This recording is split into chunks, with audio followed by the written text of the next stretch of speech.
Janet Hardy in Hollywood by Ruthe S. Wheeler, a LitVision visual audiobook.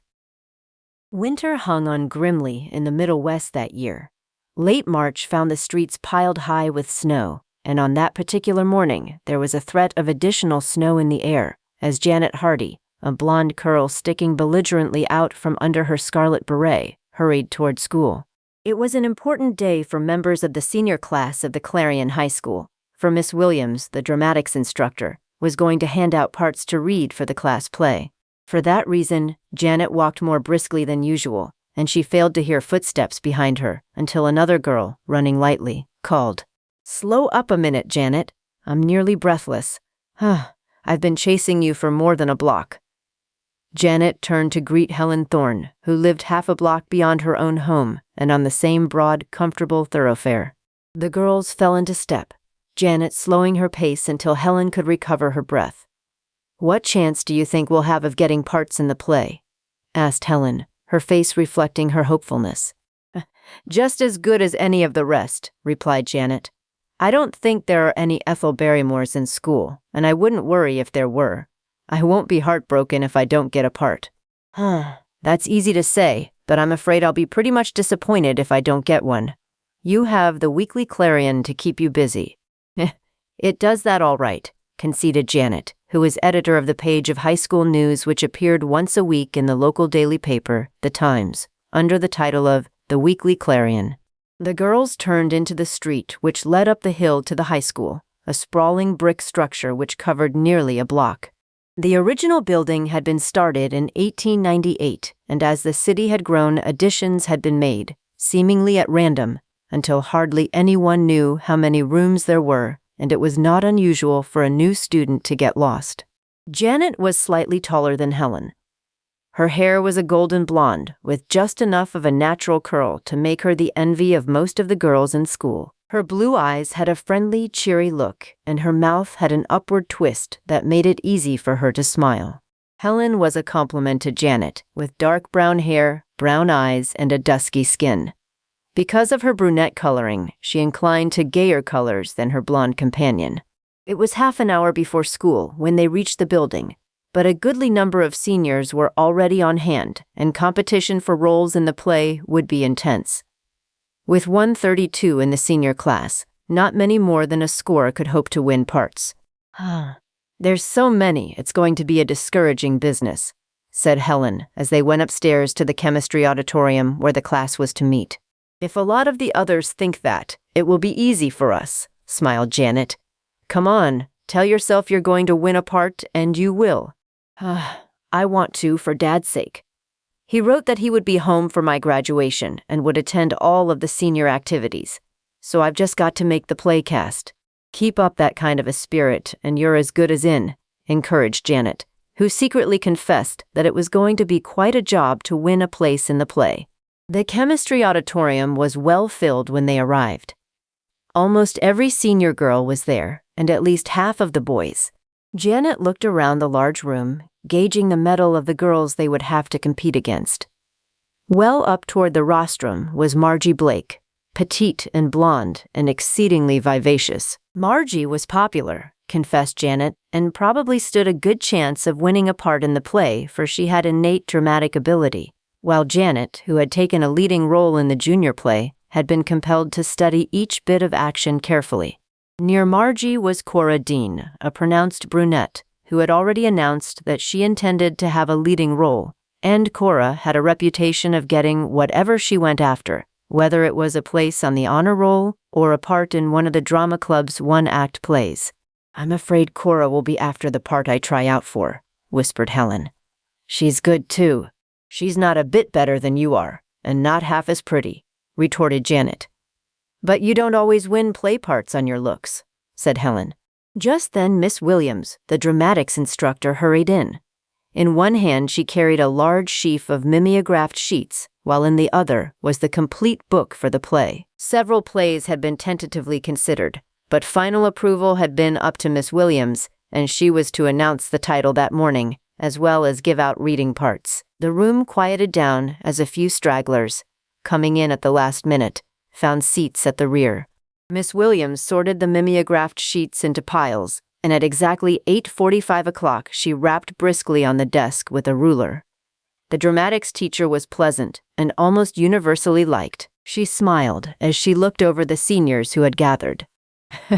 "It looks like we're going to have real competition for the play parts this year," she said. "I suppose, though, that first you'd like to know the name of the play." She paused a moment, then went on. "I've read all the plays the committee recommended carefully, and my final choice is The Chinese Image." There was a ripple of applause, for a number of seniors, including Janet and Helen, had read portions of The Chinese Image. Helen leaned toward her companion. "That's the play I've been hoping would be selected.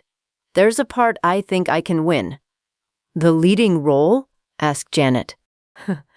"Well, hardly, but it isn't a bad part." Miss Williams held up her hand, and the buzz of conversation which had started after her announcement ceased. "I have had parts for every character mimeographed, and each sheet gives sufficient reading material for tryouts. There are 23 roles in The Chinese Image. I'm familiar with the ability of almost all of you, and if you'll come up as I call your names, I'll give you tryout sheets. The first sheet contains a brief synopsis of the play with the complete cast of characters, and the second sheet has the part I want you to try for. You will also find the hours on the second sheet when I want you to go down to the gym for the tryouts."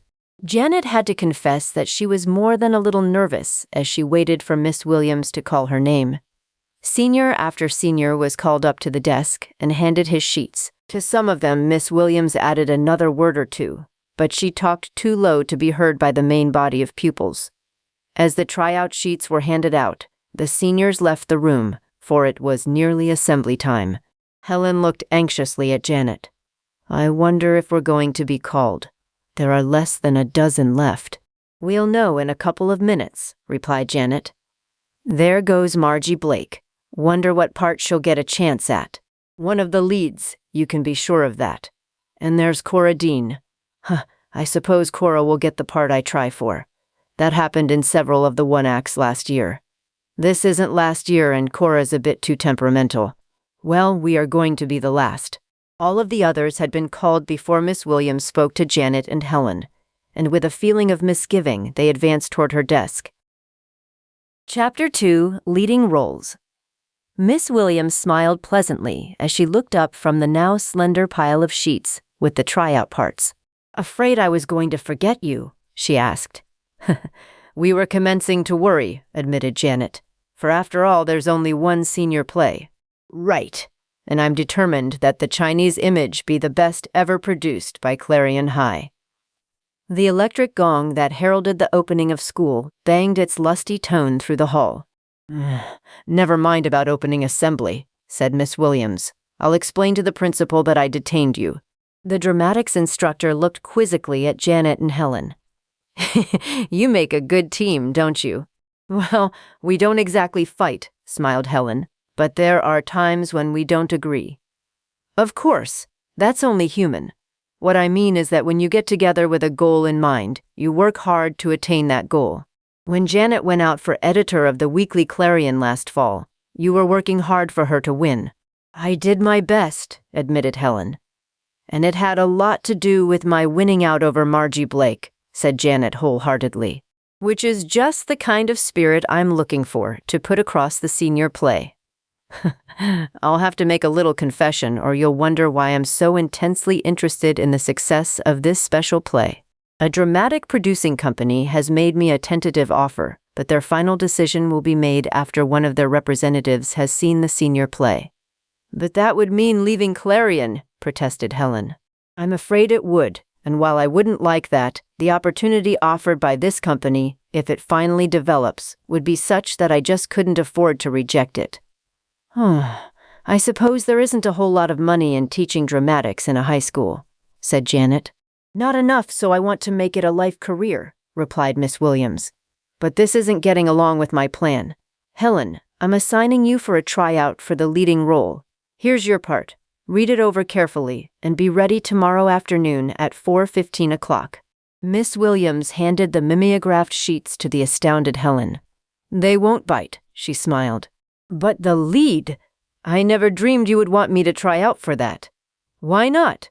It calls for a brunette with ability and brains, and I think you answer that description." Miss Williams turned to Janet. "Here's your role, Janet. It's the second lead.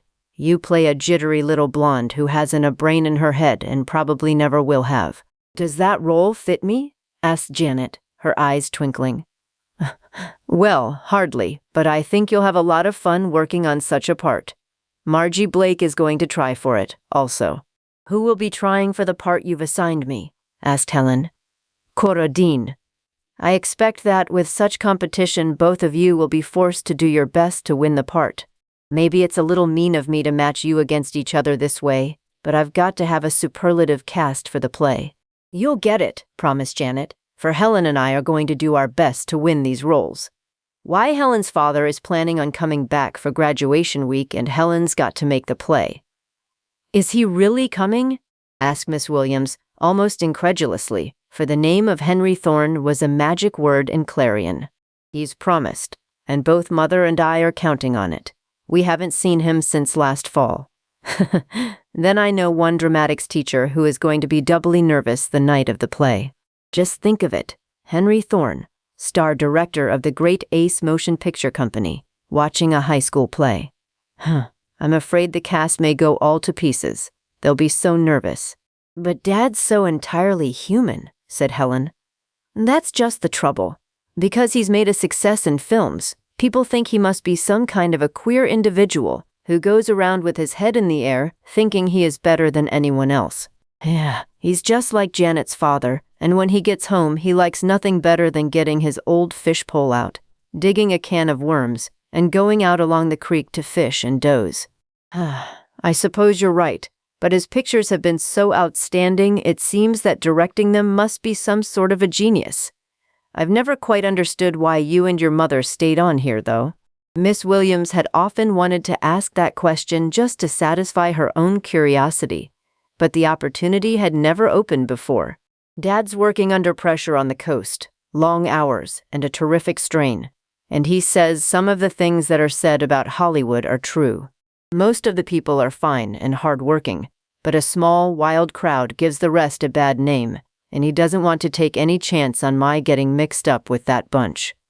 "But you wouldn't," said Miss Williams. "I don't think so, but Dad thinks it best for us to stay here in Clarion, and Mother and I are happy here with all of our friends. Of course we don't see a whole lot of Dad, but when he does get home or we go out there, we have an awfully good time." Miss Williams glanced at her watch. "It's 9:10. You'd better go down to assembly. I'll explain why you were late. Don't forget, tryouts for both of you tomorrow afternoon, and I'm counting on you to do your best." "We'll try," promised Janet, as they picked up the sheets with the tryout parts and left the chemistry auditorium. In the hall, Helen, her dark eyes aglow with excitement, turned to Janet. "Just think, I've got a chance at the leading role. Of course Cora will probably get it, but at least Miss Williams is considering me." "Now let's stop right here," said Janet firmly, "and get one thing straight. You have a chance at the leading role." Helen nodded. "Cora has a chance at the lead." Again Helen nodded. "But," went on Janet, "you are going to win the lead." "Oh, do you really think so?" There was a tinge of desperation in Helen's voice.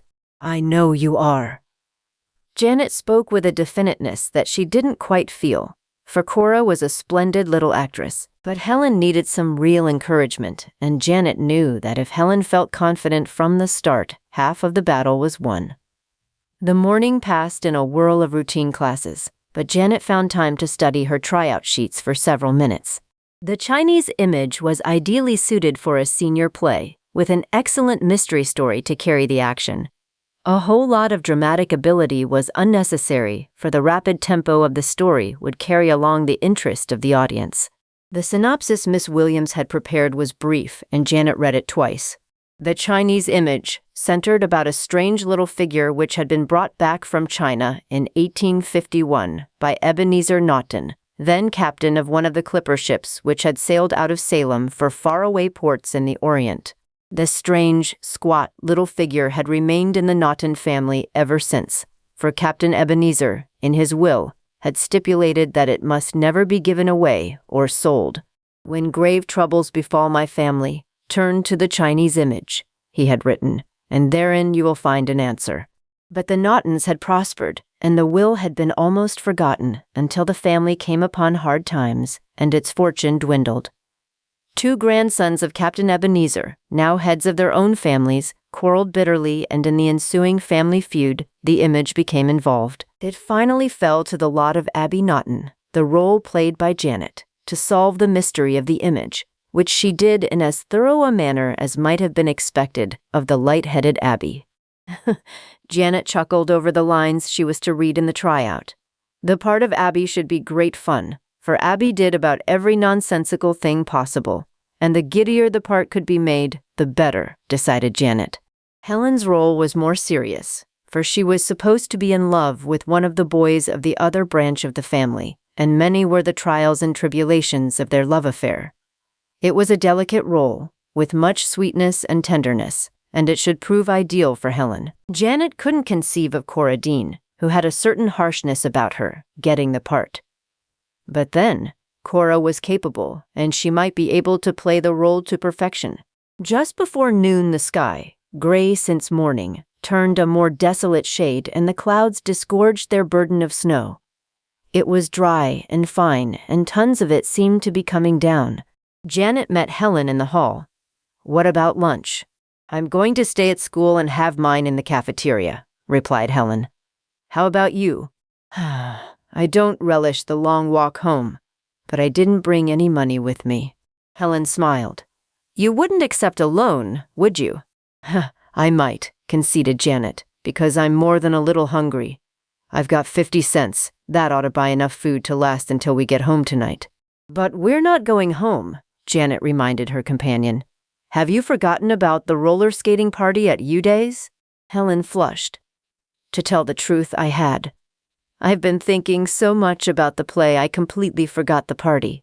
"Better not. It will be lots of fun." "I don't know whether I ought to go. If I do, I won't have much time to study over my tryout part. There'll be an hour after school, and you haven't more than 2 paragraphs to memorize." "I know them now," said Helen. "Then come on and go to the party. The bus is leaving school at 5 o'clock. We'll be at Udy's in an hour, and there'll be a hot supper and the skating party afterward." "It's snowing hard," observed Helen, gazing out into the swirling gray. "You think of everything," expostulated Janet. "Of course, it's snowing, but the road to Uday's is paved part of the way. If it gets too thick, we can turn around and come back."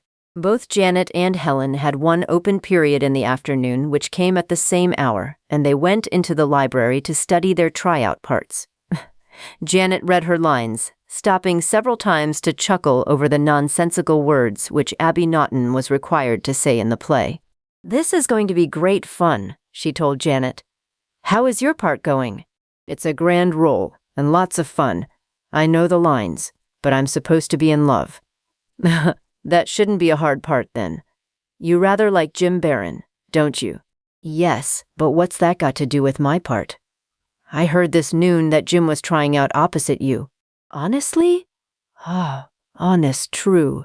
Of course he may not get it." "Jim's a grand fellow." "Seems to me I've heard you say that before," chuckled Janet. "I have a hunch you'll get that part all right."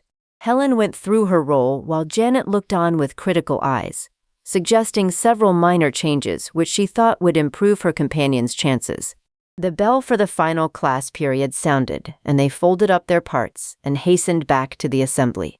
Their last class for the day was Honors English, a group of advanced English students who also served as the editors and reporters for the Weekly Clarion, writing and editing all of the high school news which appeared each Friday in the Times, the afternoon daily paper published in Clarion. It was the Honors English class which was sponsoring the roller skating party at Udy's, and Jim Barron, the sports editor, was in charge of the plans.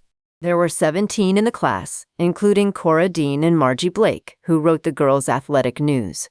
Miss Bruder, the instructor, was small and dark, but somehow she managed to keep her high-tempered class under control.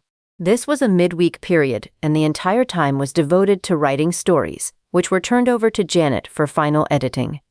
It was Janet's task to write the headlines, a job at which she had become exceedingly proficient. Promptly at 3:30 o'clock, the final bell sounded, and writing materials were shoved hastily aside. Jim Barron stood up. "I'm counting on everyone being at the party.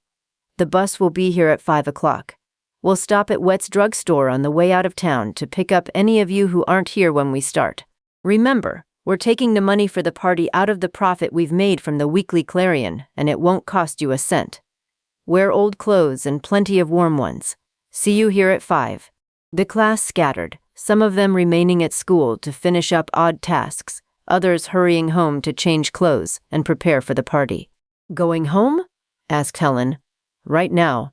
I'm certainly not going to fall down in these clothes while I'm skating. I've got an old tweed suit and boots I'm going to wear. Why don't you change to your corduroys? I thought I'd stay on and work on my part." "You know that almost to perfection now. Better get into some older clothes." Helen acquiesced, and they donned their winter school coats and started down the hill toward home. The snow was still coming down steadily, as fine and dry as ever. "I'm glad there's no wind. This would drift terribly if there was," said Janet, kicking her way through the fine spume. Chapter 3. The Wind Roars. Janet was home in plenty of time to dress in leisure for the skating party. Her mother looked in once to make sure that she had plenty of warm clothes on. "I'm glad you're wearing that old tweed outfit. It's warm and at the same time nice looking." "Even though it's old, Mother. Even though it's old. Tweed always looks nice, and that's an especially pretty shade of brown. It goes so well with your hair. Wear your scarlet beret, and don't forget the boots." "I won't," promised Janet as her mother started downstairs again. The Hardy home was pleasant, even though decidedly old-fashioned. There was a broad porch completely across the front of the house. The house itself was L-shaped, the base of the L having been added after the original structure was built. The exterior was shingled, and creeping vines softened the sharper angles. Janet's room had a south exposure with 2 dormer windows that added to the many angles of the low-ceilinged rambling room. The wallpaper was pink and white with gay farm scenes interspersed. Crisp chintz curtains were at the windows, and a gay curtain hid the large, old-fashioned wardrobe at one end of the room in which she kept her clothes. Her dressing table was between the dormers, with a rose-colored shade on the electric light. The bed, a walnut 4-poster, was against the wall nearest the hall. A gay, pink-tufted spread covered it. At one side was a small walnut stand with a shaded reading lamp. Hooked rugs, reflecting the cheery tone of the room in their varied colors, covered the dark, polished floor. Over in the far corner, where the roof sloped sharply, Janet had built a bookcase and stained it brown. It was filled with books, arranged in none too perfect order, showing the interest she had in them. But Janet had little time now to relax in the charm of her room. Parting the curtain of the wardrobe, she found her tweed suit far to the back. Her boots were back there too, but they had been well oiled and were pliable. From a walnut chest of drawers which stood beside the wardrobe, Janet drew woolen socks, for it was an 18-mile ride to Udah's, and they probably wouldn't be home until late. Janet dressed sensibly, woolen hose, heavy tweed skirt, a blue, shaggy wool sweater, and her tweed coat. The crimson beret would be warm enough. She glanced at the clock. She had spent more time than she had anticipated. It was after 4:30, and Wet's drugstore, where they were to meet the bus, was a good 6 blocks away. Janet hurried downstairs. "I've a cup of tea and some cookies all ready," her mother called. It would be after 6 o'clock before they ate, and Janet drank the tea with relish. The cookies, crisp and filled with raisins, were delicious, and she put several in the pockets of her coat. "I put your old fur coat in the hall," said Mrs. Hardy. "Your scarf's there, too." "Thanks, Mother. I'm certainly going to be too warm." Her mother went to the window. It was nearly dark, and the snow still swirled down in dry, feathery clouds. "I almost wish you weren't going," she said, "but there doesn't seem to be any wind." "Oh, we'll be all right, Mother. The bus is large, and if the weather should get bad, we could stay at Udah's until it clears. Remember, Miss Bruder is chaperone, and she's extremely sensible." "She needs to be with your crowd on her hands," smiled her mother, following Janet into the hall. Janet slipped into her old coat, It wasn't much to look at, but it was warm and serviceable. One of those bunglesome coonskins that were so popular with college students at one time. She twisted her scarf around her neck, gave her mother a quick hug and kiss, and strode out of the house. Janet kicked along through the dry snow, walking rapidly until she reached Helen Thorne's home. There were no lights in the southeast room, and Janet knew that Helen must be dressed, for that was Helen's room. She whistled sharply, a long and a short, that penetrated the quick of the twilight. The porch light flashed on, and Helen, sticking her head out, yelled, "I'm coming." Helen hurried down the walk, wriggling into a suede jacket. "Think that will be warm enough?" asked Janet, who felt very much bundled up in her coonskin. "I've got my corduroy jacket underneath and a sweater under that. I'm practically sealed up against the cold, but I'll run back and get my old coonskin." They swung along rapidly toward wet scuffing through the dry snow. "I like this," said Helen, breathing deeply.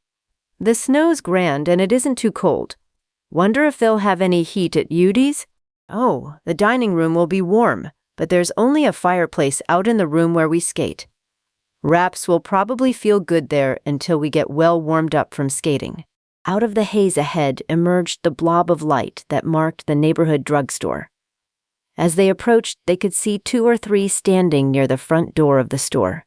Ed Rickey, captain of the football team, jerked open the door. "Greetings, wanderers of the storm. Enter and be of good cheer." They stamped the snow off their boots and stepped inside. Cora Dean and Margie Blake were there, boon companions. They were seldom apart. "Hello," said Margie. But there was no warmth in the greeting. "Hello," replied Janet.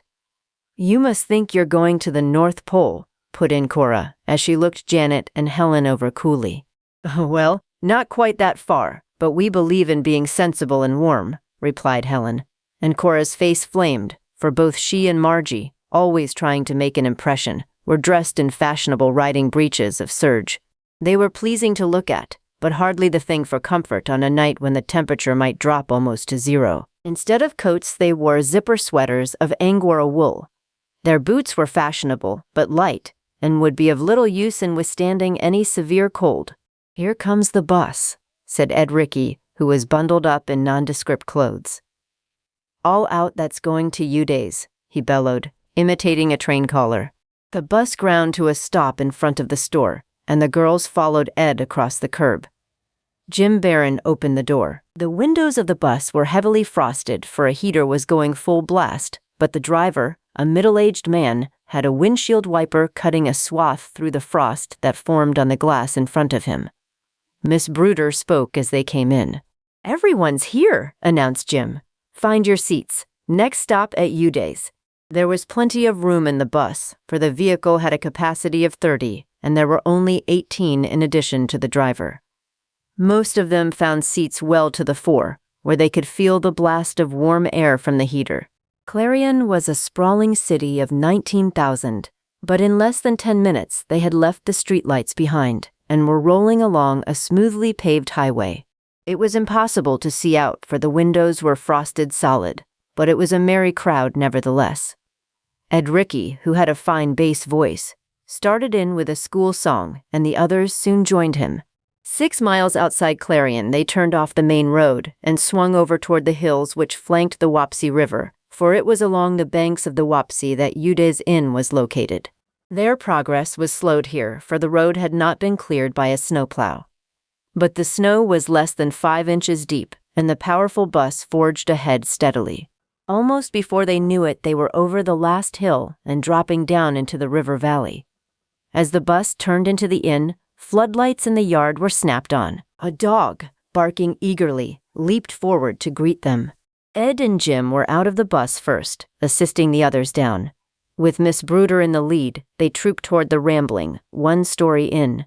Eli Ude, a coonskin cap on his head, was at the door. Behind him stood his wife, a buxom, motherly soul of 45.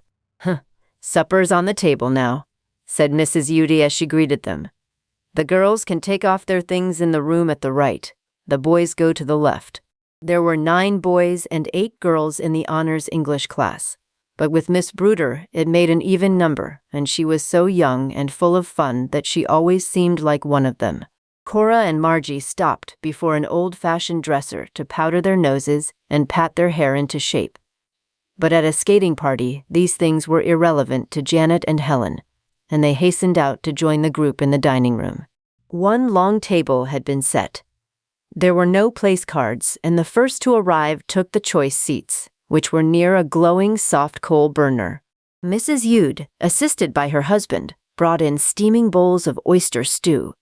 3 large bowls of crisp white crackers were on the table, but huge inroads in them were soon made. Conversation died away as the stew was ladled down hungry throats. Before the bowls of stew had vanished, Mrs. Yude brought in 2 heaping platters of thick sandwiches. Janet found at least 3 varieties and was afraid to ask Helen how many she discovered. "And this is ruining my weight, but I'm having a fine time," said Janet between bites, and Helen nodded. After the sandwiches came pumpkin pie, great thick wedges of it, with a mound of whipped cream on top and a slab of yellow cheese at one side.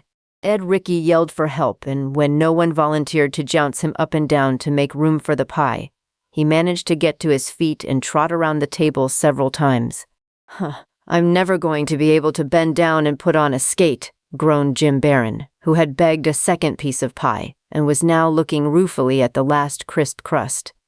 He wanted it, but he didn't quite dare, and with a sheepish look he pushed the plate away from him. "Perhaps we'd better sit around a few minutes before we start skating," suggested Miss Bruder. The suggestion was welcomed, and while Mr. Yude carried armfuls of woods into the skating rink to fill the fireplace, they told stories around the roaring fire in the heater. "I feel better," announced Jim a few minutes later. "In fact, I'll be courteous enough to help any of you weak damsels get your skates on. Let's go." With Jim in the lead, they trooped into the skating rink. The fireplace, along one wall and halfway down the rink, was roaring lustily as Mr. Yude piled it with fresh fuel. The skates were in boxes, numbered for size, and ranged in rows along the walls. Jim, Ed, and one of the other boys did the fitting, while the girls sat on a long bench. "Here's a pair that ought to be long enough for you," grinned Jim as he placed a skate under Janet's right foot. "Oh, I don't know that I'm such a clodhopper," smiled Janet. "Anyway, I'll bet I can beat you around the rink the first time." "It's a go," replied Jim, fastening the other skate. "Wait until I get the wheels under my hooves." Janet stood up and tried the skates. Jim had found an excellent pair for her. They felt true and speedy. She tried a preliminary whirl. Her balance was good. Jim shot out onto the floor, tried to make a sharp turn, lost his balance, and sat down with a thud that shook the room. "First down!" yelled Ed Ricky, who hastened to Jim's aid and entangled himself over Jim's outstretched legs.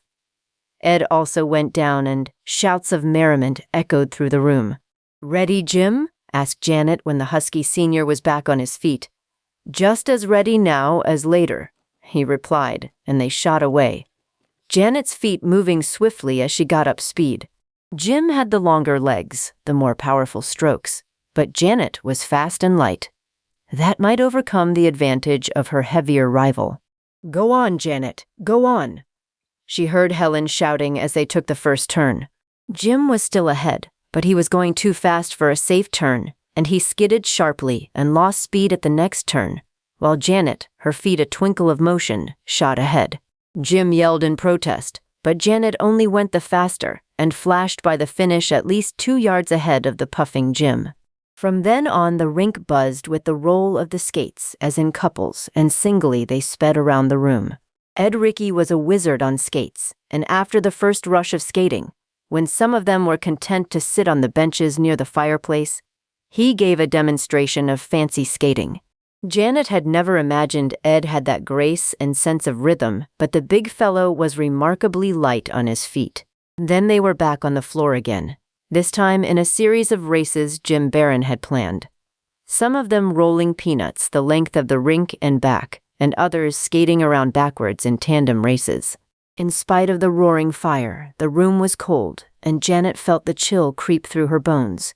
She stopped skating and edged over close to the fireplace, just as the bus driver came in and spoke to Eliud. The innkeeper departed at once with the driver, and Janet heard the bang of an outer door, as though it had been caught by the wind and closed violently. But there had been no wind when they came down into the valley to the inn. If the wind had come up, the snow might drift badly. She put that thought out of her mind and rejoined the skaters. It was less than 5 minutes later when the innkeeper and the bus driver returned, striding down the center of the rink. Mr. Udy held up one hand and the skaters gathered around him. Wind's coming up and the snow's starting to drift. Maybe bad in another hour or two. If you want to get home before midnight, you'd better start now, for it will be slow going up in the hills. We'll start at once, decided Miss Bruder. Get your wraps, everybody. Janet, some unknown fear tugging at her heart, hung back and spoke to Mr. Udy. Is it perfectly safe to start the trip back? She asked. I guess so. That's a powerful bus. But you'd better start now before the wind gets bad. This snow is going to drift like fury before morning. I expect we'll be blockaded for a couple of days. Janet rejoined the girls in the room where they had left their coats.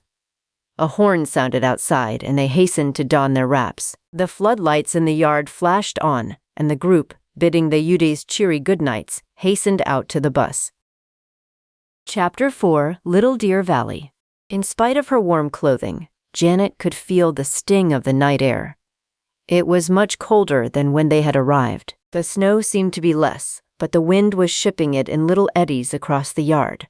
With the heater running full blast, the bus was comfortable, and they found seats well up toward the front. Miss Bruder counted them to make sure that everyone was on hand. Reassured, she told the driver to start the return trip. The windows were heavily frosted, and it was like being in a sealed room, the only peephole being the small frame of glass which the windshield wiper kept clear. What time is it? Janet asked Helen, who had a wristwatch. 9:45. We're starting home early. Janet nodded, but she was glad they had made the start. It wouldn't have been pleasant staying at Udy's if they had been snowed in, for the lonely inn had few comforts. The powerful engine of the bus labored as the big machine topped a grade out of the valley, and they swung down into another. For 5 or 6 miles, it would be one hill after another, and Janet wondered if the snow was drifting down in the valleys. The road was little used, and if the wind increased, it might make travel exceedingly difficult. But she dismissed that thought from her mind, for the bus had heavy chains on the double wheels at the rear. The spontaneity which had marked their trip out was missing, and conversation soon died away. Everyone was tired and willing to snuggle down into their coats. Janet must have been dozing, for the heavy roar of the bus motor awoke her with a start. They were backing up. Then they stopped, and the driver shifted gears. The bus leaped ahead, the throttle on full, and the exhaust barking in the crisp air. Gradually their forward motion ceased, and the wheels ground into the snow. Without a word, the bus driver shifted instantly into reverse, and they lurched backward. The driver stopped the bus, set the emergency brake, and dodged out into the night. "What's the matter?" asked Helen, who was almost hidden in her fur coat and deliciously sleepy. "I think we've hit a drift," replied Janet. "We ought to be almost home, though. It seems like we've been traveling for ages." "I expect we are." But Janet didn't feel the optimism that she meant her words to convey. If the wind had increased, they might find themselves in a serious situation. The bus driver opened the door and stuck his head in. "One of you fellows come out and give me a hand with the shovels." Jim Barron, nearest the door, responded with Ed Rickey at his heels. After several minutes, the bus driver came back inside and slowed the motor down to idling speed, and the wave of heat from the heater diminished noticeably. With the motor barely turning over, outside noises were audible, and Janet could hear the rush of the wind. Particles of the fine, dry snow were being driven against the window beside her. It was at least 15 minutes later when Jim, Ed, and the driver returned, red-faced and breathless from their exertions. The boys dropped into the front seats, while the driver opened the throttle and sent the big machine lumbering ahead. The bus plunged into the drift, the chains on the rear wheels biting deep into the snow. Once they swung sharply, and Janet gasped. but they swung back and with the engine taxed to the limit, finally pulled through the drift. Janet saw Jim look around and she thought she detected grave concern in his eyes. Then he turned away and she was too far away to speak to him without alarming the others. The bus labored up a long grade, breasted the top of the hill, and then started down. It would be in the valley that trouble would come, for the snow would be heavily drifted. The big machine rocked down the slope, jolting its occupants around and bruising one or two of them. Janet heard Miss Bruder cry out sharply and turned around, but the teacher motioned that she was all right. Then the speed of the bus slackened, the wheels spun futilely, and their forward motion ceased. Almost instantly they were in reverse, but the bus slipped to one side and, in spite of the full power of the motor, the wheels churned through the dry snow. The driver eased up on the throttle, looked significantly at Jim and Ed, and with them at his heels plunged into the storm again. Fortunately, he had tied several shovels to the bus before leaving Ude's, and they were not without implements to dig themselves out. Janet could hear them working, first at the front and then at the rear, and Helen, now thoroughly wide awake, looked at her in alarm. "It's getting colder in here," she said. "The engine's barely turning over. There isn't much heat coming out." "I know, but I mean the temperature outside must be dropping rapidly, and listen to the wind." But Janet preferred not to listen to the wind. It was too mournful, too nerve-wracking. What it whispered alarmed her, for they were still some miles from the main road, and there were few, if any, farms near. The bus driver returned and motioned to the other boys. "Give us a hand. We don't want to stay here a minute longer than necessary."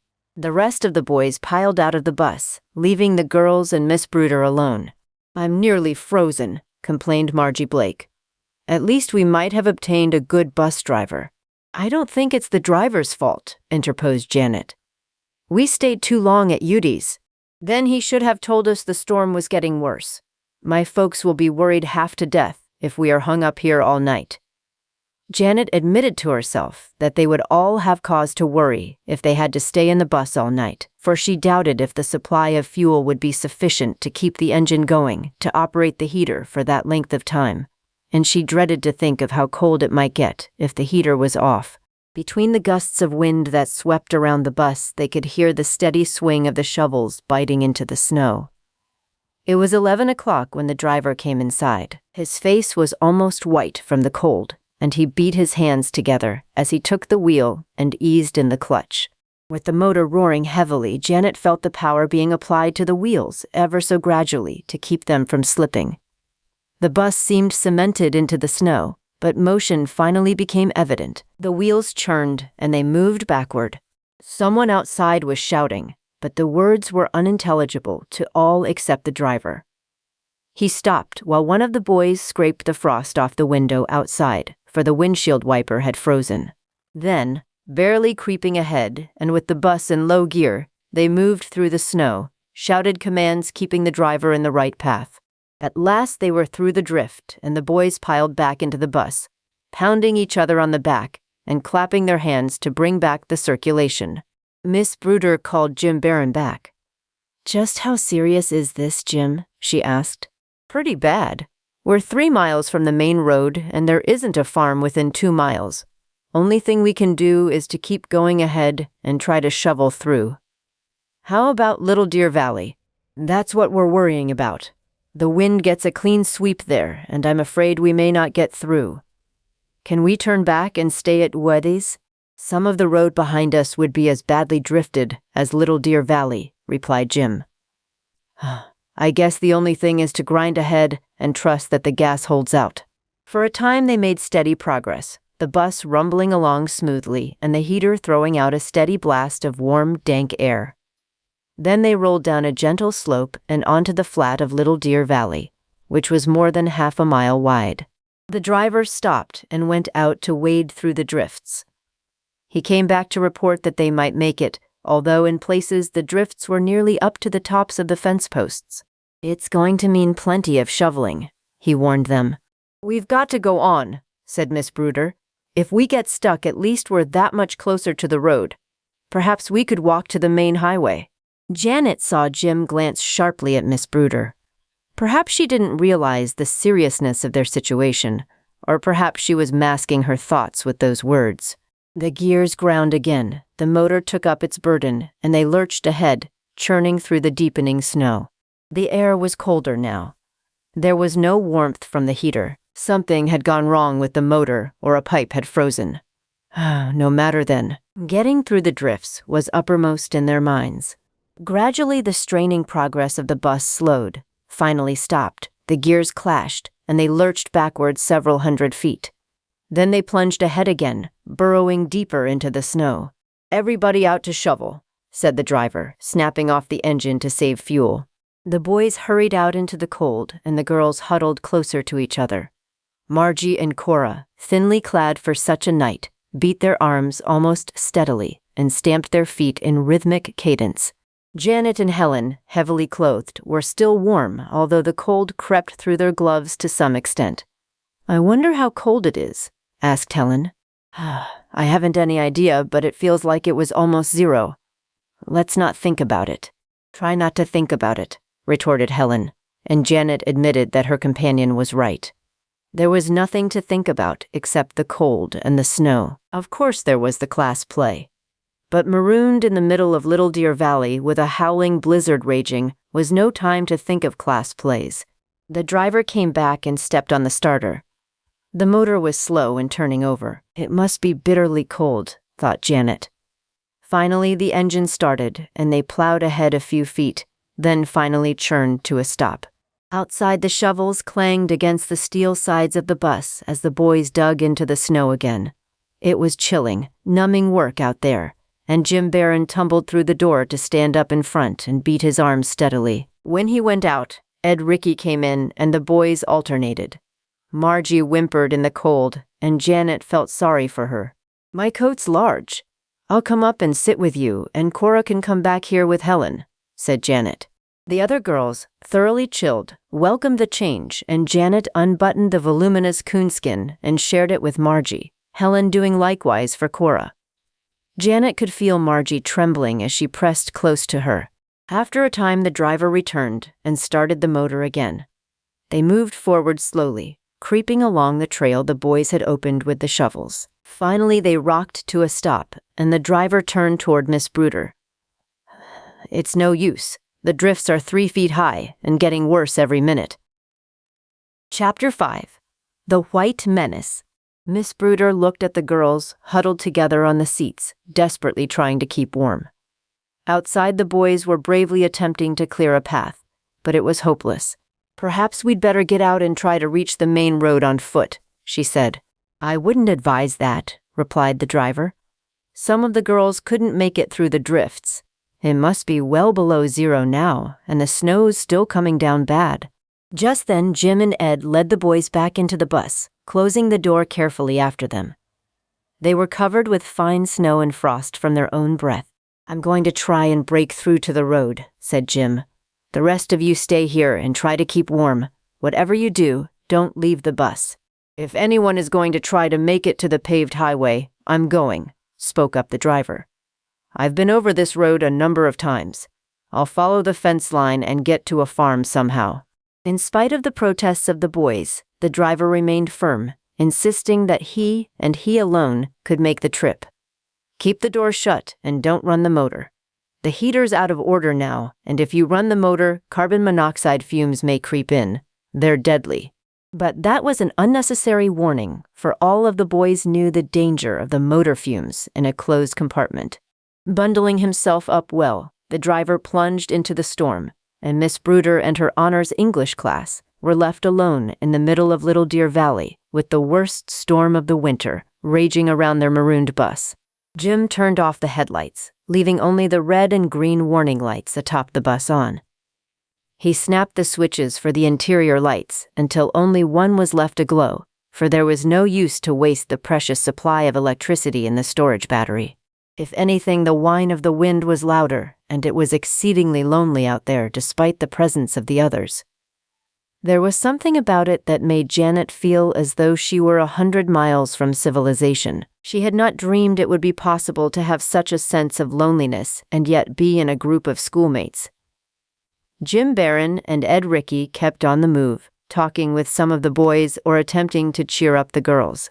"Better get up every few minutes and swing your arms and stamp your feet," advised Ed. "That'll keep the circulation going, otherwise you may suffer frostbite." Helen squinted her eyes and looked at her watch in the dim light shed by the single bulb. It was just after midnight. "Wonder if we'll be home by morning," she asked, turning back to Janet. "Let's hope so, though I'm not in the least bit hungry after the big meal we had at Uda's." "That seems ages away," replied Helen. "I'd almost forgotten the skating party." Margie, who had taken shelter under Janet's coat, spoke up. "It's all the bus driver's fault. We never should have left Uda's." "But none of us wanted to spend the night there," said Janet. "Of course we didn't dream the snow would have drifted this much." "The driver should have known," insisted Margie, and Janet thought her more than a little unreasonable. But then Margie was probably thoroughly chilled and likely to disagree with everything and everyone. The minutes passed slowly, dragging as Janet had never known they could. The cold increased in intensity, and some of the other girls, not as warmly dressed as Janet and Helen, began to complain. "My feet are getting numb," said Bernice Grogan, a slip of a little black-haired Irish girl. "Better keep them moving," said Ed Rickey. "Here, I'll move them for you until the circulation starts back."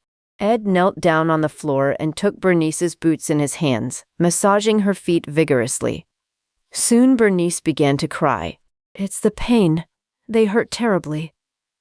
"Just the circulation coming back," said Ed. But Janet knew from the lines on his forehead that Ed was worried. "If any of the rest of you feel numb, just call out. We've got to keep moving, or some of us may suffer some frozen parts before morning," he warned. Bernice, in spite of her efforts, couldn't keep the tears back, but they froze on her cheeks, so bitter was the cold. Jim Barron opened the door, and a rush of cutting air swept in. Then he was gone into the night, and Janet could hear him wielding the shovel outside. It was 5 or 6 minutes before Jim returned, and he looked utterly exhausted. "I've never seen such a night," he mumbled. "I'm afraid the bus driver didn't get very far." "Then we'd better start out after him," said Ed, getting to his feet. But Jim's broad shoulders barred the door. "We're going to stay right here. You can't even find the fences now. It would be suicide to start in the dark. The only thing we can do is keep as warm as possible inside the bus. I started throwing snow up around the windows. Some of you fellows give me a hand. We'll bank the bus in snow clear to the top, and that will keep out some of this bitter wind. But if you cover the bus with snow, they'll never find us when they come hunting us," protested Cora. "Just never mind about that," retorted Jim. "The only thing I'm worrying about now is keeping us from freezing to death." Jim's words shocked the girls into silence. Chapter 6. Desperate Hours. Freezing to death. The phrase was terrible in its import, yet the danger was very near and very deadly, for there was slight chance that the bus driver had gotten through to give a warning of their predicament. Even if he had, Janet wondered if any searching party could brave the rigors of the night. Outside, the boys worked steadily, coming inside in shifts, and then going back. They could hear the snow thud against the side of the bus as it was piled higher and higher, and the sound of the wind gradually faded as the wall of snow protecting them from it thickened. The light from the single bulb was ghostly now. The battery seemed to be weakening. Helen looked at her watch. It was just 1 o'clock when the boys came in, beating their hands and knocking the frost from their breath off their coats. Jim was the last one in, and he closed the door carefully after him. Bernice was crying again, and Ed, though half frozen himself, bent down and massaged her feet. Miss Bruder was white and shaken, for it was more than she could cope with, and she turned to Ed and Jim to pull them through the emergency. While Ed worked with Bernice's feet, Jim spoke to the group. "We might as well face this thing frankly," he said. "We're in an awful jam. It must be 15 or 20 below right now. The snow has stopped, but the wind is increasing in strength, and the snow is drifting badly. It may be hours, perhaps a day, before we're discovered."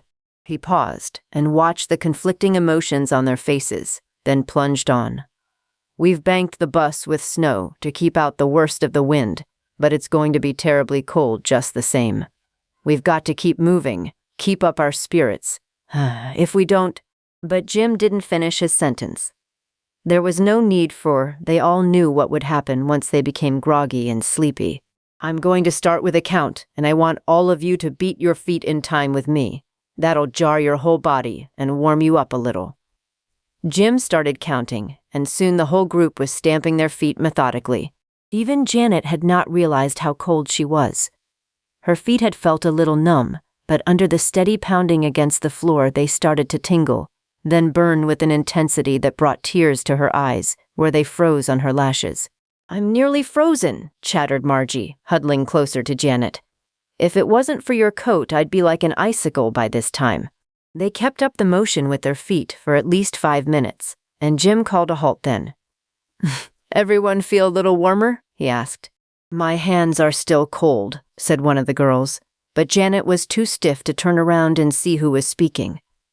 "Then here's an arm drill for everyone," said Jim, starting to swing his arms in cadence. When that exercise was completed, most of them could feel their bodies aglow as the blood raced through their veins. Ed started to tell funny stories, and though he did his best, their own situation was so tragic that nothing appeared humorous.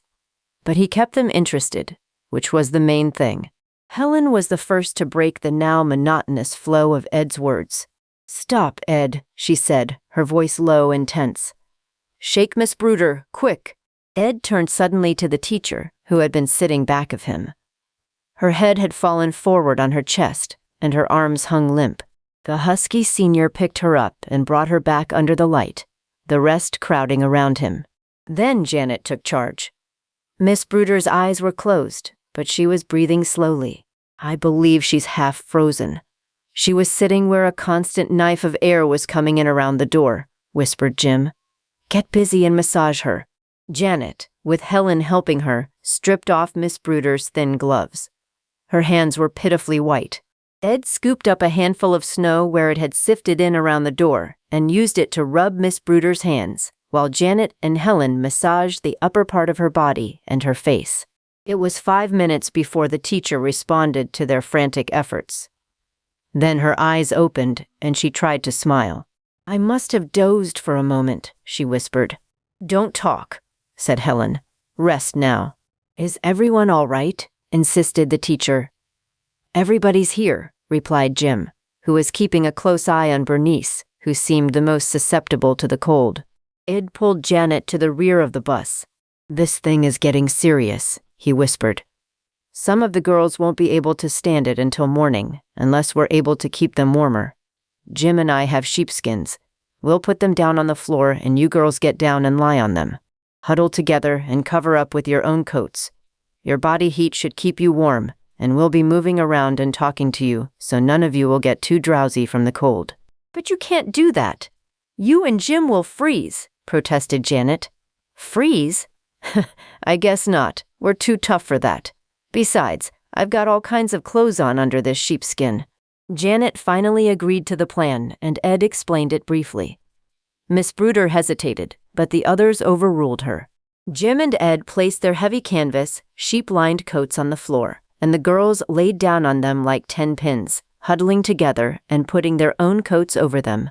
"Get just as close as you can so you'll keep each other warm," counseled Jim, who, minus his heavy coat, was busy swinging his arms and legs.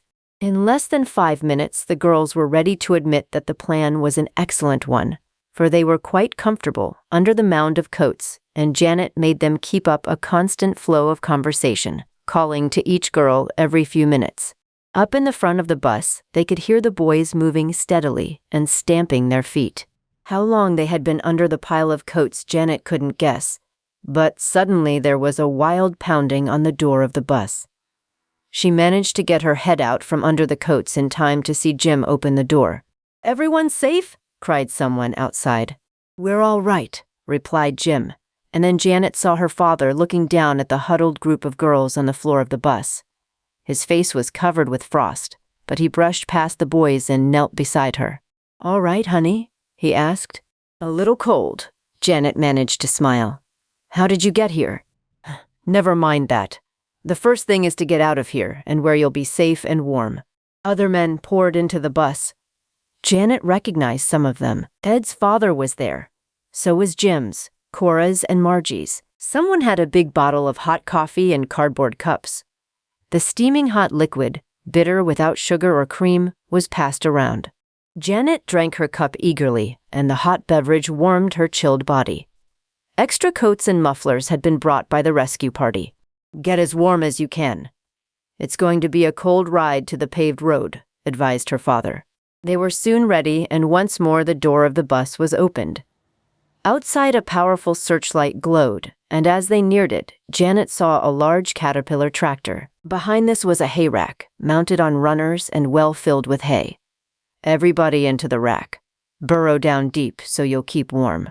Janet's father counted them as they got into the rack, yelled to the operator of the tractor to start, and then piled into the rack himself. With a series of sharp reports from its exhaust, the lumbering tractor got into motion, jerking the rack and its precious load behind it. Chapter 7. Sanctuary at Home. It was nearly an hour later when the tractor breasted the last grade and rolled down to the paved road where a dozen cars, all of them warmly heated and well lighted, were strung along the road. Anxious fathers and mothers were on hand, including Janet's mother and Mrs. Thorne, and they welcomed their thoroughly chilled daughters to their bosoms. Janet's father shepherded them into their own sedan, where despite the sub-zero cold, the heater had kept the car comfortable. Then they started the final lap of their eventful trip from Judy's home. Helen and Janet sank back on the cushions of the capacious rear seat, thoroughly worn out by their trying experience. Janet's father, one of the most prominent attorneys in Clarion, slipped in behind the wheel, slamming the car door and shutting out the biting blast of air. There were other cars ahead of them, and they made no attempt at high speed as they rolled back into the city. "How did you ever find us, Dad?" asked Janet. "You can thank the bus driver for that. Somehow he got through to a farmhouse. He was almost frozen, but he managed to tell them the story, and they phoned word in to us." "Who thought of the tractor and hay rack?" asked Helen, warm once more. "It was Hugh Grogan, Bernice's father. He sells the Caterpillars. Good thing he did, or we'd never have gotten through." "None. It was a good thing for Bernice, too. She was about all in," said Janet. When they reached the Hardy home, Janet's mother insisted that Helen and Mrs. Thorne come in and have a hot lunch before going to their own home. While the girls took off their coats and Mr. Hardy put the car into the garage, Mrs.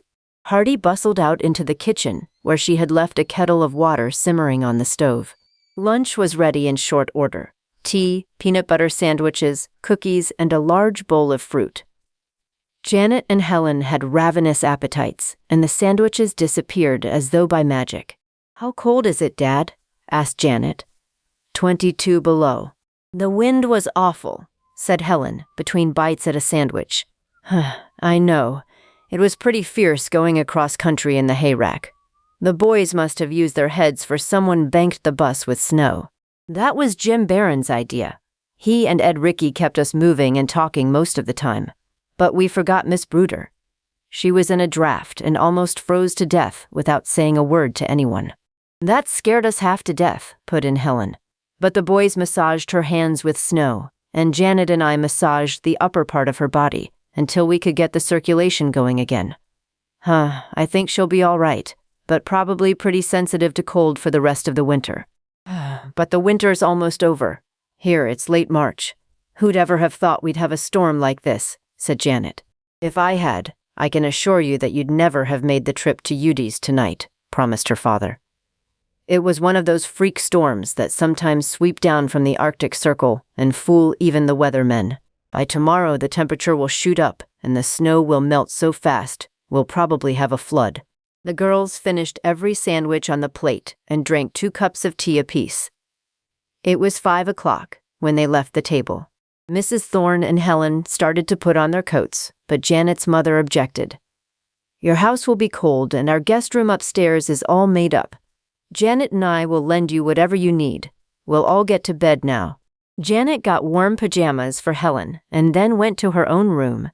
Warm and inviting in the soft rays of the rose-shaded lamp over her dressing table, it was a sanctuary after the exciting events of the night. A wave of drowsiness assailed Janet, and it was with difficulty that she unlaced and pulled off her boots. Somehow she managed to crawl into her pajamas and roll into bed, but she was asleep before she could remember to turn off the light. Her mother, looking in a few minutes later, pulled the blankets up around Janet's shoulders, opened the window just a crack to let in a whiff of fresh air, and turned off the light. Janet slept a heavy and dreamless sleep. When she awakened, the sun was streaming in the windows, and from the angle she could tell that it was late. But in spite of the knowledge that she would probably be extremely late in getting to school, Janet was too deliciously comfortable to move rapidly. After stretching leisurely, she got out of bed and closed the window. The radiator in her room was bubbling gently, and she slipped into bed to wait until the room warmed up. Vivid thoughts of what had happened during the night rotated in her mind: the cold, the wind, the snow, the terror of waiting in Little Deer Valley for the rescue, hoping but not knowing for sure that they would be reached in time to save them from the relentless cold. Someone opened Janet's door and peered in. It was Helen, who, on seeing that her friend was awake, bounced into the room. "You look pretty live and wide awake after last night," smiled Janet. "I'm not only that, I'm ravenously hungry," said Helen. "And if you had been out in the hall and caught a whiff of the breakfast your mother is preparing, you would be too." "What time is it?" "Well, you can call it breakfast or lunch, depending on whether you've had breakfast. For me, it's breakfast even though the clock says it's just a little after 11. "You're seeing things," retorted Janet, throwing off the covers and hurrying toward her wardrobe. "I wouldn't be surprised if I am, but your mother says it is after 11, and I'll take her word for it. I'll run down and tell her you'll be along within the hour." "That isn't fair. You know it won't be more than 5 minutes. I always dress faster than you do." Chapter 8: Postponed Tryouts. Helen went downstairs, and Janet hastened to the bathroom where she made a hasty toilet. Back in her room, she fairly jumped into her clothes, gave her hair one final and hurried caress with the brush, and then went downstairs. Mrs. Thorne, who had breakfasted earlier with Janet's father and mother, had gone home, so Helen and Janet sat down to the breakfast Mrs. Hardy had prepared. There was grapefruit to start with, then oatmeal with dates in it, hot, well-buttered toast, strips of crisp bacon, and large glasses of milk. "Feel all right this morning, Janet?" her mother asked, looking a little anxiously at her vibrant and energetic daughter. "Fine, Mother. I slept very soundly. Last night seems almost like a nightmare." "It was a nightmare," said her mother, sitting down and picking up a piece of toast to munch while the girls ate their breakfast. "I've never seen your father so worried. He was almost frantic until Hugh Grogan suggested they try to get through with one of his big tractors. They held a council of war right here in the front room, and I've never seen as many nervous and excited men in my life. Talk about women getting upset, why they were worse than we ever think of being." She smiled a little. She could now, but last night it had all been a very grim and very near tragedy. "You'll have to write an excuse for me," said Janet between munches on a crisp slice of bacon. "Not this time. I phoned the superintendent and he said that everyone in honors English was excused from school today." "Wonder if we'll have the tryouts for the class play this afternoon?" said Helen, who until that moment had been devoting her full energies to the large bowl of oatmeal. "There's one way of finding out," replied Janet. "I'll phone the principal's office and see if it has been taken off the bulletin board." Janet went to the phone in the hall and called the schoolhouse. When she returned, her face was aglow. No school, no tryouts. What a day and what to do. "You're sure about the tryouts?" Helen was insistent, for winning the leading part meant so much to her. "Sure as sure can be. They've been postponed until Saturday morning at 9:30 o'clock, when they will be held in the assembly. Then that will give me plenty of time to study my part thoroughly," said Helen. "But you know it now. Why, you had it memorized, every word and phrase, yesterday afternoon," protested Janet. "I know I did yesterday, but last night scared it completely out of me. I can't even remember the opening lines. Maybe it's a good thing. We'll both start over, and this afternoon we can rehearse upstairs in my room." "Grand. I've got to go home and help Mother for a while, but I'll be back by 2:30 o'clock and we'll start in." Breakfast over, Janet went to the door with Helen. The day was bright and almost unbelievably clear. The temperature was rising rapidly. The wind had gone down, and their experience of the night before seemed very far away. Rivulets of water were starting to run down the streets, and before nightfall the gutters would be full of the melting snow and slush. Janet found a multitude of little things to do around home to help her mother, and the first interruption came with the ringing of the telephone. Her mother answered, but then summoned Janet. "It's the Times," said Mrs. Hardy. Janet took the instrument and recognized the voice of the city editor of the local paper. "I need a good first-person story of what took place inside the bus, Janet," said Pete Benda. "Can you come down to the office and write a yarn? You've had enough experience with your high school page to do the trick and do it well." "But it all seems so far away and kind of vague now," protested Janet. "Listen, Janet, I've got to have that story." Pete was cajoling now. "Haven't we done a lot of favors for your high school page?" "Yes, but—" "Then come down and write the story. I'll save a good spot on page 1 for it." Janet hung up the telephone, feeling a little weak and limp. Pete Benda was insistent, and she would have to go through with it. "The Times wants me to come down and write a first-person story of what happened last night," she explained to her mother. "I didn't want to, but Pete Benda, the city editor, just insisted. He's been so good about helping us out on the school page when we've been in jams that I couldn't say no." "Of course not, and you'll do a good piece of writing. No, don't worry about it. Run along. I'll have a little lunch ready when you get back." Janet put on her coat, but paused at the door and called to her mother. "If Helen comes before I get back, tell her I'll be along soon." Janet enjoyed the walk to the Times office, for the air was invigorating. The Times was housed in a narrow 2-story building with its press in the basement. The news department was on the 2nd floor, with the city editor's desk in front of a large window where he could look the full length of the main business street of Clarion. Pete Benda, thin and too white-faced for his own good health, saw Janet come in. "Here's a desk and typewriter you can use," he said. "I'm counting on having that story in less than an hour. You'll have to come through, young lady." Janet flushed at Pete's appellation, for the city editor of the Times was only a little older than she. Oh well, perhaps Pete was 22, but she could remember when he had been in high school, playing football, and one of the best ends in the state. Janet rolled some copy paper into the typewriter and looked rather blankly at the sheet. It was hard now to concentrate on the events which had been so tragically real the night before. If she could only get the first sentence to click, the rest would come easily. She tried one phrase. That wouldn't do. Not enough action in it. Ripping the sheet of paper from the typewriter, she inserted another and tried again. This was better. Perhaps it would do. At least she had started, and the words came now in a smooth flow, for Janet could type rapidly, thanks to a commercial course in her junior year.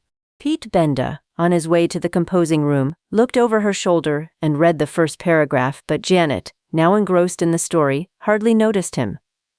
Pursing his lips in a low whistle, a trick that he did when pleased, Pete went on about his work. Janet finished one page and then another. Even a third materialized under the steady tapping of her fingers on the keyboard. Then she was through. 3 pages of copy, 3 pages of short, sharp sentences, of adjectives that caught and held the imagination, that gave a picture of the cold and the apprehension of those in the bus. Of the relief, almost hysterical, when rescue came. Janet didn't read it over. It was the best she could do. If Pete wanted to change it, that was all right with her. She put the 3 sheets of copy paper together and placed them on his desk. Then she slipped into her coat and went downstairs. She had finished the story well within the limit set by the city editor, and she turned toward home and the rehearsal she and Helen had planned for the afternoon. Chapter 9. Big News. Janet had gone less than half a block when she heard someone calling to her. Looking back, she saw Pete Benda leaning from an upper window of the Times office. He was waving Janet's story in his hand. "Great story, Janet," he shouted. "I'll send you a box of candy. Thanks a lot." Janet smiled and waved at Pete. It was just like the impetuous city editor to lean out his window and shout his thoughts at the top of his voice to someone down the street. But she was glad to know that the story met Pete's approval. But as for the candy, well, Pete was always making promises like that. If he had kept them all, he would have needed a private candy factory. Helen was waiting when Janet reached home, and she waved a letter at her friend. "It's from Dad," she cried. "He says he's about through on the picture he's making at present and will be home without fail for my graduation. Wants me to send him the dates of the play, of the banquet, and of everything. Also wants your dad to make sure the fishing will be good and to line up a good plot where he can find plenty of worms." "That's splendid news. I'm so happy," said Janet, who knew how much Helen missed her father's companionship at times, for when he was in Clarion they were almost inseparable. But Janet realized that Mr. Thorne was exceedingly smart in keeping Helen in Clarion, rather than taking her west with him to the movie city, where she would be subject to all of the tensions and nervous activity there. Here in Clarion, she was growing up in entirely normal surroundings, where she would have a sane and sensible outlook on life and its values. "I phoned your dad, and he says he'll have to start hunting good creeks just as soon as the snow's off." "That kind of puts Dad on the spot, for he's got to deliver on the worms and the fishing," smiled Janet. "Oh well, Dad doesn't care so much about getting any fish. He just likes to get out and loaf on a sunny creek bank and either talk with your dad or doze. He calls that a real holiday." Janet went upstairs and got the mimeograph sheets with the synopsis of the play and the part she was to try out for. After the drama of last night, that of The Chinese Image seemed shallow and forced. The role of Abby Naughton, who was more than a little light-headed and fun-loving until a crisis came along, was comparatively easy for it, called for little actual acting ability, and Janet was frank enough to admit that she was no actress. Helen, trying for the straight lead, carried by Gail Naughton, had always liked to think that she had real dramatic talent, and Janet was willing to admit that her companion had more than average ability. At least Helen was pretty enough to carry the role off whether she had any dramatic ability or not. Coaching each other, they gave their own interpretations of the parts which they were trying for. An hour and then another slipped away. The brightness faded from the afternoon and Janet turned on a reading light. "I think we've done all we can for one day. If we keep on, we'll go stale. Let's forget the tryouts for a while." "You can," retorted Helen, "but I've simply got to win that part. What would Dad think of me if I didn't?" "I don't believe he'd think any the less of you," smiled Janet, "but I'll admit it would be nice for you to win the leading role, and I'll do everything I can to help you." "Of course, I know you will." It was awfully small of me to say that. The doorbell rang, and Janet answered it. A boy handed her a package. "It's for Miss Hardy. She live here?" "I'm Janet Hardy." "Okay, I just wanted to be sure this was the right place." "This looks interesting," said Janet, returning to the living room with the large box. Her mother, who had heard the doorbell, joined them. Janet tore off the wrapping, opened the cardboard outer box, and pulled out a 2-pound box of assorted chocolates. On top of the box was a clipping torn from the front page of the Times. Janet stared hard at the clipping, hardly believing her eyes. There was her story with her name signed to it. "Why, Janet? Your name is on this front page story," exclaimed her mother. "What's all the mystery?" demanded Helen, and Janet explained, rather quickly, about her summons to the Times office. "Pete Benda said he liked the story and was going to send me a box of candy, but I thought he was joking. You know he's always telling people he's going to send them candy." "This is no joke," said Helen as Janet opened the box and offered candy to her mother and to Helen. "In fact, I'd like a joke like this about once a week." "Yes, but I wouldn't like an experience like we had once a week," retorted Janet. Helen's mother phoned that they were having an early supper, and Helen picked up the tryout sheets, put her coat over her shoulders, and started for home. "If I disappear, it's just that I've been swept away in the flood," she called as she hurried out. Janet looked after her. Helen wasn't far from wrong. With the rapidly rising temperature, the afternoon sun had covered the sidewalks and filled the street with rushing torrents of water. Another day, and there would be no sign of the storm of the night before. Mrs. Hardy called, and Janet went into the kitchen to help her mother with the preparations for the evening meal. "I heard you rehearsing this afternoon," said her mother, "and I wouldn't set my heart too much on winning one of those parts." "I won't," promised Janet. Of course I'd like to be in the senior play, but I won't be heartbroken if I don't win a part. Perhaps I was thinking more about Helen than you, confessed Mrs. Hardy. She's so much in earnest that failure would upset her greatly. I know it, but I can understand why Helen wants a part, and I'm afraid I'd be just as intent if my father were the ace director for a great motion picture company. I suppose I'd think that I should have dramatic ability to be a success in his eyes. That's just it, said Mrs. Hardy. Helen doesn't need to get a part in the play. When he comes home, he likes nothing better than being with his wife and Helen. You know he never goes anyplace, except fishing with Dad. Oh, pshaw, they don't fish. They dig a few worms and take their old fish poles along some creek that never did have any fish. It just gets them outdoors and away from people who might want to bother Henry Thorne. Well, no matter. Helen has set her heart on winning the leading role, and I'm going to do everything in my power to help her along. Chapter 10, Victory for Helen. The rest of the week slipped away quickly. The harrowing experience in Little Deer Valley became a memory, and the seniors concentrated upon winning roles in the class play. By Saturday morning, the snow had vanished, the temperature was above freezing, and the grass was starting to turn green. Such are the miracles of the early spring. Janet and Helen rehearsed their tryout parts so many times that Janet found herself mumbling her lines in her sleep. Most of the seniors assembled promptly at 9:30 o'clock that morning for the tryouts. A few of them, feeling that they had no chance, did not come. But Janet noticed that Margie and Cora were well to the front of the room where Miss Williams would be sure to see them. I want you to do your best this morning, for on your work now depends whether you will have a place in the play, she warned them, and Janet felt a little twinge. School was near an end, and the senior play was her last chance. Of course it wasn't as important to her as it was to Helen, but it would be nice to have the part of Abby, for Abby was such a delightfully irresponsible character. Miss Williams called for tryouts for minor roles first, and Helen sent an anxious glance toward Janet and nodded toward the hall. They slipped out of the assembly quietly, and Helen voiced her fears.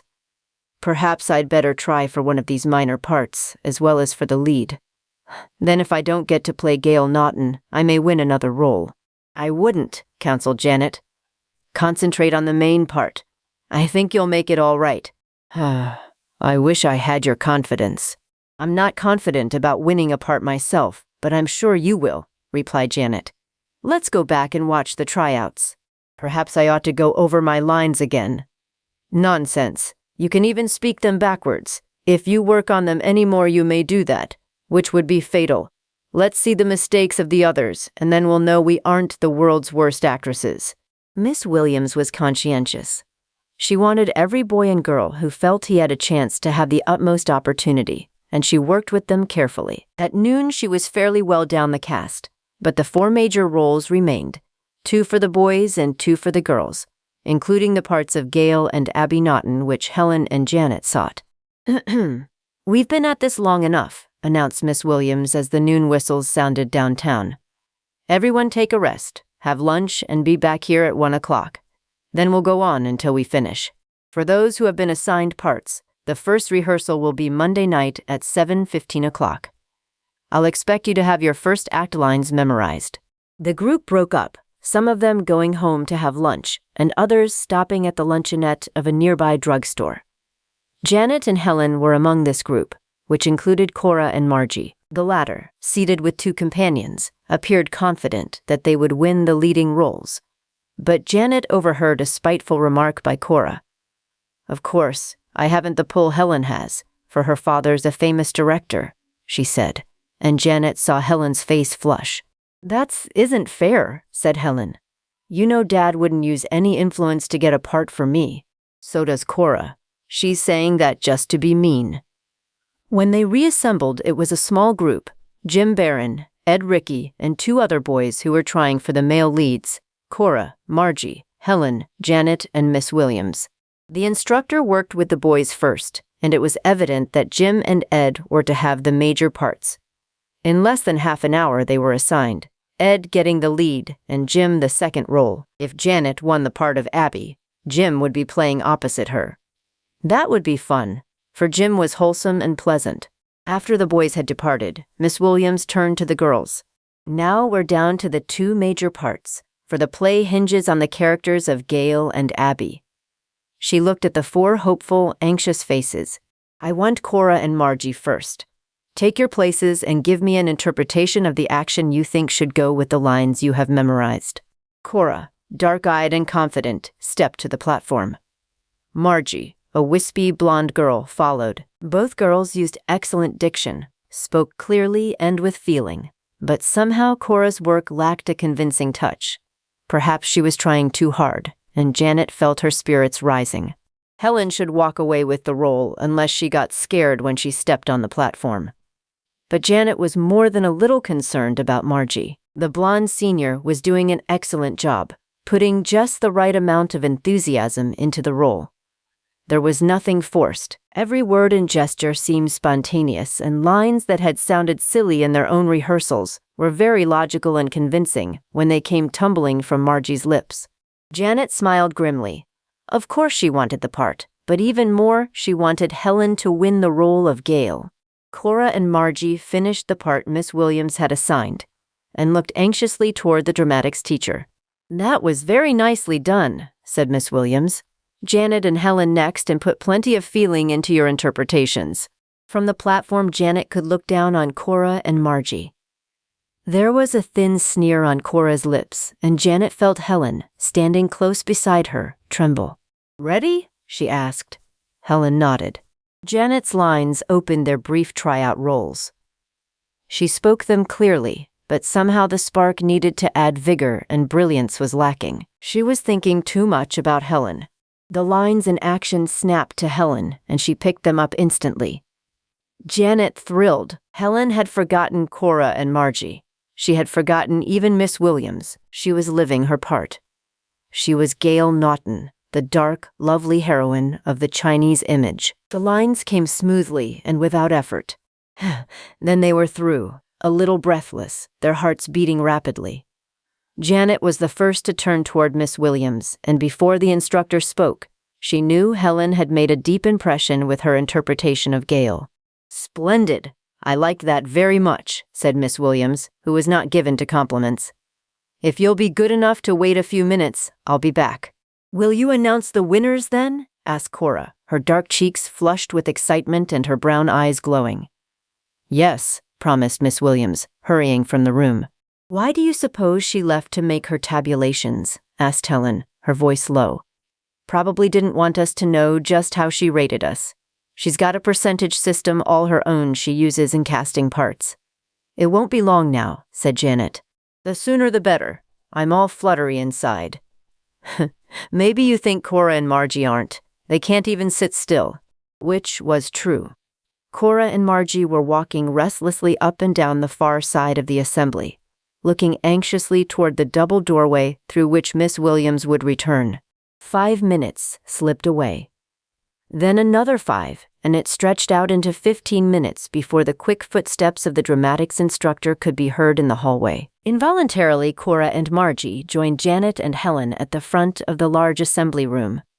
Miss Williams came in briskly, a slip of paper in her right hand, and Janet, who was nearest, saw 2 names written on the slip. Sorry I kept you so long, but I'm trying to be very fair in making the final selections, explained Miss Williams. Go on, burst out Cora. Who won? Miss Williams frowned. Well, I'm sorry, Cora. The dark-haired senior interrupted her sharply. You mean I didn't win? I mean that Helen gave a more convincing interpretation of the part. She gets the leading role. Cora's eyes flashed. I might have known that. Too bad I don't have a father with some influence. Cora picked up her coat. Come on, Margie. We've just wasted our time. I'd stay if I were you, Margie, said Miss Williams. What I have to say should interest you. And in those words, Janet knew the decision. Helen had the lead, and Margie was to get the second role. She was out, but at least she could take it without creating a scene like Cora. Chapter 11. A famous director arrives. Miss Williams looked at the 3 girls remaining, and she spoke slowly, choosing her words with care. "I regret that Cora took that attitude," she said, "for there was no influence used in my selection of Helen for the lead. She was much better in the tryout than Cora." Then the instructor turned to Margie. "You did a nice bit as Abby," she went on, "and I want you to take that role. Janet was practically as good as you were on the lines, but you seem a little more like the character. You're thinner and you flutter around more than Janet, and Abby is a very fluttery sort of a person." Margie grinned. "In other words, Abby is a dizzy sort of a gal, and I'm that type." "Call it that if you want to," smiled Miss Williams. "Do you want the part? And how?" "Very well. I will expect you and Helen to have your lines for the first act well in hand by Monday night." Miss Williams, followed by Margie, left the room, and Helen turned to face Janet. "I'm sorry it turned out this way. I'd rather you had won a part." "I'm not," said Janet, and she said it honestly, for a part in the senior play had meant so much more to Helen. She knew she had done her best, but she had to admit that after all Margie was better suited to the role than she. The air softened. April came and went, and the senior play neared its final rehearsals. Miss Williams drove the cast without mercy, for on the success of the play would depend her own opportunity for advancement. Helen, working every spare moment, became tired and irritable. "I'll be glad when it's all over," she said. "I never dreamed it would be so hard." "You'll be well repaid when the play is given," said Janet, who had been assigned to the stage crew. In this capacity, she attended almost every rehearsal, and she couldn't help watching Margie go through the lines of Abby. It was a delightful part, easy to handle, and so breezy and irresponsible. Costuming took several nights, for Miss Williams was meticulous. Then came the dress rehearsals, the first on Monday night. The play would be given Friday. On the following week came the junior-senior banquet, and then graduation, and the end of school days. Janet, watching the play and rehearsal each night, came to know the lines of almost everyone in the cast, for the lighting of the show was in her charge. It was up to her to get just the right amount of amber in the afternoon scene, and just the right amount of blue to simulate moonlight for the evening scene from the rather antiquated banks of lights on each side of the stage. Brief letters and a telegram or two had come from Helen's father, assuring her that he would arrive in ample time for the presentation of The Chinese Image. Janet's father had found a small plot at the rear of their own large lot, which yielded an ample supply of worms at almost every spadeful, and Indian Creek, 2 miles north of Clarion, was said to abound with bullheads that spring. On Wednesday night, after a long and tiring rehearsal, Janet and Helen walked home through the soft moonlight of the late May evening. "I haven't heard from Dad today. He was going to wire what train he would arrive on. It looks like he won't be in until the morning of the play." "That will be plenty of time. He can stay on longer after the play's over," said Janet. "And won't be plenty of time if he has to do any more retakes on his last picture. His letters have sounded awfully tired. Let's walk on down to Wet's for an ice cream soda. The walk will do both of us good, and the soda will be refreshing," said Janet.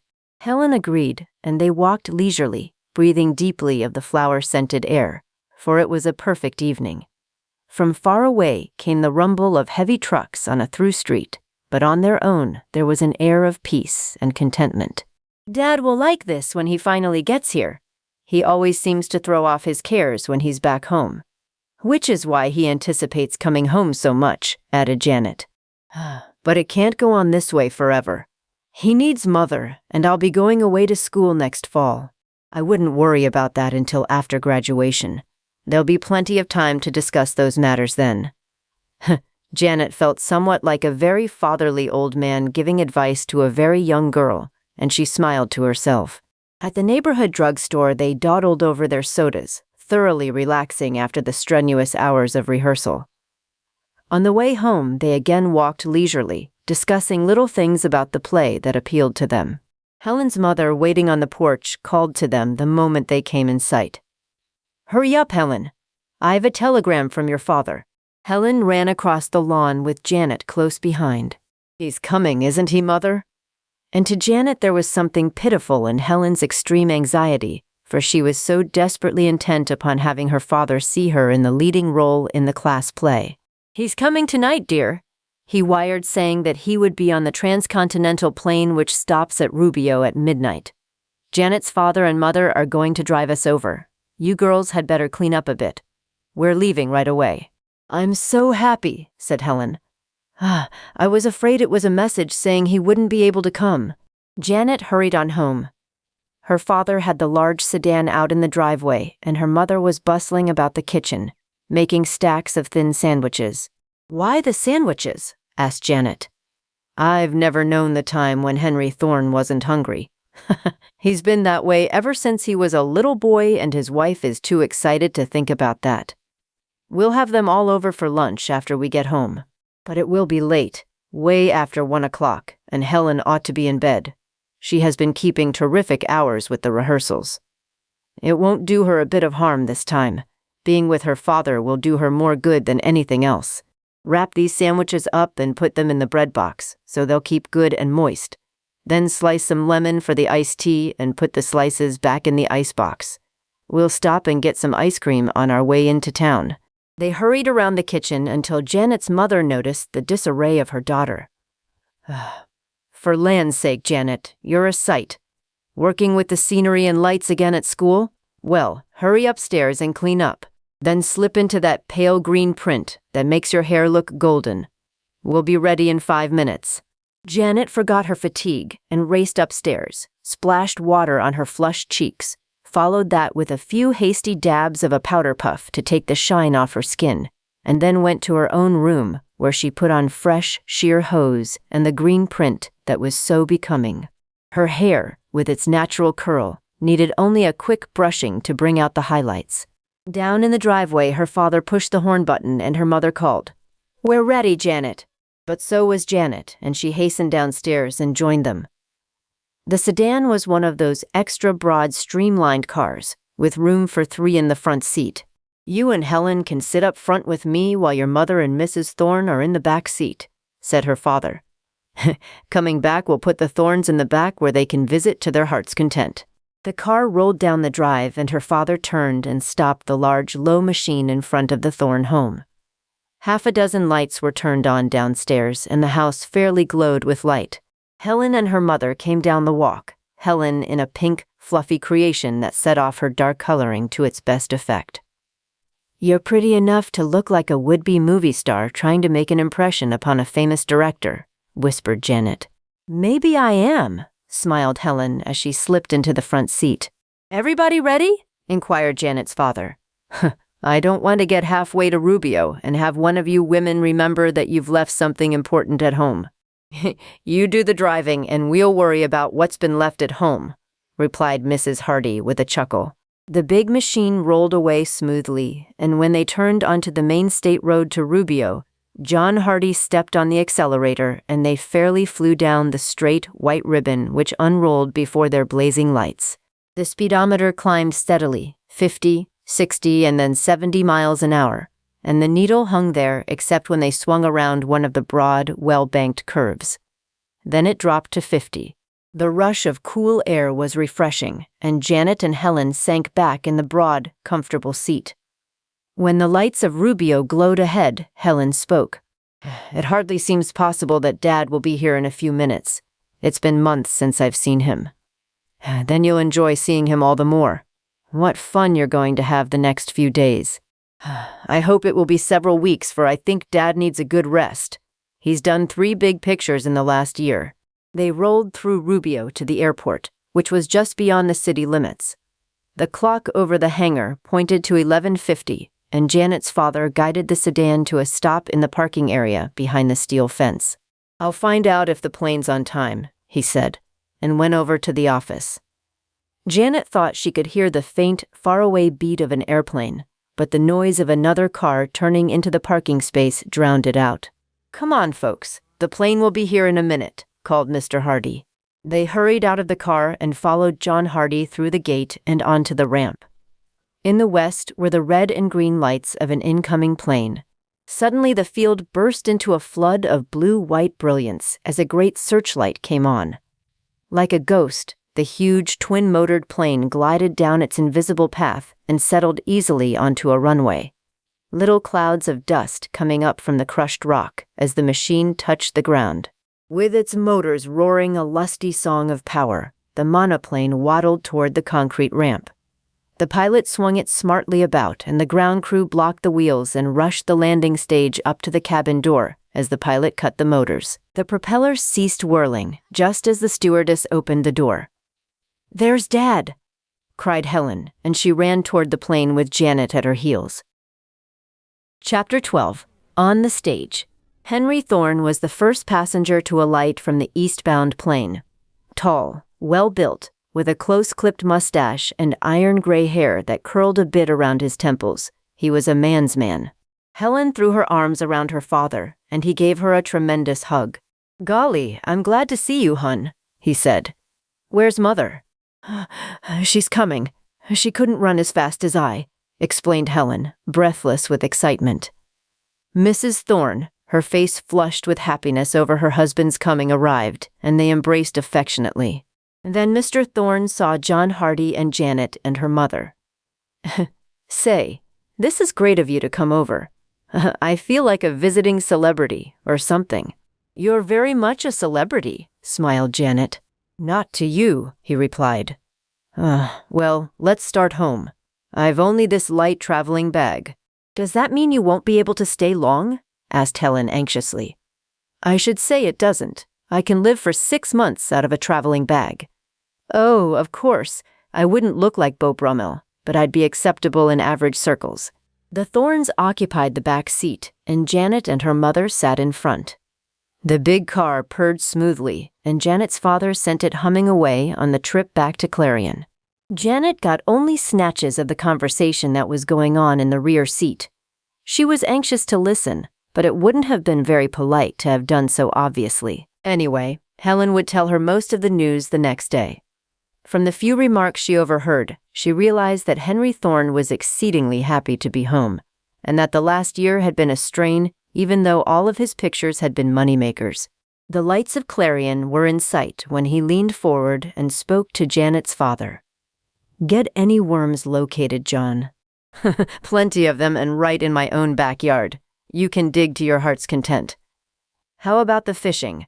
I haven't tried it myself, but the boys say there are lots of bullheads in Indian Creek. Remember it? I'll never forget the time we were hunting rabbits and walked across the ice of the creek. It wasn't frozen thick enough, and we dropped through into water waist deep. Going home was the longest, coldest walk I've ever taken." "It wasn't very pleasant," nodded Janet's father. "Did you hear about the experience of the girls?" "Haven't read a paper for weeks. I've been going day and night on retakes for the last picture." "What happened?" They slowed down for the edge of Clarion, and Janet's father, briefly and vividly, recounted the events of that harrowing night in the storm and bitter cold of Little Deer Valley. "I should have known about this," said Henry Thorne quietly. "Why didn't someone wire me?" "I thought of it," said Helen's mother, "but it all happened so quickly. Then, after the girls were safe at home, I thought wiring you would only prove disturbing, and I knew you were going to the limit of your strength and endurance anyway." "Perhaps you're right," he conceded, sinking back in the rear seat. But it's great to be home." John Hardy swung the car into the drive, and they rolled up the grade to the porch. "Pity you couldn't take a man to his own door," chided his friend. "All right, I will if you want to miss the lunch that's waiting." They bantered good-naturedly, for John Hardy and Henry Thorne had been companions since boyhood. Now their correspondence was haphazard and infrequent, but each anticipated their visits together. Janet hastened to the kitchen to help her mother with the lunch, placing the delicious, thinly cut sandwiches on a large silver platter. There was a heap of them, but it was late and they were all hungry. Her mother stopped halfway to the dining room, a stricken look appearing on her face. "I completely forgot to stop on the way home and get ice cream." Janet looked at the clock. It was 1:15 a.m. "Mem, I'm afraid it's too late to find any place near here open. We'll make out anyway with sandwiches, cheese wafers, and tea." "There's some chocolate cake left over from yesterday," said her mother. "Then I'll put that on. We'll have plenty." They bustled about, and almost before they knew it, Janet was out on the porch announcing that lunch was ready. The Hardys sat on one side of the table and the Thorns on the other, the conversation shifting back and forth. The pile of sandwiches dwindled rapidly. Teacups were refilled 2 and 3 times, and Henry Thorne was noticed taking at least 2 slices of the thick, delicious chocolate cake. John Hardy accused him of taking 3 slices, but this he denied strenuously. "If I'm to be accused of eating 3 slices of cake, I'm going home," he announced, "and I won't be back until there's more cake. I'll get up early and bake a fresh one. It will be ready by noon," said Janet's mother. "That'll be just about the time I'm getting up. Come on, folks. We've got to get some sleep tonight." Good nights were said quickly, and with Henry Thorne in the lead, the visitors departed for their home. Janet helped her mother clear away the dishes. It was too late to wash them, and they were hastily stacked in the sink. "How do you think Henry looks?" asked John Hardy, coming into the kitchen. "He's too tired, and looks like he's been going on nervous energy for simply days," replied Janet's mother. "I got the same impression. If we can manage to make him forget that strenuous business of his, of making successful motion pictures, he'll be able to build himself up. He'll find plenty to interest himself in the graduation program," said Mrs. Hardy. "And if you take him on some fishing and loafing expeditions along the creek, he'll get a fine chance to relax. Unless they send a rush call from the coast for him to return at once like they did a year ago, just after he had settled down to a fine vacation. Well, staying up and talking doesn't help the situation. Scoot for bed, Janet. It's a good thing you aren't in the class play, what with keeping such late hours as this." Up until the afternoon of the play, Janet saw very little of Helen's father. He was over to the house once, but Helen informed her that he had been sleeping and taking long drives around the countryside with her mother. "They have so very much to visit about," explained Helen, who was worn thin by the strain of the last rehearsals.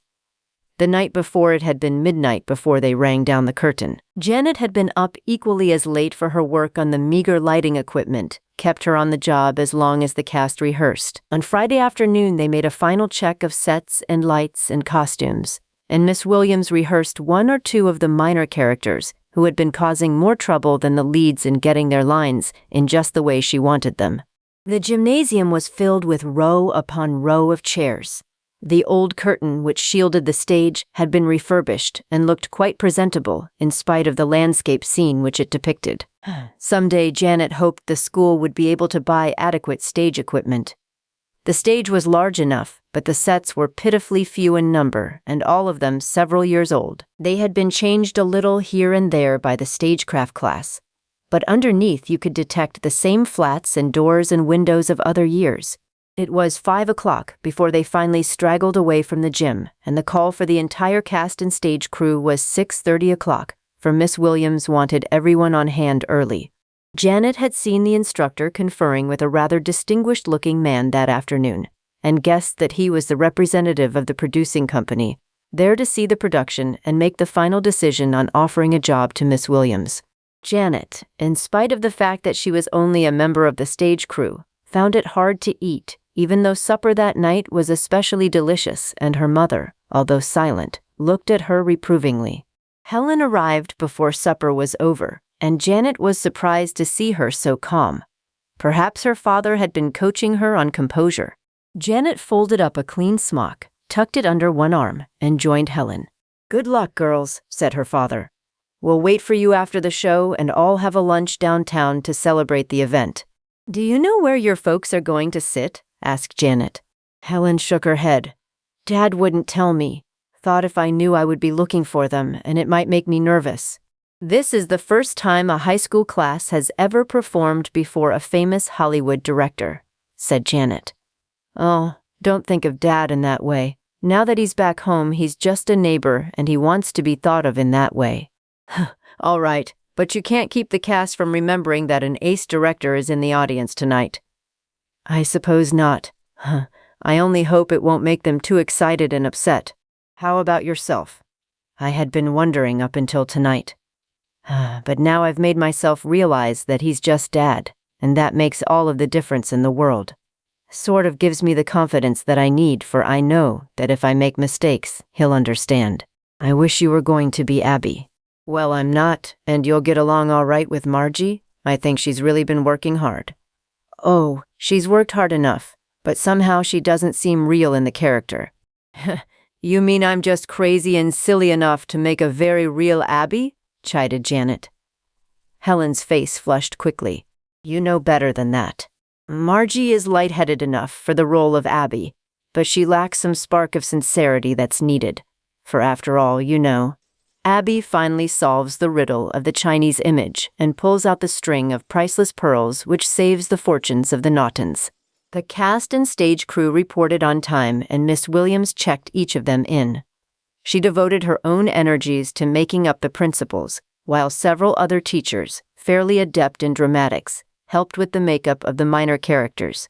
Janet put on her smock and checked the lighting instructions which had been mimeographed and placed it beside the small switchboard. Actually, she knew them all by heart, but she wanted to be sure there would be no mistake. No dimming of the lights when they should be brightened, nor a sudden blackout in the middle of a love scene. Margie Blake came up from one of the dressing rooms. She was glorious in salmon-hued taffeta and golden slippers. Margie, fully aware of the striking picture she made, walked slowly across the stage, which had been set for the opening scene, the garden of the Naughton home. Ed Rickey was standing nearby, and Janet saw his eyes widen as they took in the beauty of Margie and her costume. And Janet felt her own heart tighten. Here she was in a smock, with her hands none too clean. No wonder that Ed had eyes only for Margie.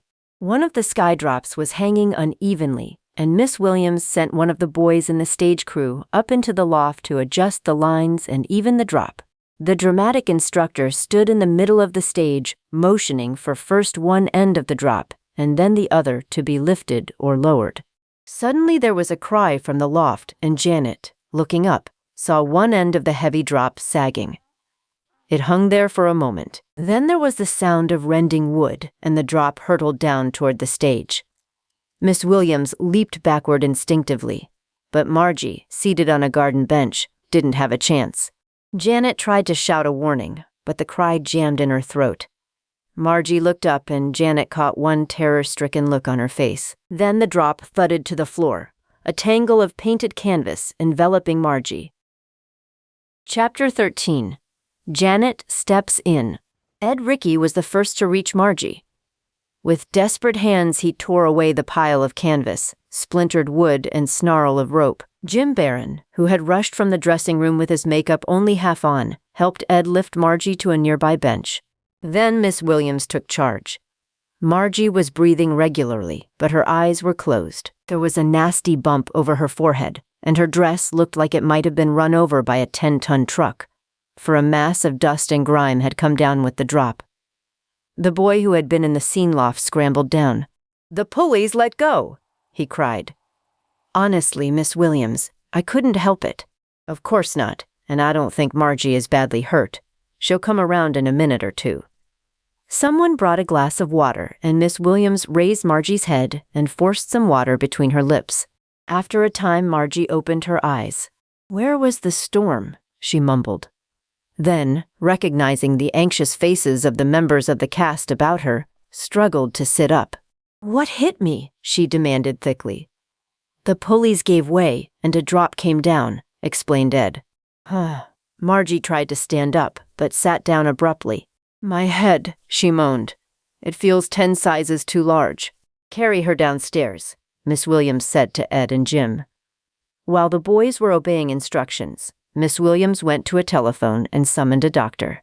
It was 7:15 o'clock then, and the curtain was set for 8. In just 45 minutes the show must go on, and Margie had a splitting headache, and her costume was ruined, at least for the night.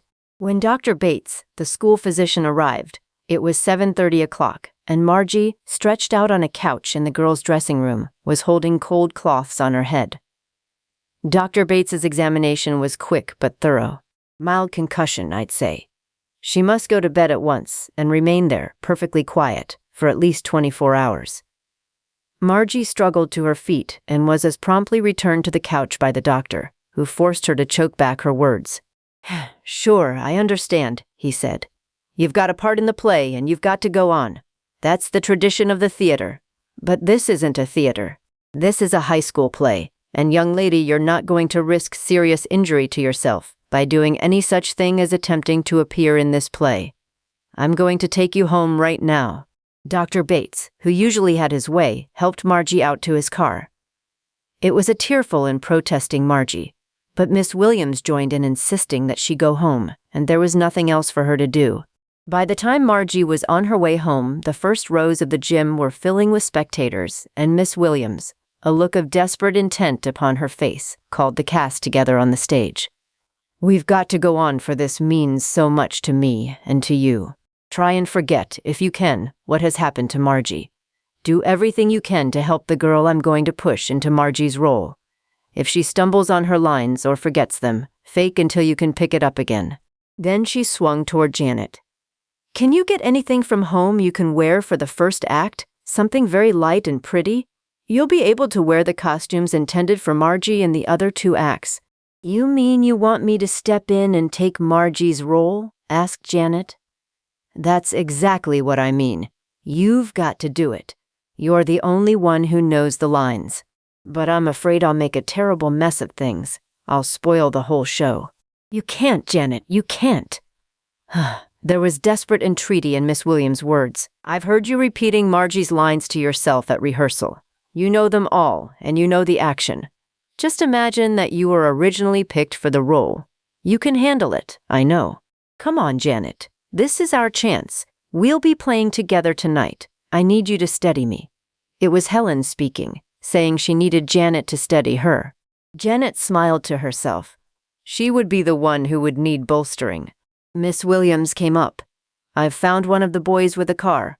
He'll take you home and bring you back with a costume for the first act. I don't want to hold the curtain unless absolutely necessary." "I'll make it," promised Janet. There was no one at home, and she rushed upstairs and dove into the large wardrobe in her room. She had been wondering all the way home what to select. Probably that pale green silk print. She'd only worn it once or twice, and never to anything at school. Janet seized the dress, slipped out of the smock and everyday dress she had worn under that, and wiggled into the cool, crisp silk. Stockings and shoes were changed in a flash. Pausing just a moment before her mirror, she brushed her hair vigorously until the light caught all of its natural golden glints. And then she ran downstairs, breathless from the rush. It was 2 minutes to 8, just 2 minutes before the curtain was scheduled to go up, when Janet reached the stage. Miss Williams was pacing nervously when she hurried on, but she stopped instantly and eyed Janet approvingly. "Splendid, dear, splendid. We'll start on time. If you forget some of the lines, just make up a few sentences until you can recall them. The rest of the cast will help you carry along." Helen, dark and radiant, came out of the wings.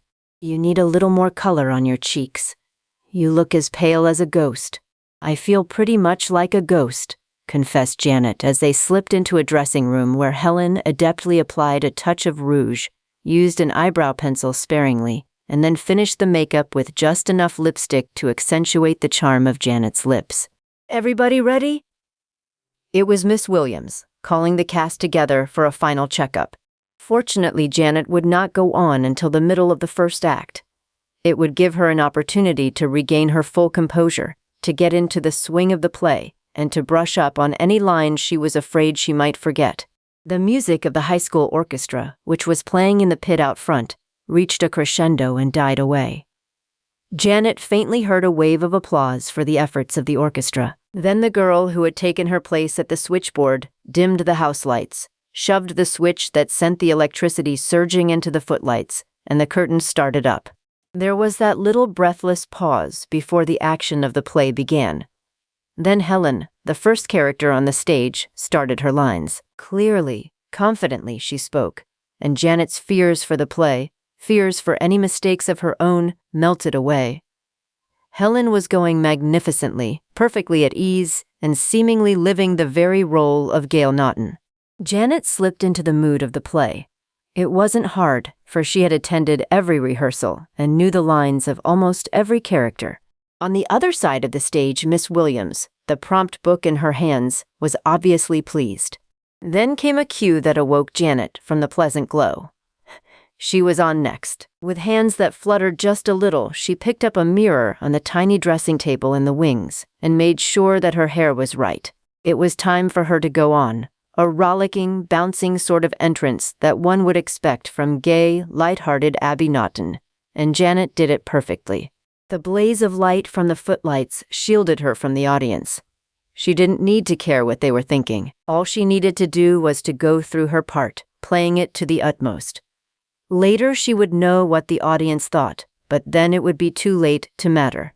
Janet and Helen had a fast exchange of lines, Helen reproving Janet for her gaiety when the family funds were so low.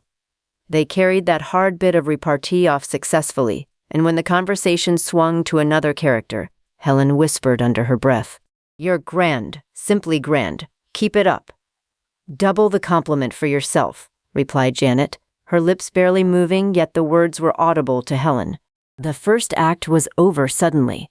The curtain came down, smoothly, silently, and as it bumped the floor, a gathering wave of applause echoed throughout the gym. Miss Williams nodded, and the curtain went up again, the members of the cast smiling and bowing. Then came the rush for the second act. The stage must be reset, and the girls especially had to put on new costumes. Miss Williams stopped Janet in the wings. "Margie's costumes for the last 2 acts are laid out in the dressing room. I'm sure they'll fit." Then she laughed. "They'll have to, Janet. We can't stop for a costume, can we?" "Not after the first act," replied Janet. But Margie's costumes did fit. It was as though they had been made for Janet. The action of the play moved more rapidly, swirling closer and closer around the Chinese image on its pedestal in the garden. Finally came the third act with Janet, clumsy, jubilant Janet, accidentally knocking over the image, which burst open when it struck the stage floor, and there, inside the figure of clay, was the secret of the image and the continued comfort of the Naughtons. A ruby, so perfect, so beautiful, that it was worth an exceedingly large fortune. Before Janet knew it, the curtain came down for the final time, and on its echo came a sustained wave of applause. First the cast, then Miss Williams, and then the cast, answered the steady calls for their appearance. When Janet and Helen, coming out hand in hand, took a bow, the applause reached a new peak and then died away as the audience, satisfied as having paid tribute to the 2 stars of the show, prepared to leave the spacious gymnasium.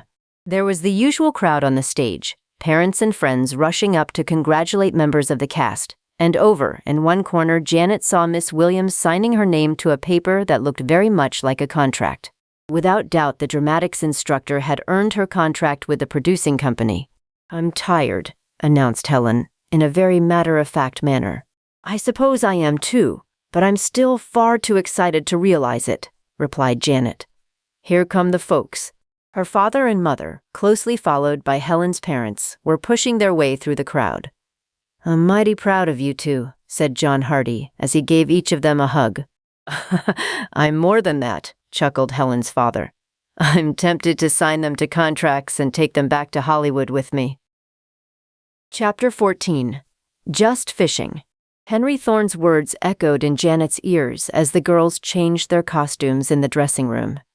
Of course he must have been saying it lightly, paying them a pleasant compliment for their work. She forced herself to dismiss it from serious consideration.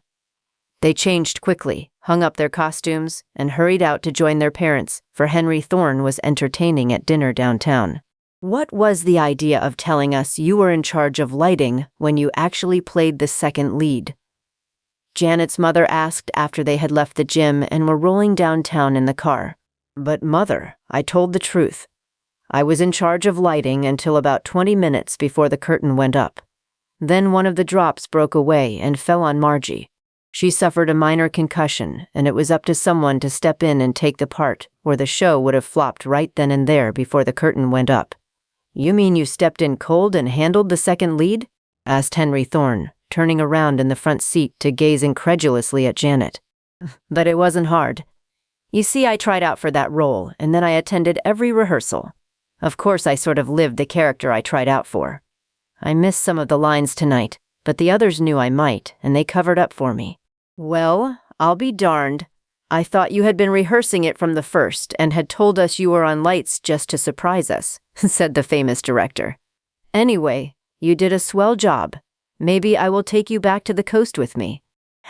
Now, Henry, protested his wife, don't start saying things you don't mean. You'll get the girls all excited, and then you'll have to rush away to start work on another picture, and you'll forget all about your promises to them. Probably you're right, Mother, but they're smart, good-looking girls, even if one of them is my daughter, and heavens knows we could use some really smart, level-headed girls in one of my companies. Janet's father wheeled the car in to the curb in front of the restaurant where they were to have dinner, and in the bustle of getting out of the car conversation switched to another topic. But Henry Thorne's words persisted in sticking in Janet's mind. Henry Thorne had planned and ordered the supper himself. It was a man's meal, and Janet and Helen, now tremendously hungry after the strain of the play, enjoyed it to the utmost. First there was chilled tomato juice, and in the center of the table a heaping platter of celery, olives, and pickled onions that they ate with relish through all of the courses of the dinner. Then came great sizzling steaks, thick and almost swimming in their own juice, French fried potatoes, a liberal head lettuce salad, small buttered peas, hot rolls, and jam. And after that there was open-faced cherry pie and coffee for those who cared for it. "So this is your idea of a meal, Henry?" asked his wife, surveying the welter of dishes on the table. "Well, perhaps not every day and every meal, but once in a while I'd say yes. This is my idea of a meal." "I think it's been grand," spoke up Janet's mother, "especially since I didn't have to do any work toward it." "That does make a difference," conceded Mrs. Thorne, "but I'd hate to think of Henry's waistline if he had a meal like this every day." Conversation turned to neighborhood issues and talk of the town, for Henry Thorne maintained a tremendously active interest in the affairs of his home city. When they finally started home, it was well after 1 o'clock, but routine school days for Janet and Helen were at an end. Exams were over, and there was only the junior-senior banquet and then commencement. Janet slept late the next morning, and it was after 10 o'clock when her mother finally awakened her. "Helen and her father just phoned they are coming over. I thought you might like to go with them. After they get some worms out of the backyard, they're going fishing. I'll put up a lunch." Janet hurried into her clothes and met Helen and her father as they arrived. Henry Thorne was armed with an ancient cane fish pole, had on a venerable straw hat, cracked but comfortable shoes, old overalls, and a blue shirt. "I think he's thoroughly disreputable looking," said Helen, laughing at her father. "Granted, my dear, but I'm most thoroughly comfortable, which is the main thing. I wouldn't trade this old fishing outfit for the best suit of clothes in the world." Janet showed them a corner of the back lot that promised to be productive of worms, and then went in the house for her own breakfast. She ate on the kitchen table while her mother packed a basket of lunch to be taken by the anglers. It was a grand morning for a fishing expedition, and especially if those going fishing really didn't care whether they caught any fish or not. Just before they left, Janet's father arrived and hastily changed into old clothes. "Want to go to the creek in the car?" asked John Hardy. "Not on your life. We're walking, both ways," grinned Henry Thorne, and the men, the cane poles over their shoulders, started for the creek. Helen carried the can of worms, and Janet took the lunch basket. Indian Creek was a pleasant stream, meandering through the rolling hills north of Clarion. Its waters were clear, alternating in quiet pools and swift little riffles over its gravel bed. The air was mild, and there was scarcely a cloud in the sky. They went up the creek for more than a mile before Henry Thorne found a pool that looked like it might have a few bullheads. The foliage overhead was thick, and the water here looked almost turgid, far different from the clear stream which danced along its bed farther down. The men baited their hooks, and Janet and Helen sat down to watch the fishermen. Helen's father got the first bite, but he failed to land his fish. After that, there was a long interval when the fishermen failed to talk and the fish failed to bite. Then the bullheads all seemed hungry, and Janet's father was the first to land one. But Henry Thorne was right behind him with a larger catch. "Cut a willow stick for a stringer," said Helen's father, tossing a knife to her. And Helen, knowing exactly what was needed, found a forked willow and trimmed it down. In less than an hour, they had 11 bullheads on the willow stick. "That's plenty," decided Janet's father. There's no use spoiling the fun by taking more than we need. Shall we have them for supper tonight at my place? Nothing doing. We'll have them right here. Remember when we were kids and used to clean them along the creek, put them on a stick and try and cook them over a fire? Janet's father nodded. That's what we're going to do right now. We'll clean the fish while the girls get some dry sticks and build a fire. Thus they had their noon meal, bullheads off the spit, crisp and hot, with just a sprinkle of salt on them, sandwiches and fruit from the basket, and cool, sweet water from a nearby spring. Henry Thorne, his appetite appeased, his mind and body relaxed, stretched out on the grass and looked meditatively into the creek. What a life this would be. No strain, no thoughts of tomorrow, no temperamental stars to worry about, no stories to doctor, no budget to watch. But after what you've had, this would tire in a few weeks. Why, you're thinking about getting back into the harness right now, said Janet's father. Henry Thorne flushed guiltily. Caught that time, he admitted. Sure, I was thinking about getting back on the job. I'm too much of a workhorse, I guess. But you'll stay until after graduation, won't you? Asked Helen anxiously.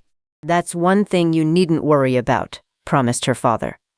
I'm thinking now of what's going to be best for you after high school days are over, whether you and Mother will prefer to stay here in Clarion or would like to come west with me. You're pretty much of a young woman now, Helen, and from the play last night, quite a capable little actress. Not much of an actress, I'm afraid, Dad, but I did want to be in the class play because you were coming home and I wanted you to be proud of me. I was very proud of you, dear. Just how proud you'll never know. And I've been trying to think of something I could do that would show you just how pleased I was over the work you and Janet did in the class play. They were silent for a time, all of them enjoying the quiet charm of the afternoon. Henry Thorne puffed slowly on a venerable pipe while Janet's father dozed, his hat pulled down to shield his eyes from the sun. The embers of their fire turned black and then gray as they cooled. Janet thoroughly enjoyed relaxing on the creek bank. School days were almost over, and she couldn't help wondering what the summer and the coming year would hold in store for her. Of course there would be college in the fall, but just where had not been determined. It was generally understood at home, though, that she would be allowed to make her own choice, providing it was anywhere near within reason. Janet knew that Helen's plans were very uncertain.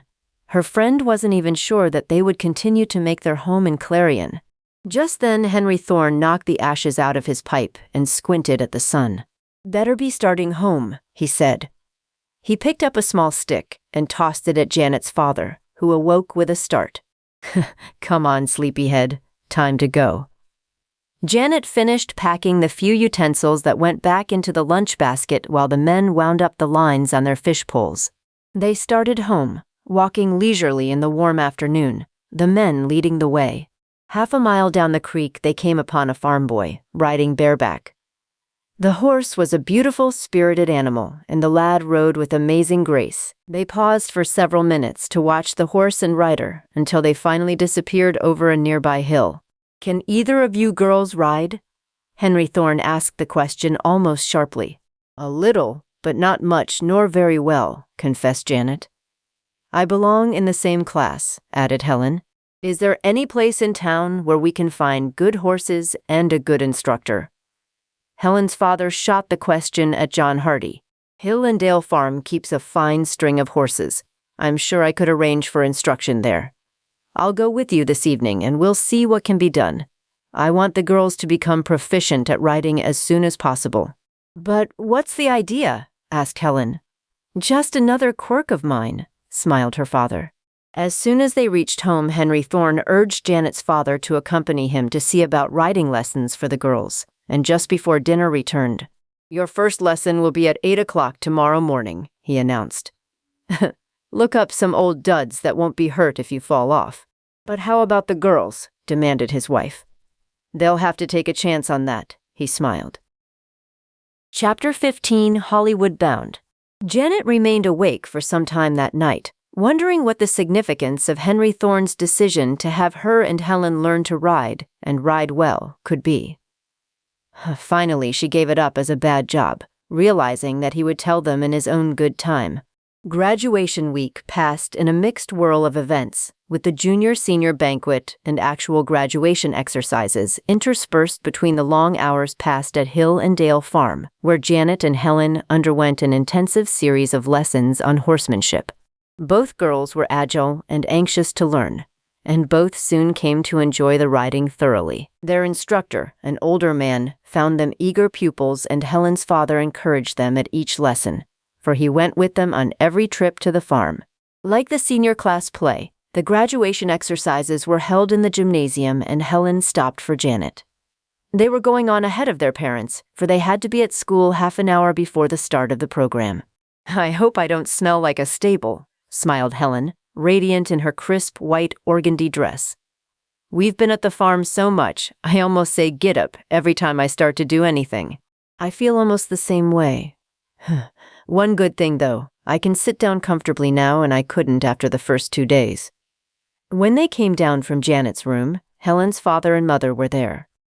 "We're early, but I want to talk to your folks," Henry Thorne told Janet. "You youngsters run along, and we'll be there in plenty of time." When they were on their way to school, Helen spoke. "Dad's been acting so mysteriously the last 2 days, and Mother seems to be unusually happy about something. This morning, Dad put in a call for Hollywood, but he wouldn't talk from home, went down to a pay station. I asked Mother what was up, but she said not for me to worry as long as she wasn't." "Perhaps he isn't going back west," suggested Janet. "You don't know Dad. I heard him mumbling just this afternoon about some kind of a story idea. You know, he usually sits in on the final drafting of all of the stories he produces. I expect that as soon as graduation is over, he'll start back. Has he said anything more about taking you with him?" "Not a word lately, and that's what I'm puzzled about. Neither Dad nor Mother have talked about what I'm to do next fall. You know I'd like to go to school with you. And I'd like to have you, Helen. I'll be lost if we aren't able to hit it off together. We've had such good times through high school, and especially this last year." The final meeting of the seniors as a class was held in the assembly. The girls in their snow-white dresses and the boys all in their dark suits made a pleasing contrast. Some of them were visibly nervous, while others remained unusually calm. To some it was a momentous event, while others took it as the last step in a tiresome school career. Margie Blake, still white and feeling none too strong, was near the door when Janet and Helen entered. Janet started to speak, but Margie deliberately turned her back, and Janet, shocked and hurt, looked at her sharply. "Now why do you suppose she did that?" she asked Helen. "I wasn't going to tell you, but you might as well know," said Helen. "Margie is hinting around that she suspects you had something to do with the injury she suffered." "You mean that I contrived to have that piece of scenery fall on her just so I could get her part in the play?" "That's exactly what Margie's hinting. Of course she isn't saying that openly, but she doesn't give you much room to guess what she means." "Then I'm going to have a word with Margie right now. That's one thing I won't stand for." Janet's face was flushed, and she was furiously angry when she confronted Margie. Margie's eyes widened, and Helen thought she saw her hands tremble just a little. Perhaps she surmised that Janet was on the warpath, and that she was the cause of it. "Margie, I've been told that you are insinuating I was responsible for the accident which forced you out of the play and gave me your place. Is that so?" Janet's words were low enough so that only Margie and Helen could hear. But there was a compelling force in them that would not be denied. "Why, no, that's not so. I never said you caused the accident." Margie stammered and flushed hotly. "You've no right to accuse me of this thing," she added defiantly. "I've a very good right if you are dropping hints about me and the accident the night of the play. If you've been doing that, all I've got to say is that you're smaller than I ever dreamed you could be. You're simply below contempt." Janet whirled and left Margie with tears in her eyes. Helen paused a moment, for Margie seemed about to speak. "I'm sorry about what I've said," Margie managed to say. "I guess I was a little indiscreet, but you tell Janet I won't say anything else." "I'll tell her, and I think you'll be a very wise girl if you decide to let the whole thing drop," advised Helen, turning to rejoin Janet, who had gone to the other side of the room. The principal was giving his final words of instruction. "As your names are called for the presentation of diplomas, Each of you will come from your places to the platform, receive a tube of paper, and return. After the exercises are over, come to me in this room, and I will present your real diplomas. If you cannot come here after the close of the exercises, call at my office tomorrow." He paused a moment, then added, "And I should like to say that I am extremely proud of this class. I think it is the finest to graduate from Clarion High in the 8 years I have been principal." "Which," whispered Helen, "is quite a compliment if you ask me. It's the first he ever paid this class." "He sort of made up for the lack before by these last words," smiled Janet. Again they went onto the stage of the gymnasium, but this time not as actors and actresses in a play of make-believe, but in the very serious business of graduating from high school. The gymnasium was filled with parents and friends of the seniors. The air was close, portending the storm that was to break later. Fortunately, the program was simple, the address by the superintendent of schools lasting only 15 minutes. Then the names were called, and one by one they went forward, and when they came back, their high school days were over. It had been grand, being in school, decided Janet, and now she felt just a little scared. Life was ahead, and life was so vast and uncomprehending, and she knew it could be cold and cruel and merciless. They bowed their heads at the benediction. There was a final swell of music from the orchestra, and the lights in the gymnasium glared. It was over, and Janet, in that moment, felt years older. She was a high school girl no longer. Parents and friends of the graduates crowded around them, and Janet saw her father beckoning. "Get your diplomas," he called. "We'll meet you outside." Janet and Helen went up to the assembly where they turned in the paper scrolls which had been presented to them at the program. In return, they received their real diplomas. Outside, they found their parents. "We were tremendously proud of both of you," said Janet's mother. "You were by far the prettiest girls on the stage." "I'll cast my vote in support of that statement," put in Helen's father. "And that's from someone who should know a pretty girl when he sees one." They had planned a light supper at Thorne's, and all of them enjoyed the walk home, for the air was close. Dark banks of clouds, illuminated once in a while by flashes of lightning, were mounting higher and higher in the west. "Looks like we'll get a real one tonight," said Janet's father, and the others agreed. "Do you realize that the folks haven't given us anything for graduation?" whispered Helen. "Well, not exactly any concrete gift just now, but they've given me a lot of character and a sense of realization of the finer and honest things of life." "Oh, silly. Of course I realize that. But Dad has been so mysterious today, I know something is in the wind." When they reached Helen's home, they sat down to an informal supper in the dining room. On 2 plates were envelopes, one marked Janet and the other Helen. Helen's father was puffing rather furiously at his pipe as he watched the girls, their fingers clumsy from their haste, rip open the envelopes. Long green slips of paper, looking very much like railroad tickets, came out of the envelopes. Helen was the first to read hers. "Why, Dad," she cried, "it's a round-trip ticket by airplane to Los Angeles." "So is mine," gasped Janet. "What does this mean?" Her father, chuckling, nodded toward Henry Thorne. "I'd say that it meant a round trip to Los Angeles. Also, if you'll dig a little further into your envelopes, you'll find reservations for the westbound plane out of Rubio just 1 week from tonight." "But Dad, we didn't know anything about this," gasped Helen. "Of course not. It wouldn't have been a surprise," chuckled her father. "Seriously, though," he added, "I liked your performances in the high school play, and I've talked it all over with Janet's folks and with Mother here. You're going back to Hollywood to spend the summer with me, and this morning I contracted the production unit of our company, which makes cowboy films, and both of you are to have a chance in the cast of that picture. You're Hollywood-bound, girls." Chapter 16, Thrilling Hours.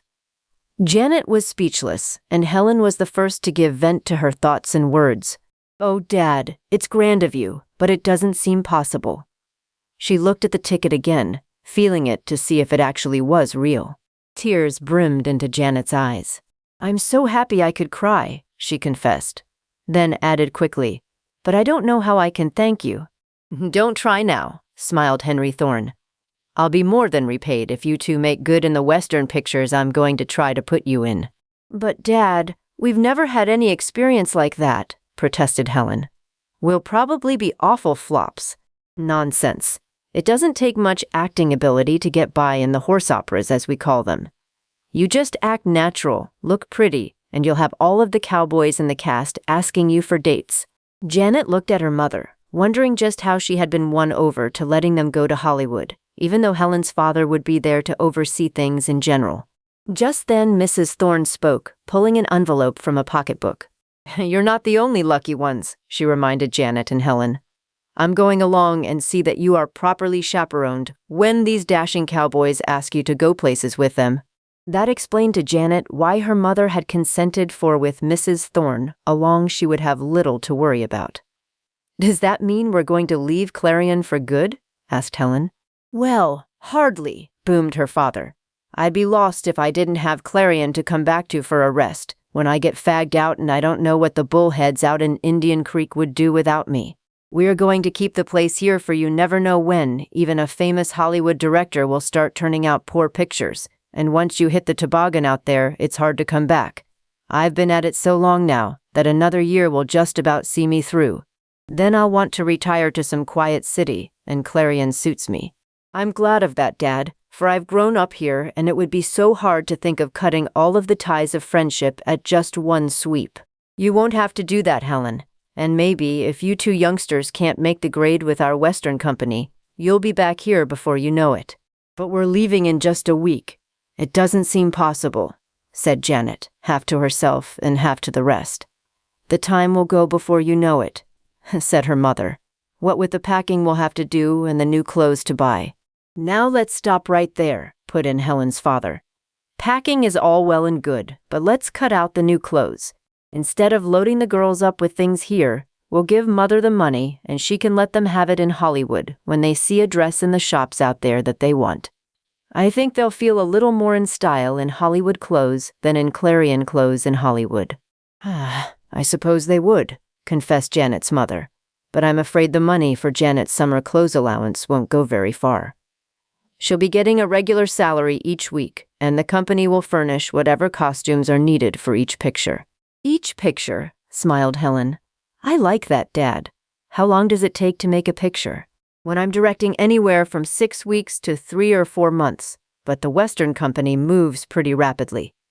They'll grind the average one out in 2 weeks or 3 at the most. They're after action and plenty of scenery." "Which explains why we were carted off to Hillendale Farm and hoisted up on horses and jogged up and down for hours until I thought every bone in my body would be broken," said Janet. "Good guess. I've had this idea in mind ever since the night of the class play," confessed Helen's father. "If you think you're going to get out of the riding class the rest of the time you're in Clarion, you'll be sadly mistaken. I'm certainly not going to show up on the lot and ask Billy Fenstow to take on a couple of girls who can't ride." "Who's Billy Fenstow?" asked Helen. "He runs our Western unit.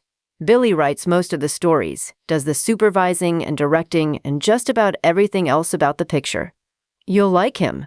He's fat, 40, bald and lots of fun, and if he likes you, he'll invite you to the Brown Derby for dinner."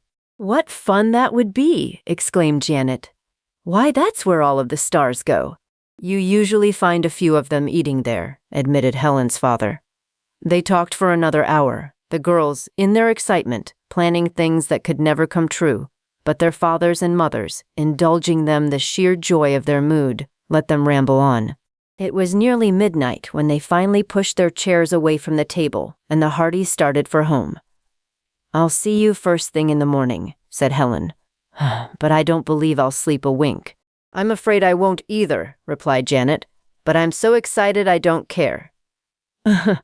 On the way home, she linked her arm with her father and mother, and they walked slowly.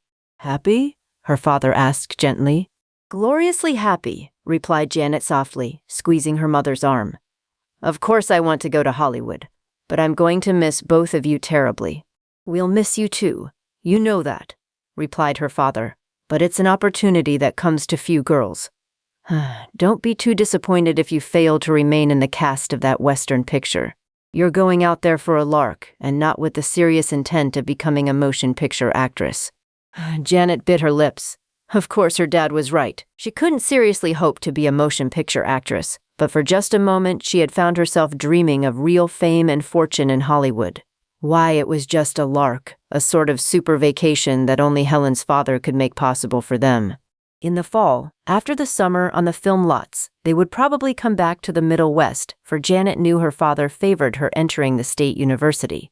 Janet resolutely set her mind right. She must realize that it was to be only a vacation lark. Then she could come back happy and without regret when the summer was at an end. Chapter 17. On the Westbound Plane. The week following graduation was a hectic one for Janet and Helen. There were the riding lessons each day, their wardrobes to be gone over, new shoes and hose to be purchased, and they finally decided that each of them needed at least 2 new dresses to last until they could get into the shops in Hollywood and select things they desired there. It was fortunate that Janet's father was a successful lawyer and Helen's a famous director, or their personal pocketbooks would have been much thinner at the end of the shopping expeditions. Neither Janet nor Helen told their friends of their plans, but somehow the story got around that they were going to Hollywood and had already signed for roles in a new picture. Some said they were to have parts in Henry Thorne's next production, while others claimed the girls were going to be bathing beauties in a series of comedies. "Now wouldn't that make you boil?" said Helen, as she related a conversation between Cora Dean and Margie Blake which she had overheard. "I was halfway minded to step in and tell them the truth, but then I realized that was just what they wanted." They were sitting on the Hardys' front porch, and the telephone summoned Janet inside. She called Helen to her a few seconds later. "It's Pete Benda of the Times. He says he's heard the story, and if we won't confirm it, he will print all of the rumors going the rounds, including the one that we're going to be bathing beauties. What shall I tell him?" "Tell him we're going to Hollywood with Dad for a vacation, and if we get in any pictures, we'll send him an autographed picture," suggested Helen, which Janet promptly did. "Pete isn't satisfied, but I guess he won't print all of the rumors," reported Janet as she hung up the telephone. "You can just bet that Cora and Margie ran up to the Times office and filled Pete full of hot air," said Helen. "I thought maybe after we were out of high school, things would be different. I'd like to be friendly with them, for they can be delightful when they want to be, but both of them are still carrying a chip on their shoulders." There was only one more afternoon of fishing and loafing along the banks of the creek, and John Hardy went with Janet, Helen, and Henry Thorne on the outing. Their luck was with them again, and they hooked a fine mess of catfish and fried them over an open fire. Through the late afternoon, Janet and Helen talked incessantly of their hopes and plans, while at a distance their fathers dozed along the creek bank. It was dusk before they started home, walking slowly through the twilight. "This is the last night at home," Janet's father reminded her. "Tomorrow night we go to Rubio and you take the westbound plane for Hollywood." "It hardly seems possible, but it must be so," said Janet. "Everything is like a dream." "It will be until you actually arrive and start work in the studio." Janet's father was silent for several minutes. When he spoke again, his voice was so low that it could not be overheard by Helen and her father, who were walking a short distance ahead. "I'm not expecting you to turn into a motion picture actress, but I want you to do your best out there. The change will be a fine vacation, and when you're actually on the lot working before the cameras, give it everything you've got. That will add to the pleasure you'll have in later years when you look back on this summer." "I'll do it, Dad. I'll do the best possible job."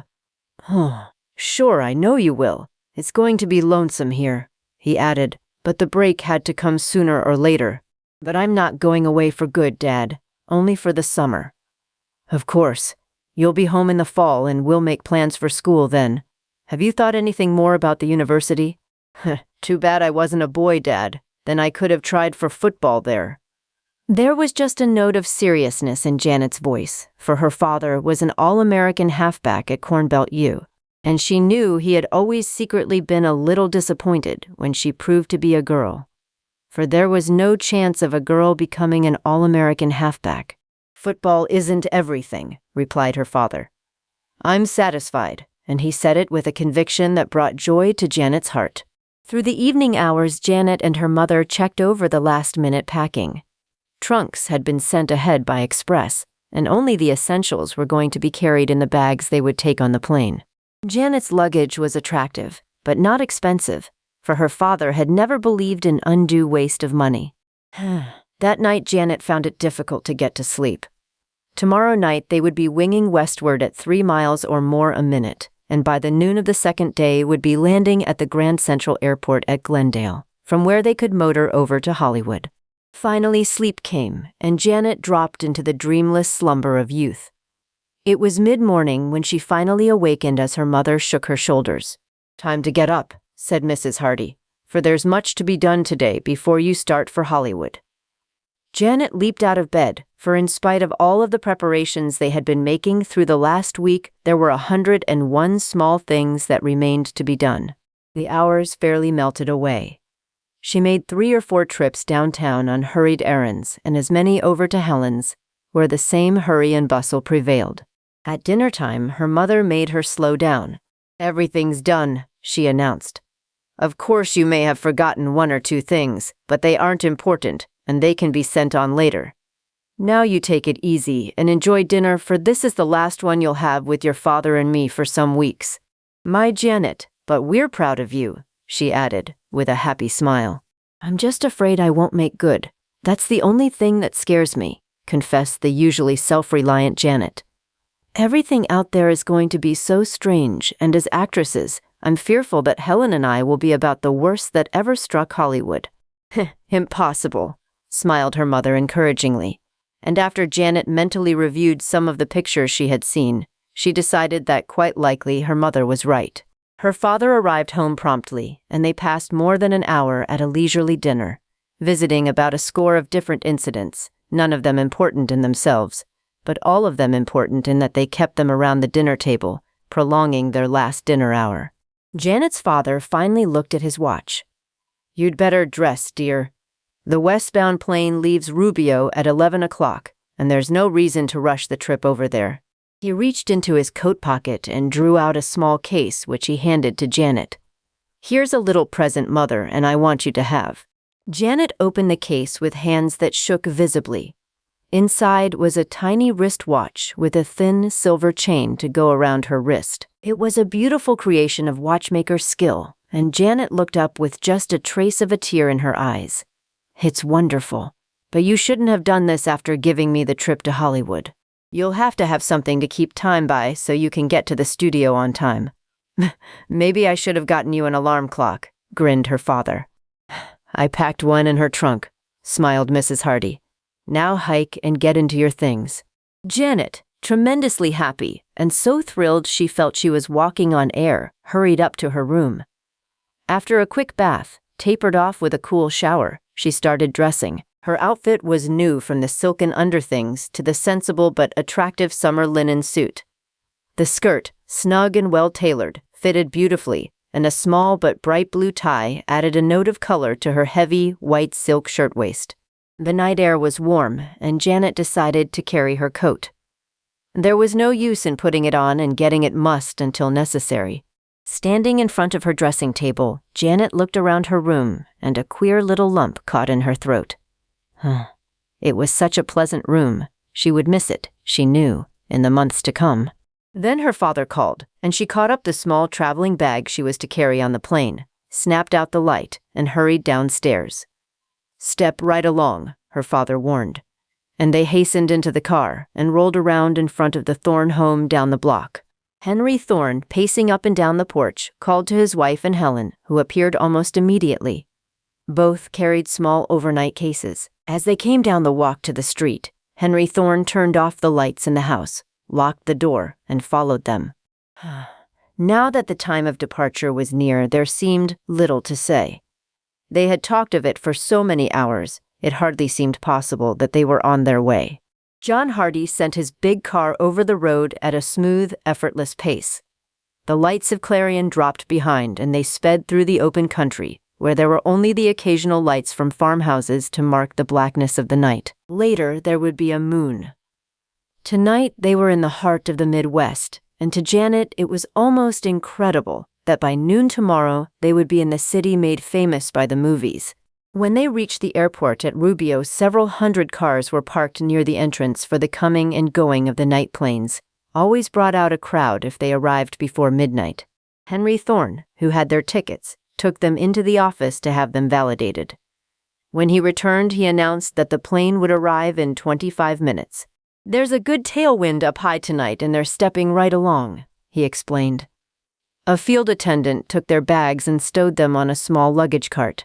They talked almost aimlessly, and Janet suddenly felt very empty and more than a little afraid of what her reaction would be when she got into the plane and the ground started dropping away from her. Then a ripple of excitement ran through the crowd, and she heard someone call, "Here comes the plane!"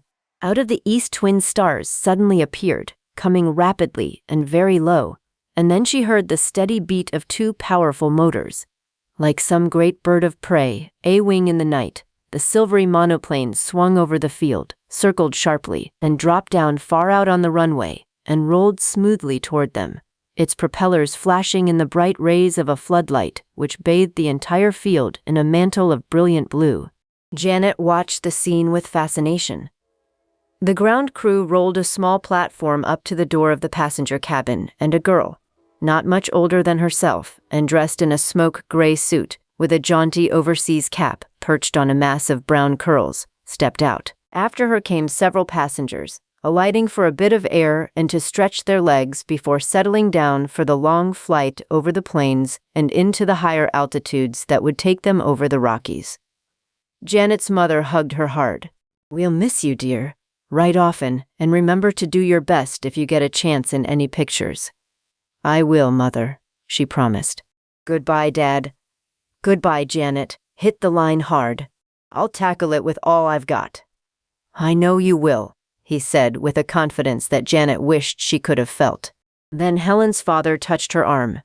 "Time to go," he said, and Janet and Helen walked toward the plane while the Thorns said a final word of goodbye to their old neighbors. "You have seats 4 and 5 on this side," said the stewardess as the girls reached the plane. Helen went in first with Janet close at her heels. The interior was much like a bus, thought Janet, and she found her seat unusually comfortable. Helen's father and mother took seats across the aisle from the girls, and the stewardess came along and snapped on the safety belts. "You can take them off as soon as we're away from the field," she explained. The landing stage was pulled away. The starters hummed deeply as though struggling with stubborn motors.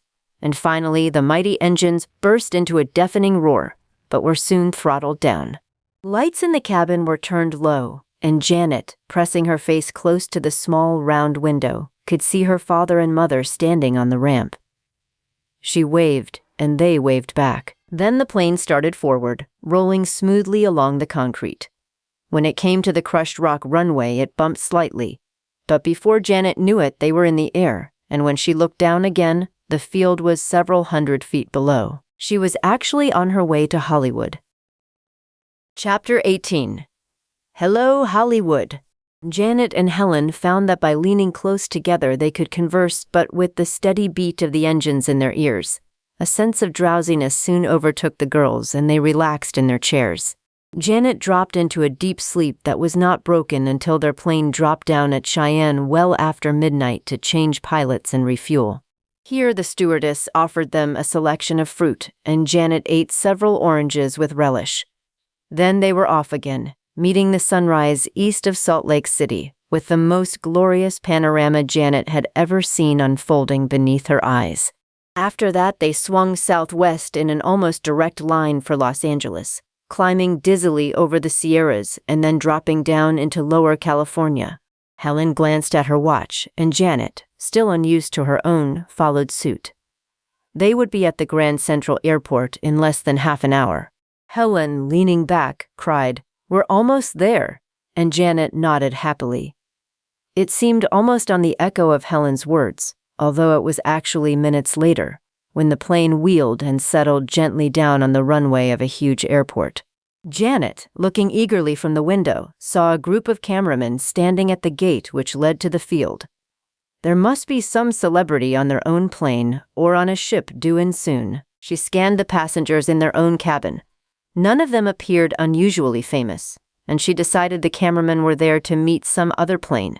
A landing stage was rolled up the moment the plane stopped, and the stewardess opened the door. "Take your time," said Helen's father. "We'll all be a bit stiff after this long ride. You girls want to look your best. Janet stood up and smoothed out her skirt. It had remained remarkably fresh, and the heavy silk shirtwaist showed only a few wrinkles. Her jacket would cover that up, and she got that garment down from the rack over her head. Helen, who had worn a brown silk suit, had fared almost as well, and after a hurried glance into the mirrors in their handbags, both girls pronounced themselves ready to see what Hollywood looked like. Helen's father and mother were out of the plane first, with the girls close behind them. A uniformed airport employee nodded to Mr. Thorne.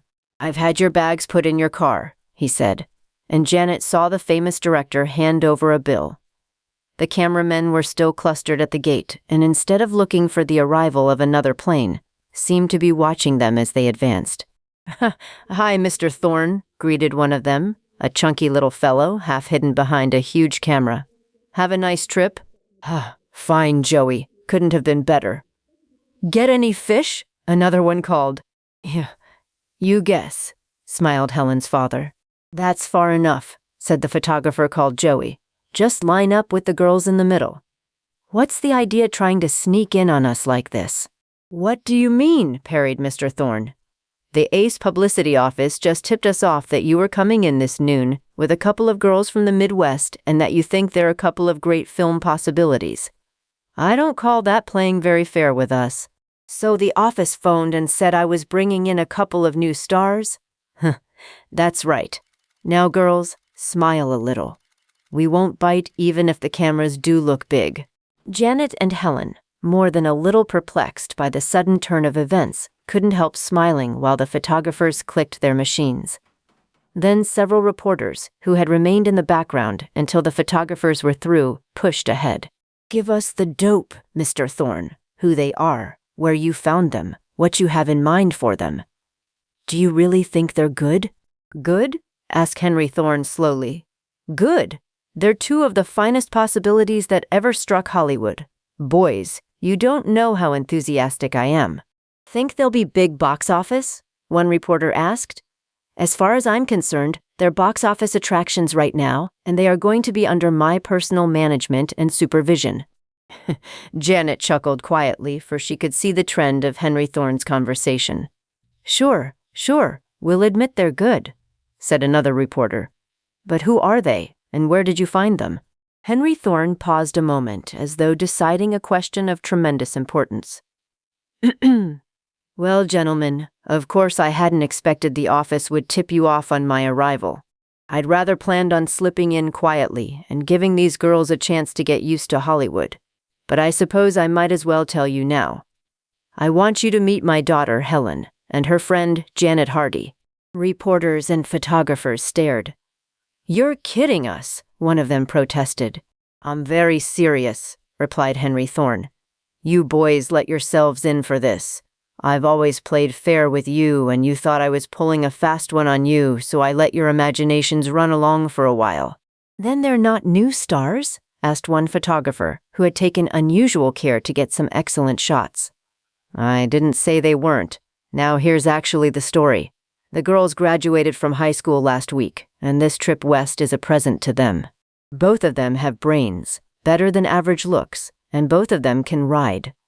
Billy Fenstow is going to put them into his next Western, but whether they'll be any good is another question.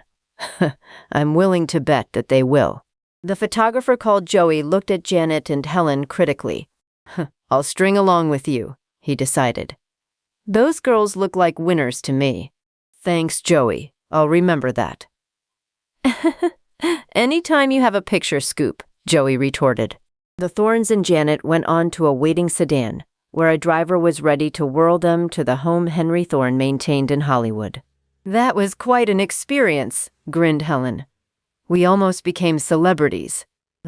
Just another fool stunt of the publicity office, but I guess it didn't do any harm," admitted Helen's father.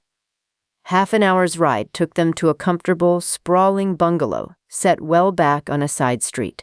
"I've been living in an apartment, but when I got the idea of bringing you back with me, I leased this place," Henry Thorne told his wife and daughter. "I've installed George, my Negro cook, and there ought to be something in the way of lunch ready for us."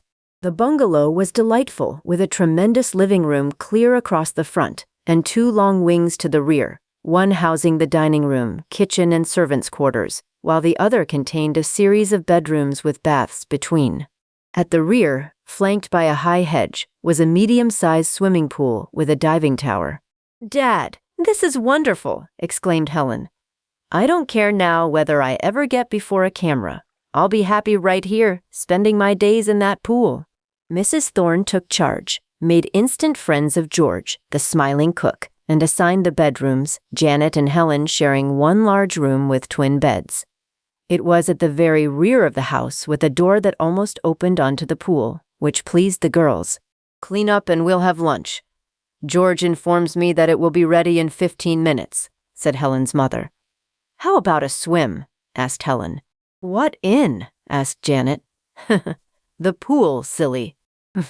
"But I hear it's even against California laws to go in a pool in your birthday suit." "I forgot. Of course we'd put our suits in the trunk, and I suppose it will be a couple of days before they arrive." After a more prosaic shower, they felt tremendously refreshed, and the luncheon which George had prepared was delicious. "See about a maid at once to do the housework, Mother," said Henry Thorne. "And with George to do the cooking, you can have a little fun too." "But I want something to do," protested Mrs. Thorne. "There'll be plenty, just keeping track of Janet and Helen. How would you like to attend a premiere of a new picture at the Queen's Court tonight?" he asked. "Fine," replied Helen. "But what's the Queen Court?" "It's the newest of the deluxe motion picture theaters here. You'll see a lot of stars. What do you say now?" "Count us in," declared Janet. "What'll we wear? Our trunks aren't here?" "Mother'll take you shopping this afternoon," promised Henry Thorne. "Or better, I'll take you around to Roddy at the studio." "I'm not a mind reader." "Who's Roddy?" Helen asked. Her father looked at her in astonishment, then grinned. "Sure, you wouldn't know Roddy. Well, he's a thin little fellow, almost bald, but he creates the most sensational clothes worn by the stars at our studio. His credit line on the screen is always signed Adori, but that's just for publicity. Roddy wouldn't be a good name for a creator of ultra fashions." "You mean you'll have Adori do dresses for us for tonight?" asked Helen. "You'd better not call him Eddery, or he'll stick you full of pins. He's just plain Roddy around the studio." Janet's throat suddenly felt dry. Here, on her first day in Hollywood, she was to have a gown created by a famous designer and attend a premiere at the Queen's Court. Chapter 19, Gorgeous Gowns. Henry Thorne telephoned for an appointment with Roddy and then drove the girls to the studio. The Ace plant, one of the largest in Hollywood, was built in a rambling Spanish style. Where most automobiles were stopped at the main gate, Henry Thorne sent his car rolling right on through, and the gatekeeper waved and smiled. He stopped at a small office, and a boy hurried out. "Mr. Rexler wants to see you at once. It's about your next picture." Henry Thorne scowled a little as he said, "Tell him I'll be along in a few minutes." Turning to the girls, he explained, "Rexler is the general manager, and I'll have to see him, but I'll take you to Roddy first." The creator of famous styles had his office and workshop in a rambling, one-story white stucco building. Roddy looked just as Henry Thorne had promised he would, and Janet thought a good, strong wind might blow the little man away. But she liked him instantly, for his eyes twinkled when Henry Thorne explained his mission. "And you'd like to have them look like real stars tonight?" He smiled. "That's the idea," grinned Henry Thorne. "Maybe the publicity office wasn't wrong in sending out the photographers and reporters this morning." Roddy stepped back and surveyed Janet and Helen with cold, analytical eyes. "Nice hair, even features, not too heavy and not too thin, trim ankles," he said, half to himself and half out loud. "I'll leave them with you, Roddy. I've got to see Rexler." "Another picture?" Henry Thorne nodded. "I hear they need another of your smash hits," said the designer. "You mean smash up or smash down?" "Up. You never do flops." "But I have. That was years ago, when I was only a tailor." "Go along now," added Roddy. "I've work to do with these girls." He took them back into his private fitting room and called for silks and satins by the bolt. "Something vivid for you," he told Helen, taking a great bolt of crimson velvet and fashioning it around her with dexterous hands, pinning it here and there. Before Janet's eyes, he created a gown, stepped back, shook his head, changed a pin or two, and surveyed his handiwork again. Not perfect, but it will do for a hurry-up job, conceded Ruthe. Then, with a bolt of silver cloth, he quickly fashioned a waist-length cape. Not too much makeup tonight, he told Helen. Just a touch of color to take off the pallor. Then he turned to Janet. This will be a little harder, he told her. Brunettes are always easier to design for than blondes, but I am glad you are not an artificial blonde. Janet smiled, but said nothing, and Ruthe called for various fabrics, finally deciding on a sheer, vivid blue and a cape of gold cloth. For you, he told Janet, more color in your cheeks. It will be needed with this blue. Use a blue band to tie your hair, but do not curl it any more than the natural wave it now has. Both of you carry white gloves, and it will be better without bags. I shall be proud of you. Janet and Helen felt very much like fairy princesses as they left the designer's office. In less than an hour, they had seen stunning gowns created. True, they had to be put together, but they did not doubt that this would be done in time, for Ruthe had a certain magic in his hands, and his energy seemed to flow out to the others who worked with him. They waited for a time for Helen's father to return, and when he finally arrived, there was new enthusiasm in his eyes. I'll bet you're assigned to a new picture, said Helen. Right, dear. I start work on the script tomorrow. The first draft is ready, but I always like to sit in on the finishing touches. What's it going to be? Asked Janet. The kind of picture I've always wanted to do, an epic of the air, a story of the airmail, but on broader, more sweeping lines than anything else ever attempted. We need one more big picture to bolster up the production schedule for next year, and I've drawn the assignment. Helen's father was as happy as a boy with a new bicycle, and he hummed to himself half the way home. Suddenly he burst out. I forgot all about your dresses. How did you get along with Ruthe? He's grand, and we're all fixed up. Mine is crimson velvet, and Janet's is some divine shade of blue. I have a silver cape, and she has a cloth of gold cape. Oh, he planned everything for us, even telling us just how much makeup to use. That's Ruthe. He's a fine friend. They drove on in silence for a time before Helen's father spoke again. I must be getting absent-minded, he said as they turned into the drive at the bungalow. I ran into Billy Fenstow at the administration building at the studio. He said to send you to see him tomorrow morning. He's going to start shooting on a new Western next week. Things, said Janet, are happening too fast. We only arrived this noon and have already been fitted for gowns. Tonight we go to a premiere, and tomorrow we meet a director who may give us places in his next pictures. That's Hollywood for you, grinned Helen's father. Chapter 20, at the premiere. After a leisurely dinner that evening, they enjoyed a quiet half-hour beside the pool. There's plenty of time. Let's take a swim. The trunks arrived this afternoon, and Mother's found our suits, said Helen, and Janet seconded the idea at once. It had been a hectic day, and the water would relax them. They had trim one-piece suits, Janet's of cool green and Helen's a sharp blue. For 20 minutes they splashed in the water, or relaxed and floated just as the mood struck them. Finally, Mrs. Thorne called. It's less than an hour before we must start for the premiere, she said. Janet and Helen climbed out of the pool, rubbed themselves briskly with heavy towels, and hastened into their bedroom. Large boxes were at the foot of each bed, and from them they drew the gowns which Ruthe had created. Dressing that night was one of the thrills Janet would never forget. The costume was complete, for just the right undergarments had been sent by the designer. The hose were the sheerest gold, with gold slippers to match, while Helen's accessories were silver. How do you feel? Asked Helen. Something like a fairy princess, and it's hard to make myself believe that this is all real. Then let's enjoy every minute of it. We may wake up and find that it is all just a dream. Janet looked at herself in the mirror.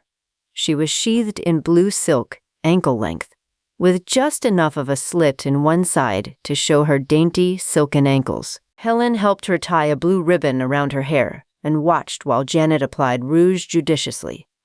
I imagine the lights will be bright as we go into the theater, said Helen, so remember what Ruthe said about the color. In turn, Janet helped Helen, fastening the crimson velvet dress. Like her own, It was a sheath of material with Helen encased inside. I'm not sure I'll be able to sit down. Dad may have to hire a truck and drive us to the theater in it. I'd hate to have this gown all mussed. Mine looks awfully tight, but it feels very comfortable, confessed Janet. Oh, I feel grand, simply grand. About ready? Called Helen's father.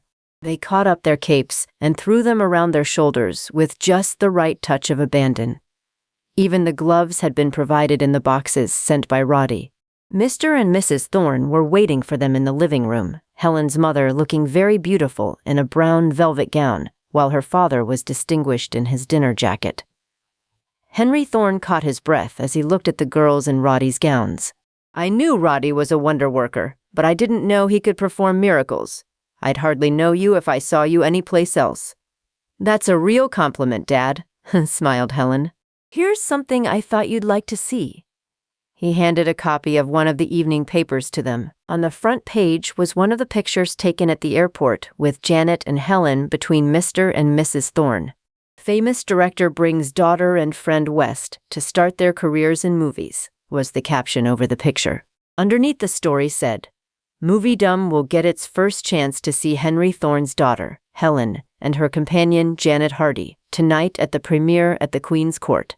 Both girls are slated for movie careers if their screen tests turn out all right. Their initial roles will probably be in a new Western which Bill Fenstow is casting now and plans to put into production next week. We look pretty much Midwesternish in that picture, observed Helen. What if you do? There are too many Hollywood types. What we need in pictures is fresh faces on girls who have ability. Come on now, we've got to hurry or we'll be late. The big sedan was in the drive, and Helen's father had summoned a driver he employed when he needed a chauffeur to drive them that evening. They turned out of the side street on which they lived into a main boulevard and whirled rapidly toward the Queen's Court.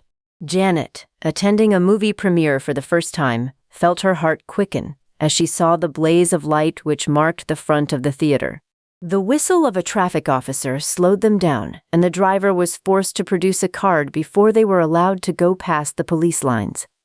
The sidewalks were lined with people, anxious for a glimpse at some Hollywood notable. The car fell into line behind several others, and Janet caught her first glimpse of the theater. It was magnificent white marble, with the entrance an open court, and down this court the honored guests had to walk, running the gamut of the stares of hundreds who backed the police lines. Their car pulled up under a canopy. Here we are, girls. Take your time and enjoy it. Don't be stiff. It's just like going to the Idle Hour back in Clarion, said Helen's father. He stepped out first, assisted Mrs. Thorne, and then turned to the girls. Janet heard the master of ceremonies, standing at the microphone nearby, announced, Henry Thorne, most famous of the directors for Ace Productions, Mrs. Thorne, their daughter Helen, and Janet Hardy. Janet stepped out into the glare of the floodlights.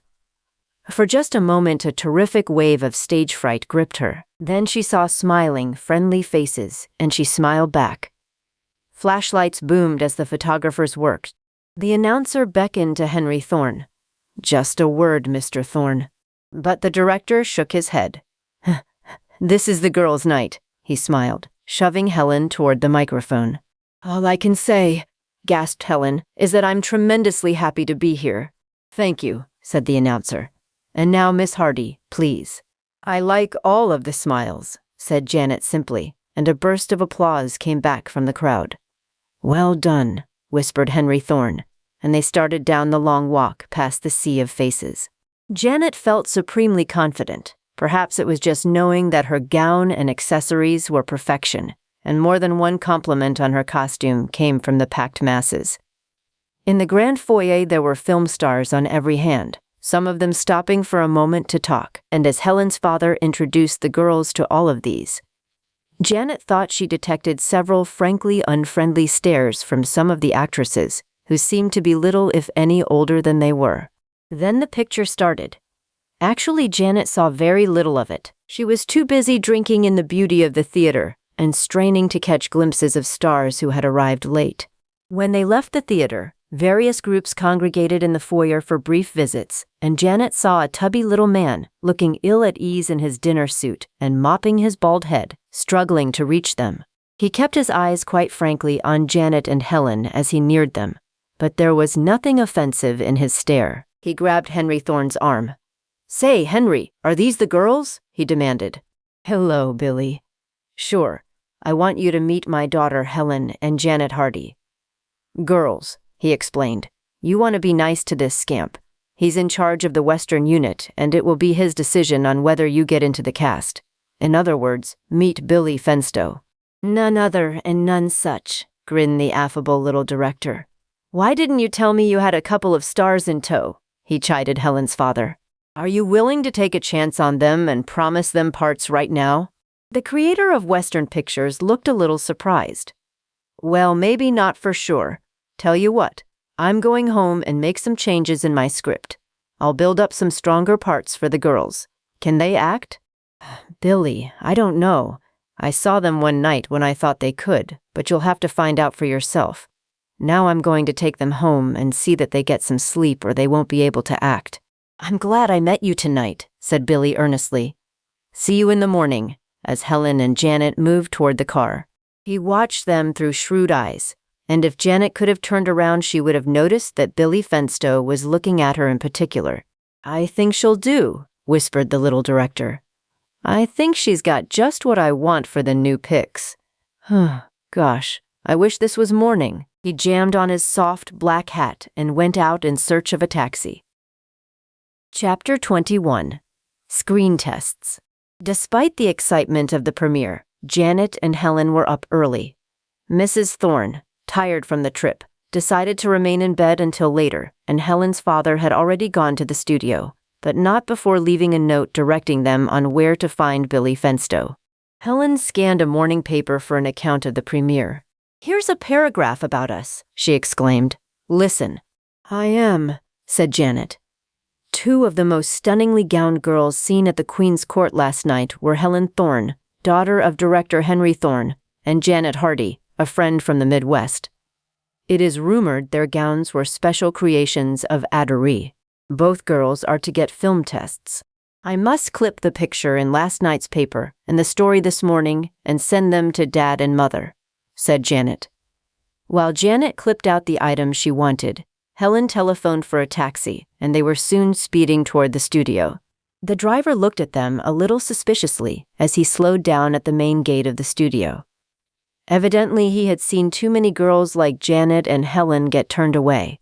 But Helen produced a note from her father, which gained them instant admission. They paid the cab driver, and a boy was assigned to direct them to Billy Fenstow's office. They found the director of the Westerns at an office well to the back of the lot, and he greeted them warmly. "We might just as well make a test the first thing," he said. "I've got a camera crew over on stage 9, where there's an old interior that hasn't been struck. You girls any lines you can go through?" "Only from our senior play," confessed Helen. Billy Fenstow looked aghast. "That sounds pretty bad, but we'll try it." Stage 9 was one of the smaller sound units on the Ace lot, but the director had a camera crew, the sound men and an electrician awaiting their arrival. He tested the lights quickly. "Just walk onto the set, do your lines in action, and forget about the rest of us," he said. "We'll take part of it, maybe." Janet's knees felt very weak, and when she touched Helen's hand, it was damp with a chill perspiration. "This is awful," whispered Janet. "I wish your dad could be here." "I'm glad he isn't," said Helen fervently. "Go ahead, girls," urged the director, and Janet and Helen, who had already agreed on the scene, started their lines. The action and words were simple, but both of them were scared stiff, and they acted like wooden people. "Wait a minute," said Billy Fenstow.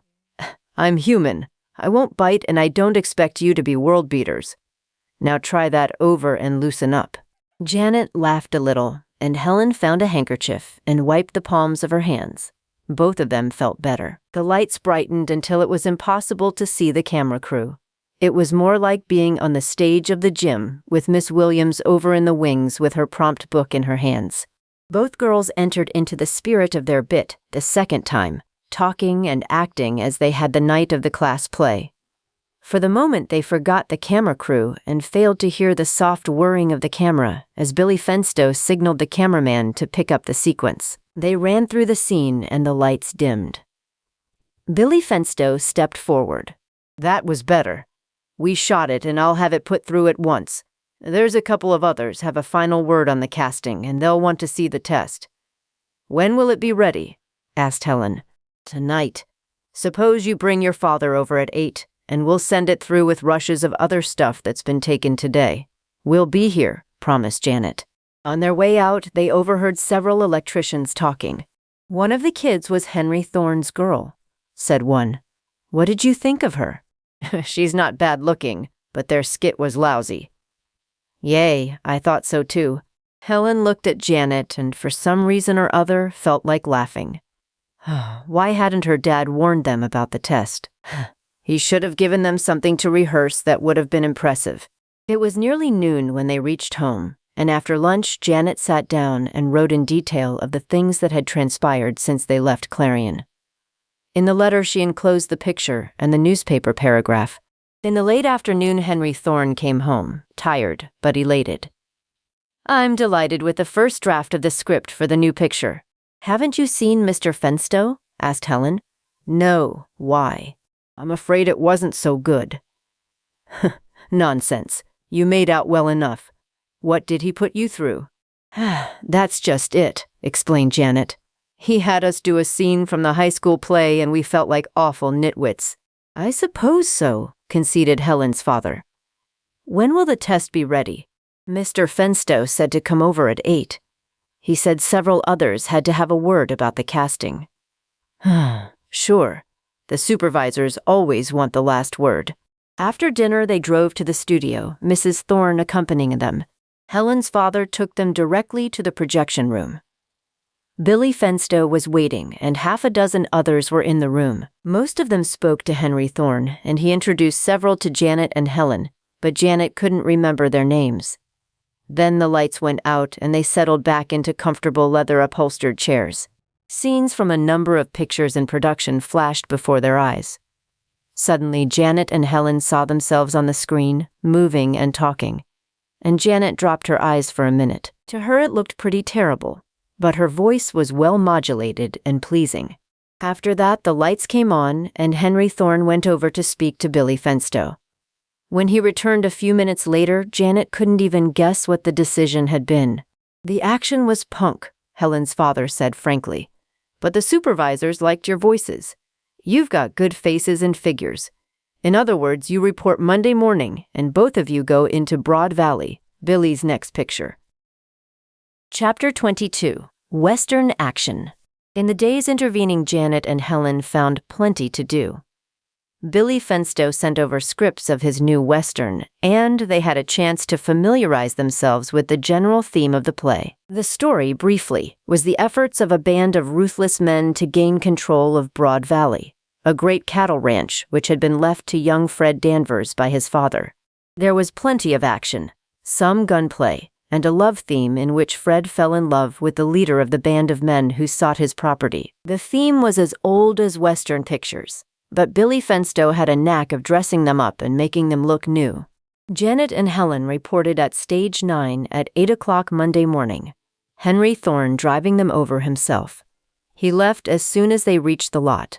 Nearly a score of people were clustered around the chubby little director, and he nodded as Janet and Helen joined the crowd. Janet nudged Helen. "There's Kurt Newsome, the Western star. I'll bet he's got the lead." "He looks nice," replied Helen, "but older than he appears on the screen." A rather artificial blonde was seated at Billy Fenstow's right, idly thumbing through the sheaf of script from which the picture would be shot. Mr. Fenstow spoke sharply. "Attention, everybody. All of you have had a chance to study the script. All of you should be familiar with the parts. We'll make plenty of changes as we go along, but in general you know what we're aiming at. We've got 2 weeks assigned for the shooting, and that means we'll be done in 2 weeks, and not 3. He looked around at each of them, then went on. "Kurt Newsome goes into the lead as Fred Danvers, and Miss Jackson will play the role of Ruth Blair, the girl he falls in love with." He ran on down the list. The Green cousins from the East who come to visit Bill will be played by Janet Hardy and Helen Thorne. Janet felt her heart bound. She actually had a part, and it mattered little that it was an insignificant role. Bertie Jackson, the blonde in the chair, turned and looked sharply at the girls, then sniffed. I should say they would be well qualified to play such roles. Billy Fenstow caught the sneer in her voice and turned quickly. You know, Miss Jackson, you don't have to work in this picture if you don't want to. There are plenty of blondes would jump at the chance to play this lead. Oh, calm down, Billy. Just because one of the girls is Henry Thorne's daughter, you don't need to get on your high horse when I make a harmless wisecrack. But Helen had her own ideas about Bertie Jackson's wisecrack, and she resolved to watch the pallid blonde. Bertie, if it served her own purpose, was quite capable of doing any number of mean tricks. The morning passed rapidly with costume assignments being made. There were a number of interior shots of the ranch house which would be necessary, and these scenes had already been erected on stage 9. Janet and Helen would have their first scenes tomorrow, but they remained on hand to watch the first shots of the picture and to attempt to get acquainted with other members of the company. Most of them were friendly enough, but they seemed to feel that the girls had deliberately been put into the cast through Henry Thorne's influence, and Helen voiced her belief quietly. We've got to expect that, admitted Janet. But we don't need to let it spoil all of our fun. Whatever she might have thought of Bertie Jackson from a standpoint of personality, Janet had to admit that the actress was a thorough workman, and she went through her role in an easy and screen-appealing manner. In makeup, Kurt Newsome appeared much younger than the 40 years he was willing to admit. The next morning, Janet and Helen reached the lot early. Although not their first scene in the picture, the first one in which they were to be shot showed them arriving at the ranch house. Simple traveling costumes had been assigned by the wardrobe department, but Roddy stepped in and quietly added a touch or two that made them distinctive. Janet could almost hear Bertie Jackson hissing. It was an unheard of thing for Roddy to pay any attention to the costume worn by a minor character in a Western or any other character in a picture of that type. Your lines are simple, girls. You've just gotten out of a buckboard after a long ride from the nearest railroad station. You're tired and stiff and a little mad because Kurt didn't come to meet you. Janet, remember that you're a little giddy, and anything crazy you do will fit in all right. She'll do plenty of that, said Bertie Jackson under her breath. Billy Fenstow didn't believe in rehearsals. He told his people what he wanted, then asked them to do it, and started the cameras grinding. If it was too bad, he had to shoot it over, but if it was fair, he let it go, with the result that once in a while he got some exceptional shots. All set, girls? Asked the director.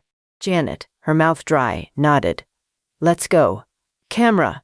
They stepped into the range of the cameras, Helen in the lead, and Janet, a rather vacant stare on her face, following.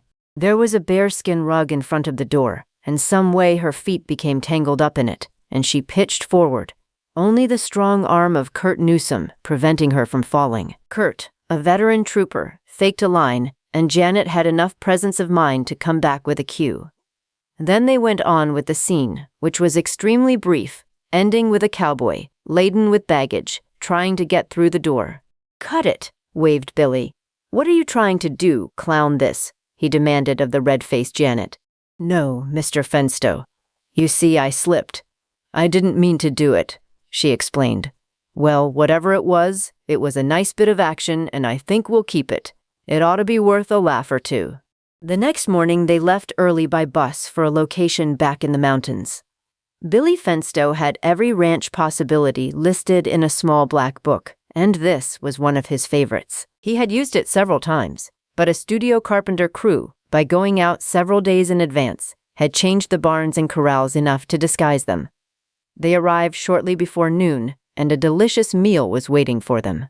Janet and Helen had little to do for the next 2 days, most of the shots being confined to action on the range, with the camera, mounted on a special truck, racing ahead of the pounding horses, while the broad valley resounded to volleys of blank shots as the cowboys, led by Kurt Newsome, chased and were chased by the marauders. Then Janet and Helen got their chance in a comedy sequence called for their first riding. Neither of them felt any qualms until they were mounted. Then their horses seemed to explode, and both girls hung on for their lives, their faces registering surprise in no uncertain terms. Helen lost her grip and flew through the air to land in an undignified position in a cloud of dust. Janet, either more fortunate or a better rider, clung on for another minute, then found herself dumped into the open water trough. Splashing furiously and sputtering at a great rate, Janet got her head above water. Her hair was plastered to her head, and she was soaking wet. The camera crew, in spite of their roars of laughter, had kept grinding away. "Great stuff, Janet. You've got a natural-born sense of comedy," chuckled Billy Fenstow as he wiped the tears out of his eyes. "It looks like I'm all wet as an actress," admitted Janet. "Oh, I don't know. Getting all wet may make you one," countered the director. "Get into some dry clothes. We're through with this sequence anyhow." The days on location passed swiftly and in the main pleasantly. Kurt Newsome took an interest in the girls, which only heightened Bertie Jackson's jealousy. He taught them several tricks about riding, and they spent every extra hour in the saddle. One of the last sequences to be filmed at the ranch was one calling for a wild ride by Janet to take news of a raid on the ranch to the sheriff's office in a nearby town. With the camera crew in the truck ahead, the action started. Janet rode hard, but was careful to keep in camera range. Suddenly she felt her saddle slipping, and she grabbed desperately at the mane of the galloping horse. Alarmed by the looseness of the saddle, the beast increased its stride, and Janet, a stifled scream on her lips, plunged headlong. She felt the shock of the ground as she struck, and then a mantle of merciful darkness descended upon her. Chapter 23. On the Screen. Kurt Newsome was the first to reach the unconscious Janet. He picked her up, almost without effort, and ran to the car in which Billy Fenstow had been following the action. "Step on it, Billy. This girl's had a bad fall," he said, and the director swung the car quickly and sped back toward the ranch house. Helen, mounted, galloped after them, and the rest of the company, including the camera crew, trailed along. When Janet regained her senses, she was lying on a bed in the ranch house with Helen, her face expressing her anxiety, bending over her. "What happened?" asked Janet faintly. "Your saddle came loose and you took a header," explained Kurt. "How do you feel?" "Let me get up and take a few steps and then I'll tell you," replied Janet. "Better stay quiet for a few more minutes. We've got a doctor coming out to look you over," advised Billy Fenstow. "But I'm sure there's nothing really wrong with me, except perhaps I'm clumsy," replied Janet. Just then one of the cowboys tiptoed in and whispered something to Kurt Newsome. Janet caught a flash of anger in his face as he turned and followed the cowboy outside. The doctor arrived within a few minutes and made a thorough examination for possible injuries. Just a liberal supply of bumps and bruises, he decided. Better take it easy for a day or two. "Oh, well, that's that," Janet managed to smile when the doctor had departed. "I'm afraid I spoiled another sequence and you'll have to shoot it over." "I should say not," replied Billy Fenstow. "The camera got every bit of action, and I'll work it in somehow. Anytime I let a swell shot like that go unused, you can write finished after my name. Stay in bed the rest of the day. The schedule of scenes you were in is practically completed anyway." Helen was in and out the rest of the day, for there were several shots in which she appeared, and it was late afternoon when she came in to stay. "Kurt Newsome is on the warpath," she said slowly as she sat down beside Janet. "Sore about my mussing up that scene?" asked Janet. "No. He's been looking at the saddle and says someone tried to kill you." Helen's voice was flat. Janet sat up in bed. "Someone tried to kill me?" she demanded. Tears welled into Helen's tired eyes. "Oh, this is all a mess," she cried. "We never should have come out here. There are too many intrigues and jealousies among those established." "Tell me just what you mean," insisted Janet. Helen waved her hands helplessly. "Kurt's found out that the saddle girth was almost cut through. That's the reason your saddle came loose and you were pitched out. Does he have any idea who did it?" "If he does, he isn't saying anything. But I heard him tell Billy Fenstow that this is the last picture he'll work in with Bertie Jackson. I wonder if that means he suspects Bertie." Janet pondered.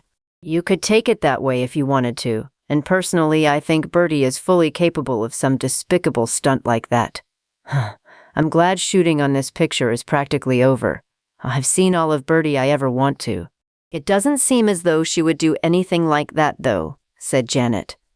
But, after all, Bertie's determined to get ahead, and I expect she's wholly unscrupulous when she thinks anything or anyone may be blocking her way. But why should she pick on us? Because we came in as absolute greenhorns and got fairly good bits. She's afraid we may be pushed ahead too fast because of Dad's position with the company. I think it's all plain enough. Perhaps you're right, conceded Janet. I'll certainly watch myself when I'm around Bertie from now on. Janet felt much better the next morning. She was still stiff and sore, but was able to walk with only a moderate amount of discomfort. It was the final day of shooting for Broad Valley, and a certain tenseness gripped the whole company. Billy Fenstow was determined to finish on time, and they worked like mad through the long, hot hours. Janet had to do another writing sequence, and she went about it gamely, although every bone in her body ached as her horse galloped at a mad pace across the broad valley and into the rolling hills behind it. Then it was done. The picture was in the can.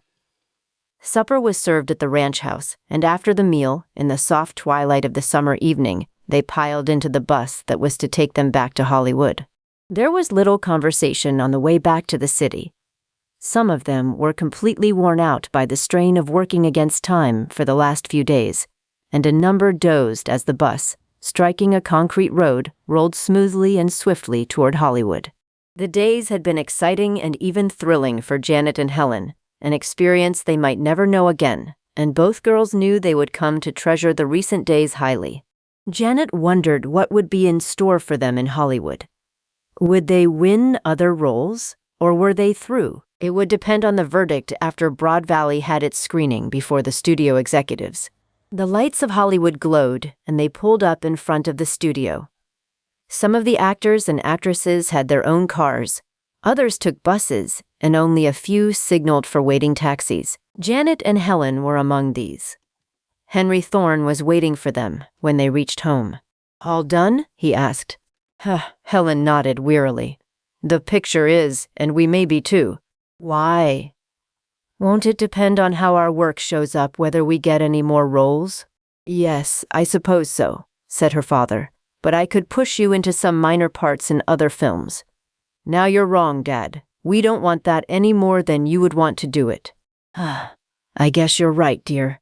I did give you a boost with Billy, and if you didn't make good on Broad Valley, there's little more that I can do." They were silent for a time.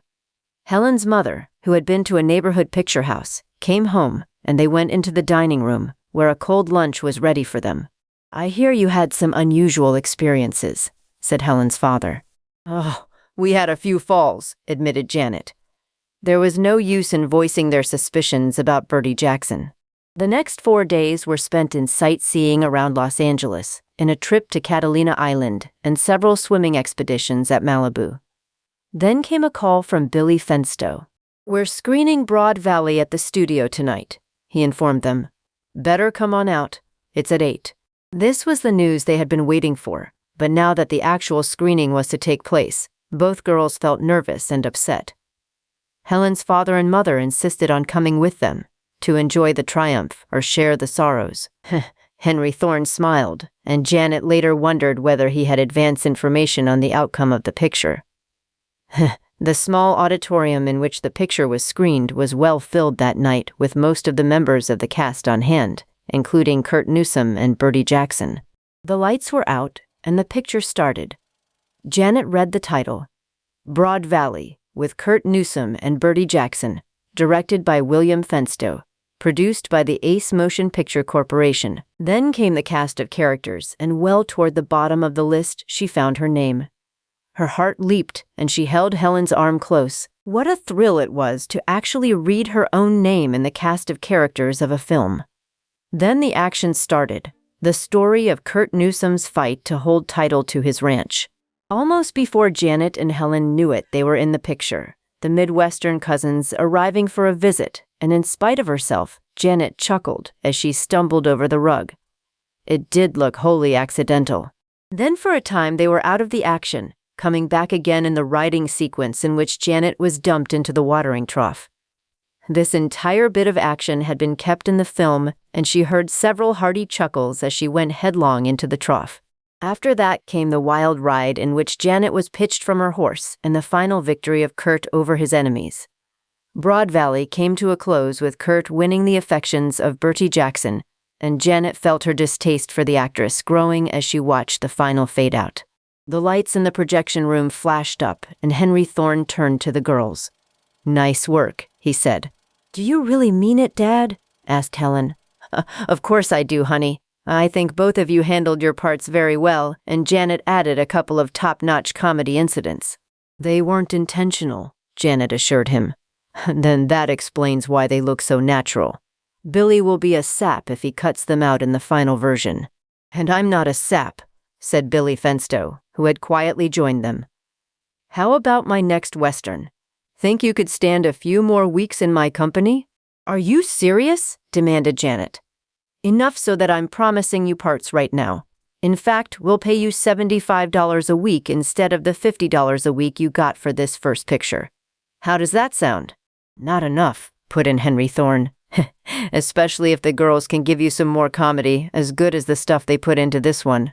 "Now wait a minute," protested the little director. "I don't work on budgets that run up to $500,000. I've got to watch my payroll." "I was only kidding, Billy. But honestly, the girls ought to be worth $100 a week. You'll only use them a couple of weeks, and that's pretty cheap. I won't make any promises about $100 a week," said Billy. "But you can count on another job if you want to join the company for my next Western." "Then we're in right now," decided Helen, and Janet nodded her approval. Chapter 24. Kings of the Air.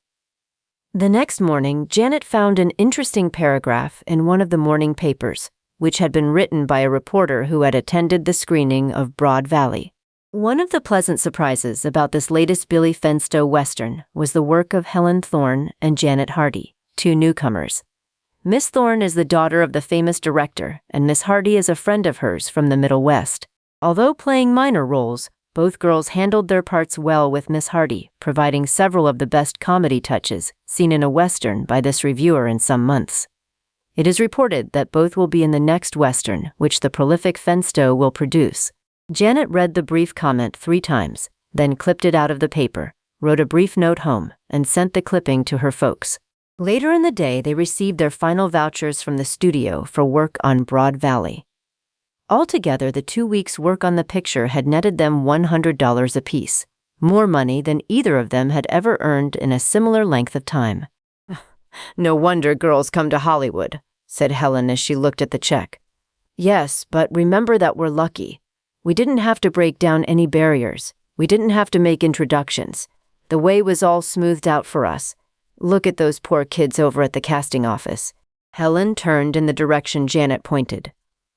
100 young men and women were waiting patiently in a line before the window of the casting office. Most of them were rejected. Only 1 or 2 were allowed inside. "That's what happens to the average seeker of fame in the films," said Janet. "So many, with some beauty and high hopes, come out here expecting to make a success and then almost starve. Of course they get a bit once in a while, but it's hardly enough to buy their food, much less their clothes and all of the other necessary things." "You're right, of course," admitted Helen. "If it hadn't been for Dad, we'd never have had a look-in." They were having lunch that noon at the studio restaurant with Helen's father. They were waiting when he arrived. Accompanying him was a stranger. "Girls, I want you to meet Mr. Rexler, general manager of the company." The general manager, tall, thin, and exceedingly nervous, greeted them cordially, then seemed to forget that they even existed, for he talked business from the moment they reached their table until lunch was over. But in spite of that, Janet and Helen enjoyed the hour. Some of the most famous stars on the A slot were lunching there that noon, and Janet and Helen enjoyed watching them come in. The general manager, a man of quick thought and action, suddenly turned toward them. "I saw Broad Valley the other night. Congratulations on a nice bit of work." The hour passed quickly, with Helen's father and the general manager continuing their conference in the executive's private office in the administration building. "Dad and Rexler are having trouble over the story for the new air picture," said Helen. "I heard him talking with Mother just last night. They can't agree on the final version. Dad was going over it last night." "I'd like to read it," said Janet. "I'll get it for you if he brings it home tonight." That night, Janet had her chance to scan the script of Henry Thorne's next picture. The tentative title was Kings of the Air. The action was fast and stirring, the panorama of the story covering the entire transcontinental route of one airmail system, and Janet could understand that there was material here for a really great picture. But there was something lacking, a crashing climax that would make the spectators grip their seats. Henry Thorne, watching Janet as she laid the script aside, spoke quietly. "If you can suggest a suitable climax, you can just about name your own ticket on our lot," he said. "How about a race for a contract?" suggested Helen. "Too old. It's worn out." "Then why not have the plane going through with valuable papers which are needed for, say?" Janet paused. "A naval conference at Washington, on the outcome of which may hinge the fate of the world." Henry Thorne started to reject the idea, but halted. "Where did you get that idea?" "Something I read in a paper several months ago suggested it," admitted Janet. "Navy planes were racing across country with a naval envoy, and they got held up somewhere in Wyoming on account of bad weather. You could have your mail plane take over there after the Navy ship was grounded. That would give the Navy a black eye." "Some other solution could be worked out then," said Janet. "You know, that's not a bad idea. It would require some rewriting of the script, but we've got to have a terrific air race against time and the elements in this thing for a conclusion. I'll talk it over with Rexler in the morning." Then Helen's father changed his mind. "No, I'll talk it over with him tonight if he's home." He phoned the general manager's home, found Rexler there, and informed him he was coming over. "We'll see what he thinks of your suggestion," he flung at Janet as he hurried out the door. "Shall we wait up and learn the outcome of the conference?" asked Helen. "Just think if they should decide to work out a climax along the line you suggested." "I'm all for waiting up, but I'm afraid my suggestion is pretty weak," said Janet. At 11 o'clock, Mrs. Thorne decided to retire and urged the girls to do likewise, but they insisted upon awaiting the return of Helen's father. Midnight passed, and finally the clock struck 1 a.m. "I'm too sleepy to stay up any longer," admitted Helen. "Oh, wait half an hour more," urged Janet, and Helen agreed. It was 1:20 when Director Thorne reached home. There were hollows under his eyes, and he looked unusually tired. But in his eyes burned a spirit of elation that fatigue could not beat down. Mrs. Thorne, in a dressing gown, joined them. "What's the decision?" asked Helen. "We're going to work out the climax along the lines suggested by Janet," replied her father. "Rexler called 2 of the writers down, and they're working right on through the night on a new treatment for the whole script. It must be done tomorrow noon. We're to start shooting next week. It means another bouquet for you, Janet." Janet blushed. "It was just luck." "No, it wasn't luck. It was good, clear thinking, and the ability to recall a worthwhile incident. Incidentally, both of you are going into the cast of Kings of the Air." "But, Dad, you can't mean that," exclaimed Helen. "I mean just that," retorted her father, "and I wasn't the one who suggested it. Rexler insists that you be included. It's his way of trying to repay Janet for her suggestion." "Then that means we'll get another chance in a picture," said Janet, and she felt her heart beating like mad. "Indeed it does, and you'll be in the biggest feature the Ace Company is producing this year," Helen's father assured them. Chapter 25. The Stars Vanish. Janet and Helen did get roles in Kings of the Air, and even though they were very minor parts, both girls were elated. They were cast as waitresses in the restaurant which served the pilots at the main western terminal of the airmail line. Almost every contract player on the Ace lot was in it, with a good, substantial role going to Kurt Newsom, who was taken out of Billy Fenstow's Western unit long enough to play the part of a bitter field manager. Even Bertie Jackson got a part as a gold digger, who was out to get all the information she could from the pilots, and was suspected of selling secrets to a rival airline. Janet and Helen saw little of Helen's father for the next few days. He was immensely busy on the details of the production, and a complete airport was set up out in the California desert, for one of the major sequences would revolve around this lonely outpost on the airmail route. The sequences in which Janet and Helen were to appear were shot at Grand Central at Glendale, actually in the Field restaurant, and were among the first to be taken. Janet had only 4 lines, and Helen had 3. All of them were in a brief scene with Kurt Newsom, and his encouragement helped them through, for it was hard work under the glare of a brilliant battery of electrics. What made it all the harder was that Mr. Rexler was with the company the day this particular sequence was shot, but somehow they managed to get through with it. After that, they were free to stay with the company and watch the rest of the shooting schedule until Billy Fenstow called them back for his next Western. It was during the second week of shooting that things started to go wrong. There were innumerable little delays that were maddening in themselves, and when a dozen of them came, almost at the same time, even level-headed Henry Thorne showed signs of extreme exasperation. The cast was large and expensive, and a dozen planes had been leased. The daily overhead was terrific, and each day's delay sent the cost of the picture rocketing. When they went on location out in the desert, Kurt Newsom, lunching with Janet and Helen, gave voice to his fears. "This outfit is getting jitters," he said. "I heard this morning that one of the pilots found several of his control wires halfway eaten through by acid. That's bad business." Janet, looking up from a dish of ice cream, spoke slowly. "Then that means someone is deliberately trying to cripple the company?" "It means someone is doing it. That flyer pulled out, refused to take his plane off the ground again, and some good shots are already in the can with his plane in it. Means they'll have to get another plane and fix it up like his, or shoot over a lot of footage. Either one will be expensive." That night, Henry Thorne called the company together. Their location was at the edge of the ghost town of Sagebrush, and members of the company were sheltered in the 3 or 4 habitable houses which remained. All of them had grumbled a bit, but there was nothing that could be done about it, for the nearest town of any size was too far away to make the drive back and forth daily. Helen's father spoke plainly. "There have been a series of accidents," he said. "These have slowed up production and put us almost a week behind schedule. All of you know what that means on a picture of this size. I am convinced that someone in the company is aiding in this sabotage, and I am giving fair warning now that this town will be patrolled at night and that all equipment will be watched. The guards are armed and have orders to shoot first and ask questions afterward."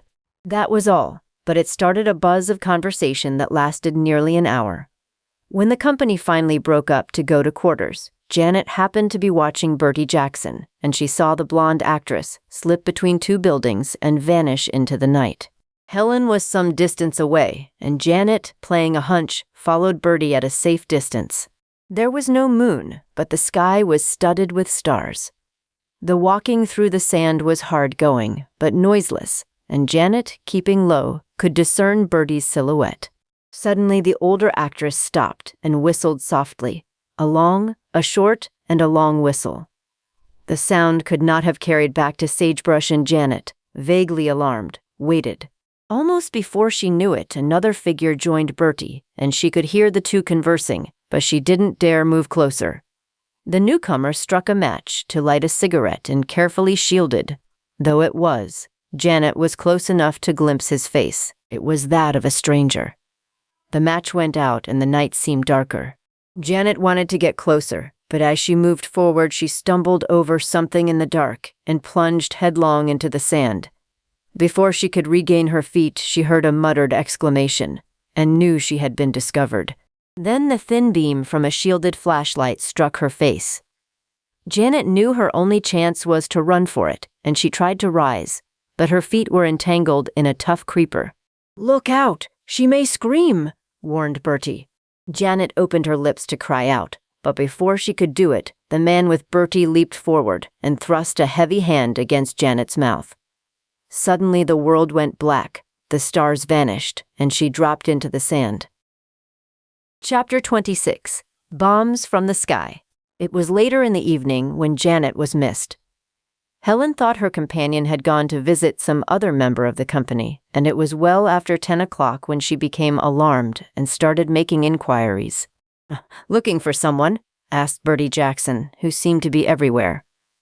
I haven't seen Janet for several hours. Maybe she's got a date with a boyfriend in the desert? Janet hasn't any boyfriend, and she wouldn't be dating in the desert, snapped Helen. Have it your own way, retorted Bertie.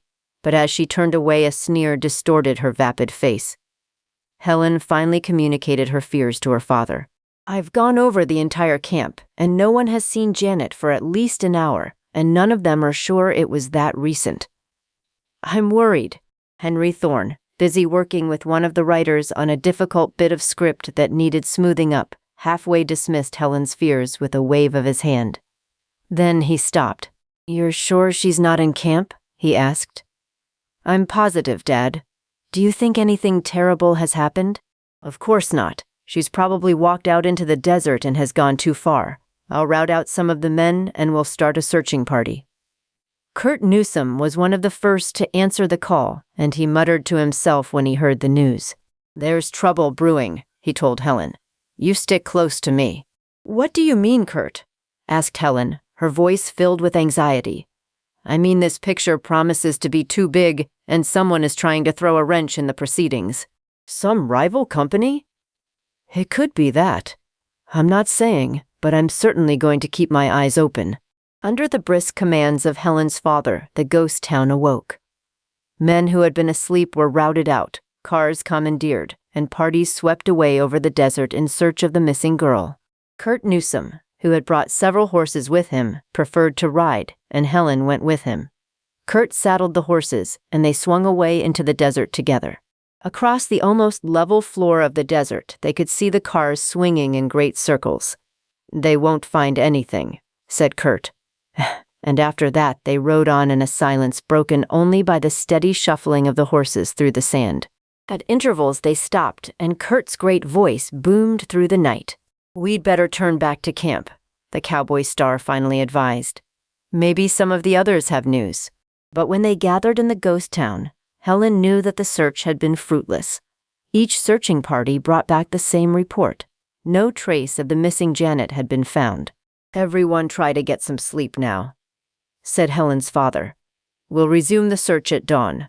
Helen went to the room assigned to her and lay down, fully dressed, to try and rest in the short interval before dawn.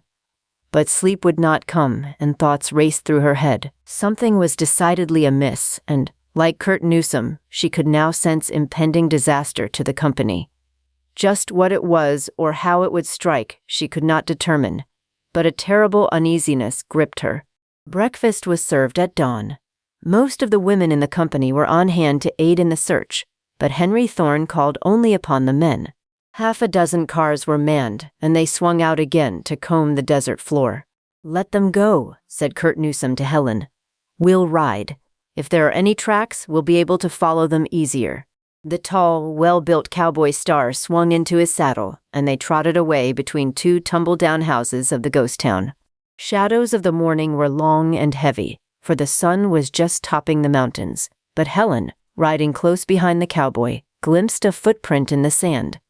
She reined in her horse and called to Kurt, who whirled quickly.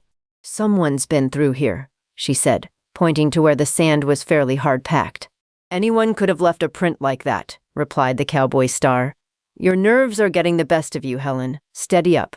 She smiled, and they turned again toward the desert, riding at a steady pace and scanning the sand intently for anything unusual. They were less than a quarter of a mile from the old town when Kurt pulled his horse up sharp and leaped from the saddle to bend down and scrutinize a tough creeper which had been pulled out of the sand. Get down here, Helen. Here's something the others have missed. Helen dismounted and ran to Kurt's side. In his hands he held a tough section of the creeper, and his eyes were fastened on a brown stain. What is it? Demanded Helen. Looks like someone got caught in this and scratched, said Kurt, trying to pass the remark off lightly. You mean it might have been Janet? It might have been, agreed the cowboy star. Look back toward the village. This is in a direct line, and although you may not have noticed it, we've been following footprints all of the way. 2 came out, and only 1 returned. Helen looked at him, her eyes showing her fear. Then someone in the company was responsible for Janet's disappearance, she gasped. Right, snapped Kurt. The first thing is to find Janet. Then we'll catch up with whoever was responsible." "Hadn't we better tell the others?" asked Helen. "They're not used to tracking. I am." He grinned. "Even if I am a movie cowboy most of the time, I know a few tricks about the range and the desert. Come on." They remounted, and Kurt led the way, scanning the ground closely. Even Helen, as inexperienced as she was, could see the signs now. Someone had left deep prints in the sand. "He was either an awful big man, or he was carrying someone," said Kurt. "One thing, he won't be able to go far." The trail led toward the hills back of the ghost town, and it was evident that the man they were trailing had rested frequently. Kurt saw another of those brown stains, but he made sure that Helen did not see it, for there was no use in increasing her fears. The trail led on, perhaps half a mile altogether, and ended suddenly in a tiny depression where the sand was smooth and hard. Kurt dismounted and made a minute survey of the bowl. The trail came in all right, but there were no tracks going out. In the center were 2 marks, about 4 inches wide and 12 or 14 feet long, but that was all. Beside one of these was a tiny smudge of black, and Kurt got down on his hands and knees and sniffed keenly. "What is it?" asked Helen. Kurt shook his head. "Can't tell yet, and there's no use in guessing." He mopped his forehead with a large bandana and scanned the heavens. The sun was blazing down, and shortly the temperature in the little bowl they were in would be stifling. "We'd better get out of here," he said. "But Janet? Where can she be?" "We followed the trail, but it simply vanished." The questions tumbled from Helen's lips. "I wish I could answer them all," said Kurt. "Maybe I can later." They rode back to the ghost town at a brisk trot, and Kurt cornered Henry Thorne and told him of their discovery. Then he led a searching party of half a dozen into the hills back of the town, while the other members of the company assembled for the day's work under the boiling sun. Helen attempted to join the searching party, but was told it was no place for a girl, so she went with the company out into the desert where the airport had been laid out and a dummy hangar erected. Shooting went ahead on schedule until just before noon, when someone shouted an alarm, and they turned toward the ghost town. The remaining houses were rapidly being consumed by flames, and before they could reach them, there was no hope of saving anything, including a number of valuable cameras, sound equipment, and hundreds of dollars worth of costumes. Henry Thorne fairly blazed, for he knew now that a deliberate effort was being made to stop the production of Kings of the Air. But before they had recovered from that disaster, another befell with startling swiftness. There was a dull boom from the valley, and they turned to see a fast, black plane swinging over the set on the desert. A cloud of dust was rising near the hangar, and as they watched, another explosion echoed in their ears. "That guy's bombing the set," yelled a cameraman, leaping into a car. The third bomb was a direct hit, and the hangar collapsed. Over to the right were half a dozen planes which were being used in the picture, and the unknown flyer turned his attention toward these. "If he blows them up, we can figure a $100,000 loss right there," groaned Helen's father. But the unknown flyer had reckoned without the resourcefulness of Kurt Newsom. The lanky cowboy, riding hard by in the hills, had heard the first explosion and the roar of an airplane motor. They saw him flash out into the desert at a mad gallop. "He's crazy! Someone stop him!" cried Henry Thorne, but there was no one near enough to reach Kurt.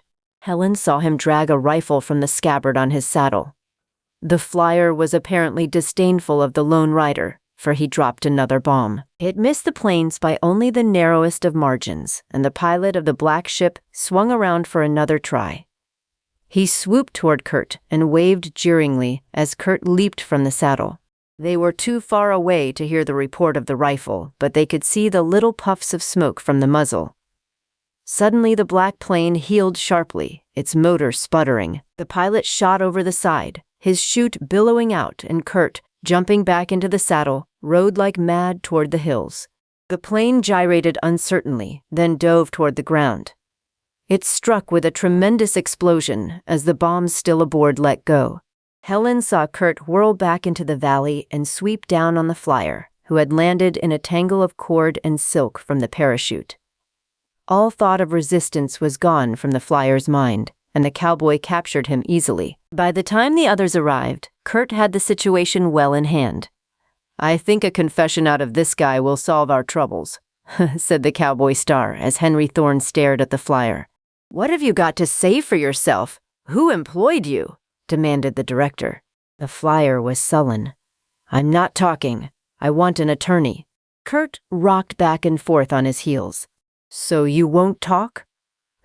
He grinned, but it was a mirthless grin that struck terror to those who watched. Kurt was living in real life the role he had played so many times on the screen. With a quick jerk, his lariat was free from the saddle, and before the flyer knew it, he was in the coils of the rope and his feet had been jerked out from under him. Kurt swung into the saddle, twisted the rope around the saddle horn, and looked down on the helpless man. "Going to talk?" The captive shook his head. Kurt spoke to his horse, and the magnificent sorrel moved ahead slowly, dragging the captive after him. After bouncing over the desert floor for a rod, the flyer cried for mercy. I'll talk. Get this rope off quick. And you'll tell us what you did with that girl last night and where we can find her?" The captive nodded emphatically, and Kurt shook the rope loose. Chapter 27. The Showdown. When Janet regained consciousness, she was aware of a roaring that filled her ears.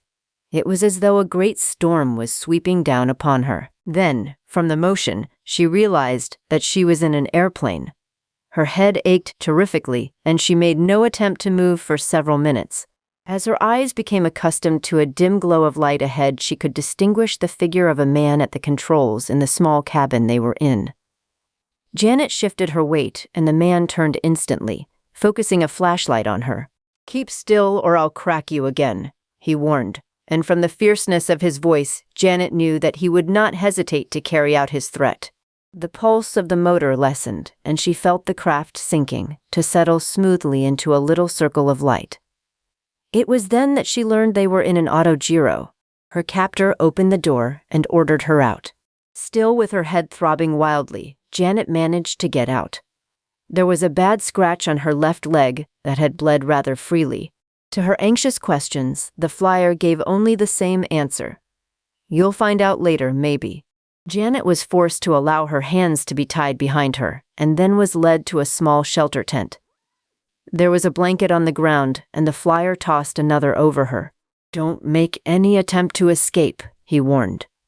The portable electric light which had guided the autogyro down into the basin was snapped off, and Janet passed the remainder of the night in desperate anxiety, wondering what was happening back at camp and the meaning of her abduction. With the coming of dawn, she hoped to learn more about the camp, but she was doomed to disappointment, for her captor appeared and dropped the canvas fly which covered the front of the tiny tent. It was well after daylight when she heard another plane approaching. It landed nearby, and a few minutes later she heard men's voices, one of whom she recognized as that of the flyer who had brought her there. Then the plane which had just landed roared away, and it was shortly after that when Janet heard a series of booming explosions. Suddenly her tent flap was jerked roughly aside, and her captor, a stocky, heavy-set man with a mass of black hair, ordered her to her feet.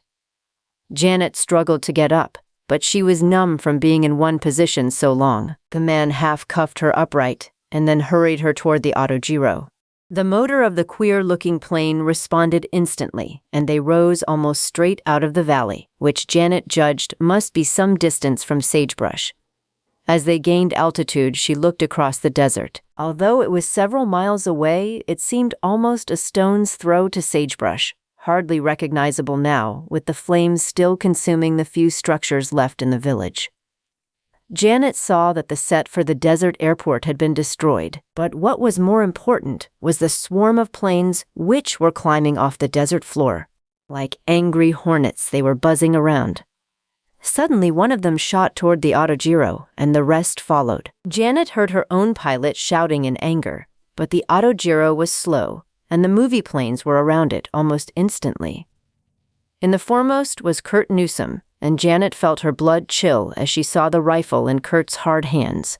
Under the warning muzzle of the gun, the autogyro settled toward the floor of the valley, and in less than 3 minutes, the other planes were down around it, while cars raced toward them, clouds of desert dust rising in their wake. Bertie Jackson was in the first car, and when she saw Janet, her face blanched. Helen and her father were in the same machine. "Are you all right?" asked Helen anxiously, for Janet was white-faced and deep hollows of fatigue were under her eyes. "A little tired," confessed Janet. "What happened? Was this something in the plot I wasn't supposed to know about?" "Tell us where you've been and why," said Henry Thorne, and Janet briefly related the events. She didn't like to do it, but there was nothing else she could do under the circumstances, and her story implicated Bertie Jackson. "She's jealous, that's all," snapped Bertie. "The whole story is trumped up." Then Kurt Newsome took a hand. "Let's look at this thing squarely. How much were you and these two flyers paid to slow up production on Kings of the Air?" He shot the question at Bertie. "You're impertinent," she blazed. "Sure, but you're likely to go to prison. Setting fire to buildings is arson, you know." There was no humor in his words, and Bertie looked from one to another in the group around her. Each stared at her with scornful eyes. Defiant to the end, she flung her head back. "Well, what of it?" she demanded. "Only this. You'll never work in another picture for anybody." It was Henry Thorne speaking, quietly and firmly, and Bertie turned away.